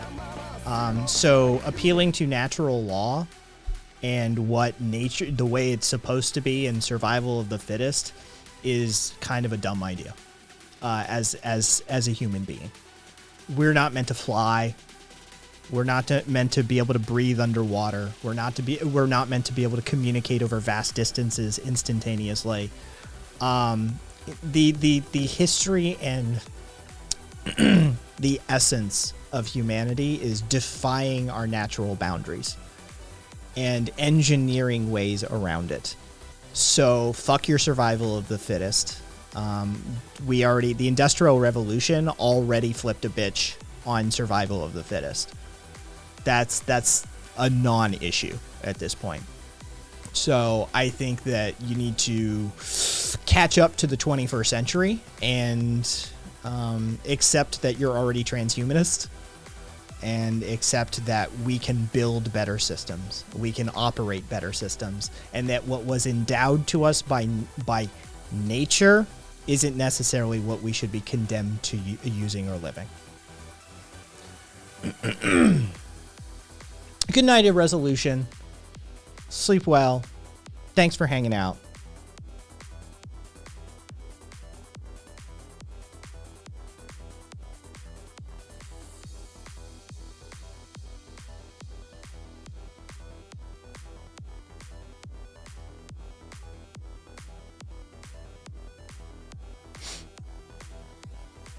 What part of my statement was false? Whether you are. Whether you like it or not. You're not transhumanist, you're posthuman. All right, well, except you're not. You're not there yet. You'd like to be. You're aspirationally posthuman. That's a linguistic set I'm okay with. Yeah, aspirationally posthuman.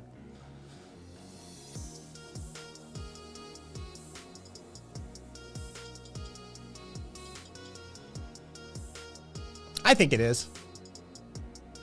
Hang. I think it is.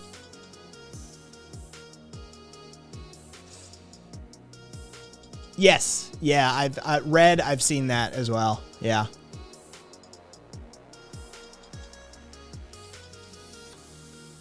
Viva. Oh, Viva.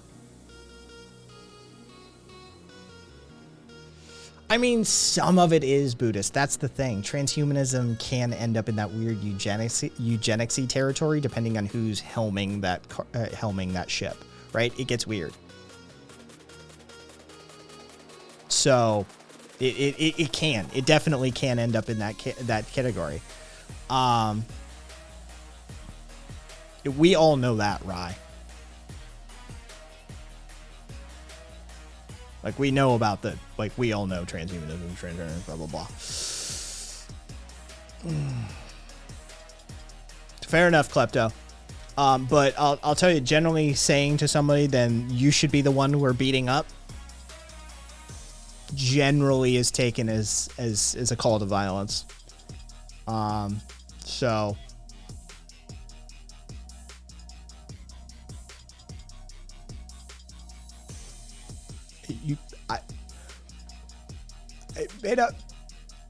I'm not rehashing. Don't care. Apology accepted. Let's just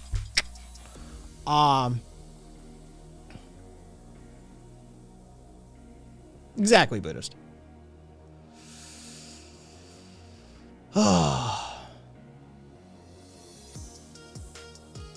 Which one is okay? Oh, interesting. You're Cambodian, Hank.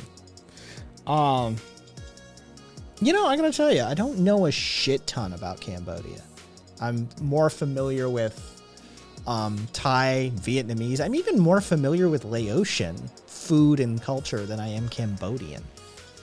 I don't have a ton of knowledge / experience with Cambodian culture, to be perfectly honest.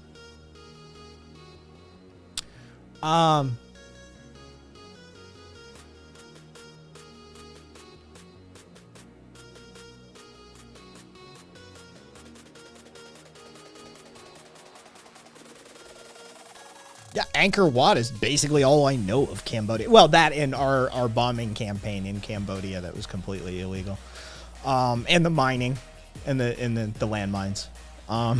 So that's basically the extent.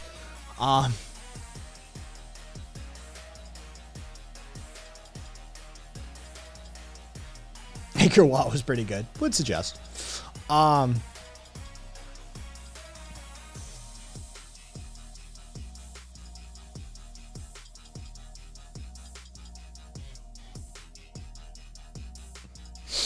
Viva, everyone in favor of me working on the post-humanist revolution.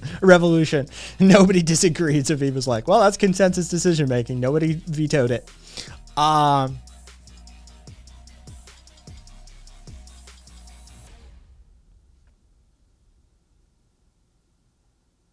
Okay, well, we're timing Slash out for 10 minutes. Somebody just spent 30,000 points to do it.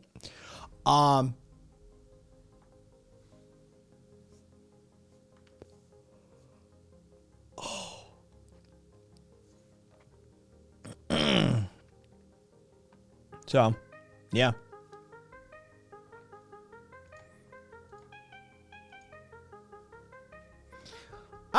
I'm not in for the post-humanism with her.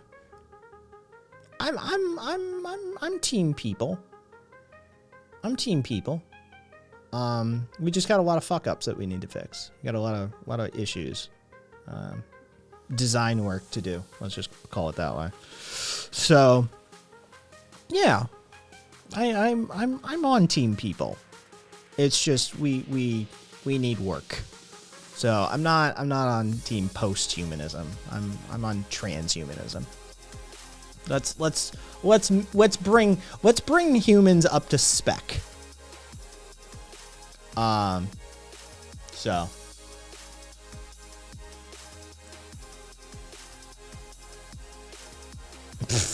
return to monkey.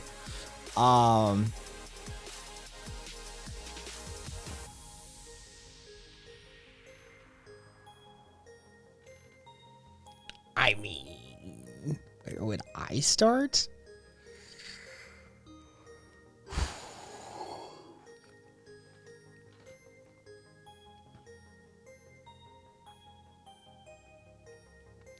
Here's a position that a lot of people probably don't consider.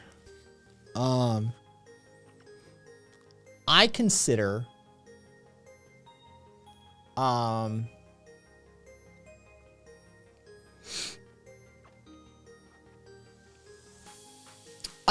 psychedelic drug usage to be transhumanist. I think it is a form of molecular transhumanism. Holy shit, got punk. You're up to like 48 now. Fortus got it, GB got it, Adam got it, Meat got it, Billy, I don't know who Billy is, Crimson got it, Zerum got one, Puddle got one, a stick, I don't know who that one is, and the HBIC, I don't know who that is. So like 7 out of 10. God Punk, again, thank you kindly. So we'll just let these pop off here for a second.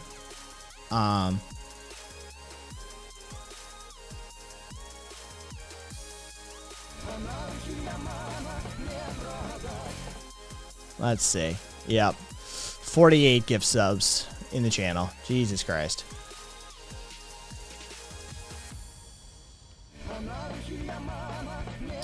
Is it actually going in order? There's me tray. So Adam next? No. Okay. Yeah, it isn't going in order. All right, fascinating.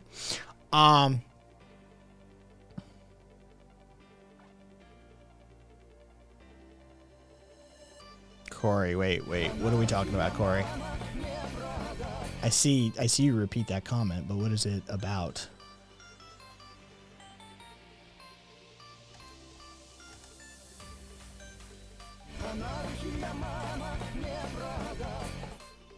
I don't know the context of that comment, Corey.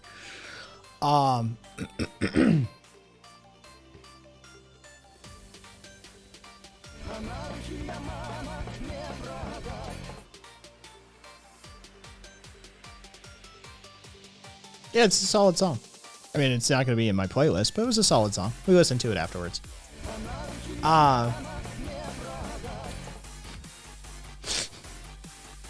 Just let them cycle by. Just my general playlist. Got Punk dropping the gift subs and then bouncing. Nice.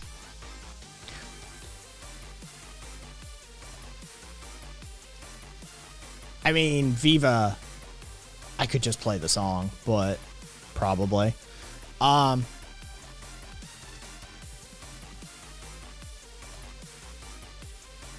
Wither, you're too young to know how to play dirty.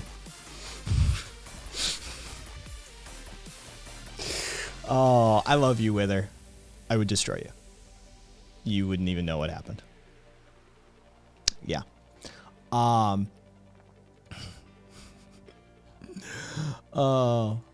Okay. So back to my point. I would start with a whole lot of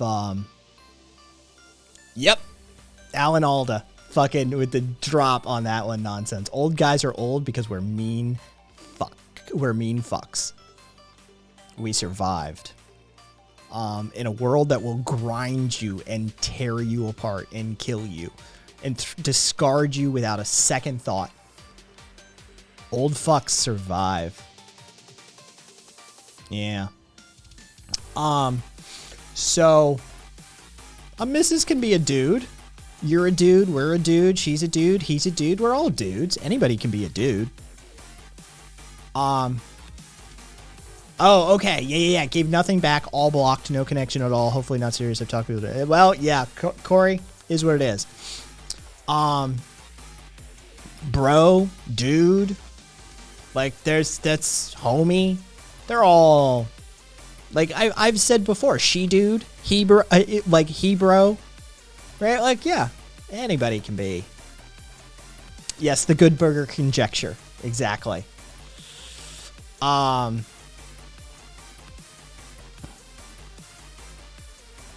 Dig, I call everybody dude and bro, my entire family.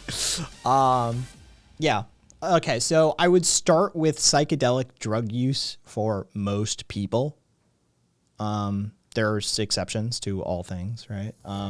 So for my like how do we start like fixing humanity? Where do we start with that one? I'd start with psychedelic drugs. I do consider it molecular transhumanism.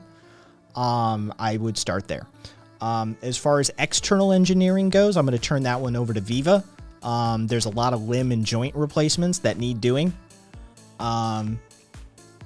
So like that's Viva's already pushing that one. You don't know, Viva works in that field to one extent or another. I'll just leave it at that. And so Viva's working on that one.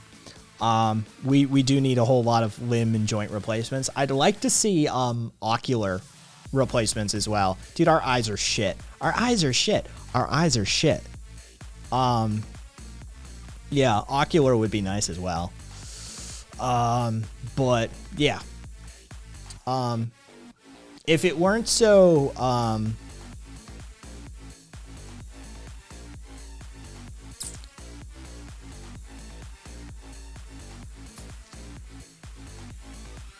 I want nanobots.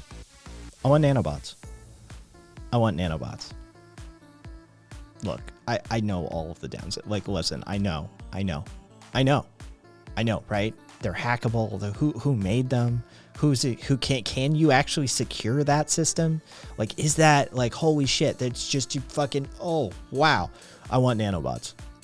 I want to be able to cut my arm and literally look down and watch it be like sutured up and healed on the fly. I want nanobots to like go in and repair nervous system damage. I want nanobots to like literally do bone modeling and like fix a broken limb on the fly, right? Yeah, I want nanobots.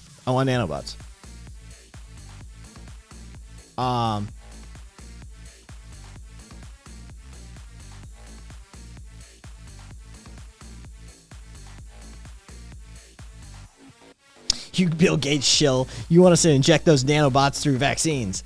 I mean, if they were giving out free nanobots in those vaccines, right? Just saying. No, I want full on, what if nanobots only work 2 days a week though? I'll take it. I want a full on like Dune Empire style, like empirical nanobot injection. I want nanobots that will heal me on the fly as it happens, that will tune and hone and perfect my blood chemistry and my microbiology the whole way through. I want nanobots. I want like the high pinnacle of science fiction nanobots. I want you fucking get stabbed in the face and you just watch it just come back together and heal near instantaneously. Yes, nanobots, that was to heal the nervous system part, caboose, for sure.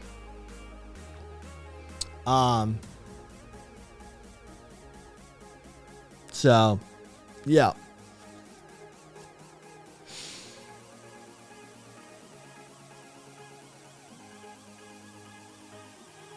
Radio, I'll happily, yes, interchangeable body parts would be neat. Radio, I'd happily take that. Yeah. Guided psychedelic sessions at puberty as a human right and go from there. I also had an opinion on this. We were on the phone. We were on a voice call. We were in voice chat the other night when I talked about this. Klepto,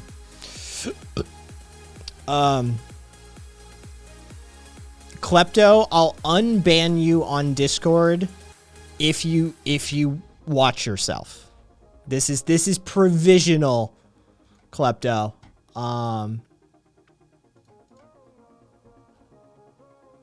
What's your username? What's your username?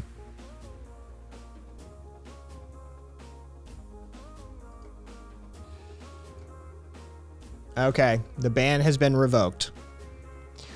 I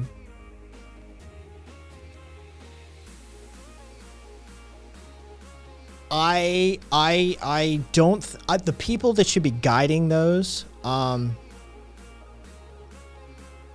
yeah, Viva, I know they're not possible yet, but I want them.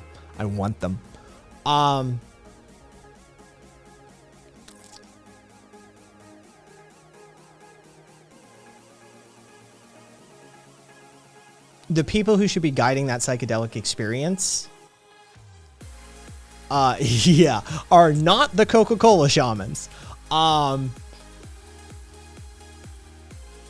they're the people that like we can't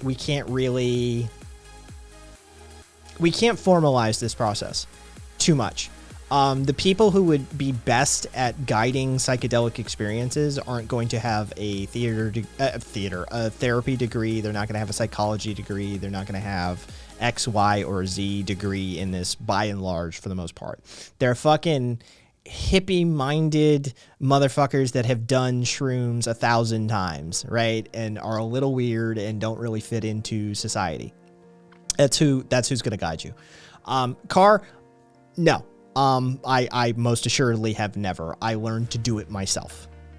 I learned to do it myself the proper way with some of the best advice and knowledge that one can get, frankly. Though it wasn't direct tutelage, the ones who I studied under were some of the best, period. Period. Some of the best trippers. So, I count myself lucky in that regard, that like coming up, I didn't have the like dumb teen years, like learning process behind that one. I was shown the way. So I count myself in a very elite few that actually got that experience. As a Western white American human. So there's not many that luck out that way. But yeah. Get sent to the hippie commune for your formative psychedelic experience.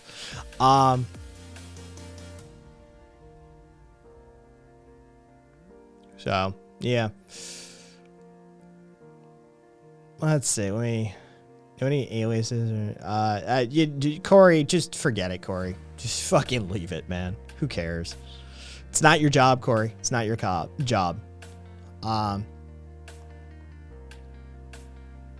Wait, what was the question with her? What's the actual, like, whether, like, type the full question as it was intended from the outset, and then we'll go from there. Stop trying to revise it or whatever the fuck you're asking with her. Taco, technically we are talking about, I suppose, where I would, hi, my name's Kai, where I would, start revising humanity. We were just talking about the ways that I would tweak and change and fix.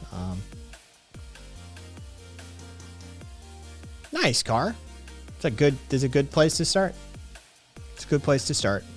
And right now we're specifically talking about psychedelic or entheogenic compound usage within human culture and individuals. Klepto, you have to be invited. You can't just walk on the air. It's not the way it works. I have to open up the lines.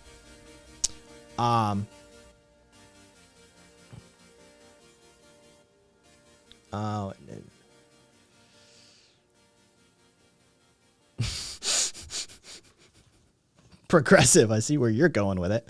Aka.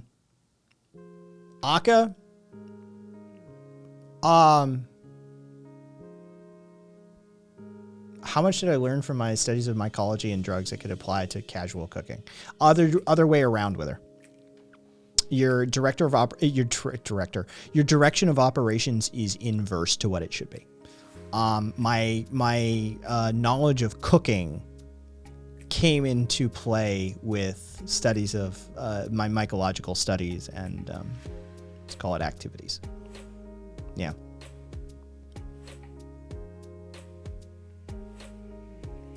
And Aka, yes, it was Aka. Aka, I'll tell you right now, if you're afraid and you go in fearful, no, progressive. No, I didn't think that at all, progressive. Definitely a radical solution. Let's go with that.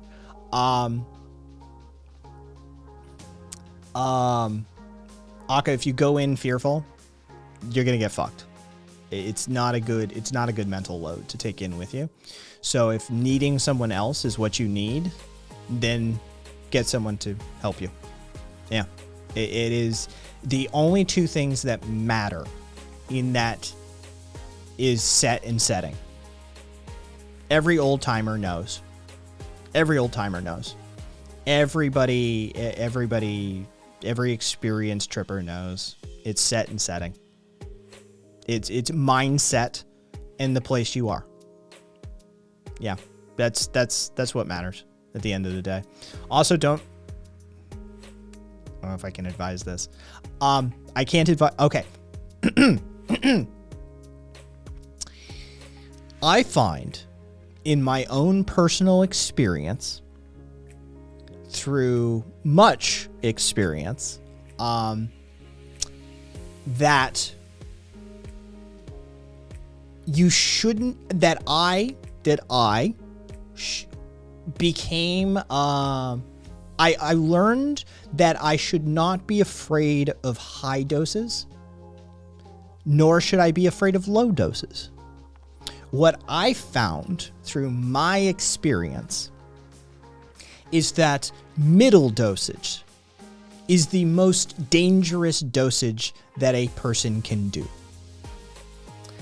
That it is the uncomfortable middle ground of having 1 foot in reality and 1 foot in the great beyond that produces some of the most anxiety producing it produces some of the most anxious situations that one can engage in.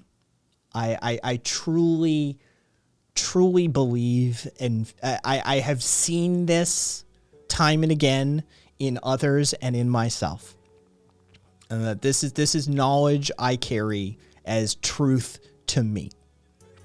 That if I were to do it all over again, you learn by doing mild doses. And then I would swing for the fences if I so chose. But when you attempt to do that middle dosage, it is some of the most terrifying, anxious-ridden, uncomfortable states of mental being that one can find themselves in. And I personally, for myself, would do everything to avoid that. I covered my ass on that one.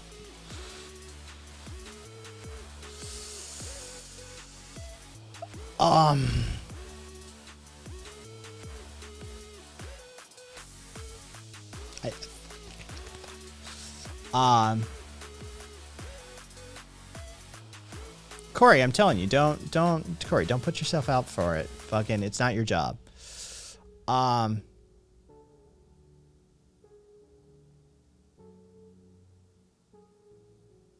Grim, I have no experience actually in that arena. I can't speak to that specifically. So, I don't know. I'm not neurodivergent, or at least not in, the ways that we're talking about in regards to that. So, yeah, I can't speak to it. Oh, come on. Aka? All right. Let's see. Aka, this is my pet peeve. This is my pet peeve, Aka. Maybe my biggest fear, other than breaking my brain, is just not having full control over what I'm doing, if that's even a possibility. I don't want to drink tea with a friend and then spend the next hour screaming or some shit. Aka, you have to learn to let go. I'm not even talking about psychedelics. I'm not talking about you have to learn to let go. This is a necessity in life. You have to relinquish control. Sometimes you just have to step outside the airplane.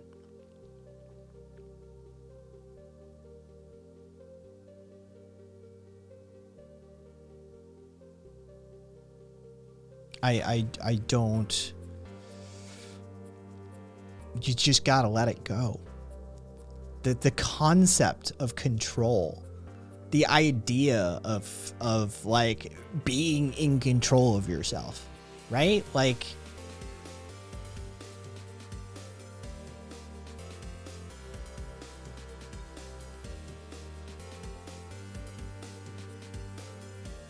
there's a reason that the Dionysian ritual was prancing through the fields, dancing and yelling like a maniac while under the influence of psychoactive substances, right? This is long been tradition for humanity.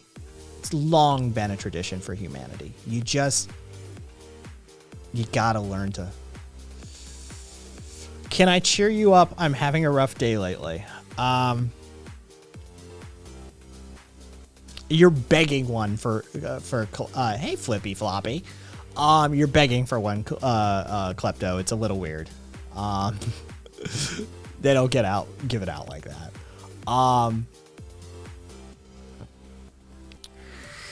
What can I do to cheer you up? Well, I don't know you, so I don't know what cheers you up. Flippy Floppy, I said a lot about psychoactive compounds at this point. We've been on the topic for a fair few minutes right now.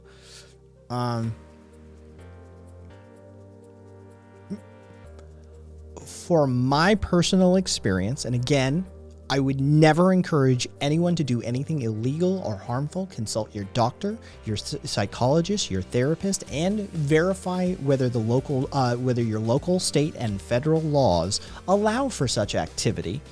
But in my previous experience, many, many years ago, Flippy Floppy, I personally am a fan of psilocybin mushrooms. So, though I have a breadth of experience with many, many, many of them. So. Oh, you gotta go, Flippy Floppy. You gotta go. You can't be here. 18 and up only. This community is 18 and up only.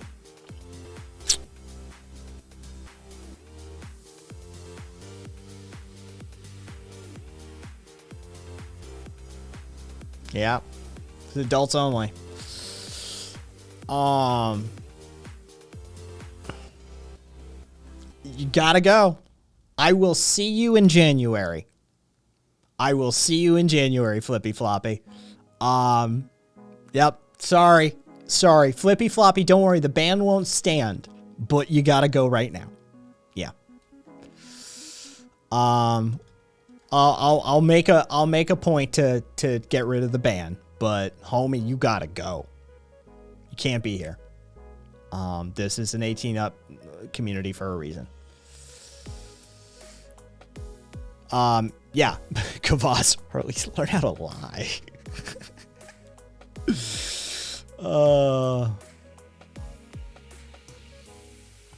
When Flippy turns 18, smokes, lottery ticket, probably radical.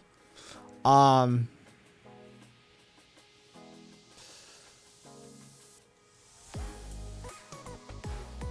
read there's all sorts of asterisks and clauses and that sort of shit. Hang, I don't know what to do to cheer you up, Hang, but like, tell me what makes you happy and we'll see if we can't sort it.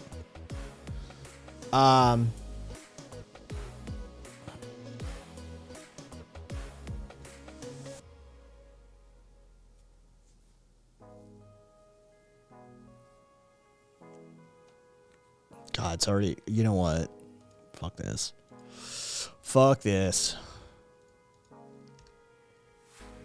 Oh, and good on you guys for fucking, because I know like a bunch of us came into Dan Cody's stream last night to watch the train wreck that was Monica, and we pushed him over the 1,000 mark on his follows. So, like, good on us on that one. But with that being said,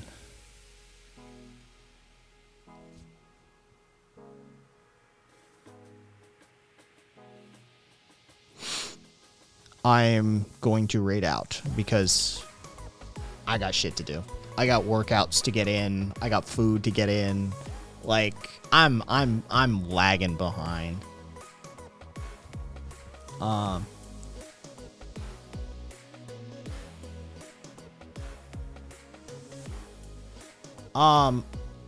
Aka, I don't know if you're capable of doing VC, but Aka, check VC in a little bit. like right after a stream, Aka. Check VC. If you're able to. Everyone else, I have no problem with USA. I've raided to USA before, but Level raided me just the other night, and Level is streaming. So I might as well return the favor.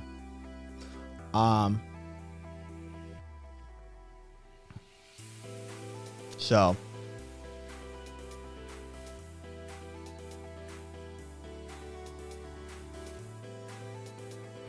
bye-bye, everyone. Catch you tomorrow.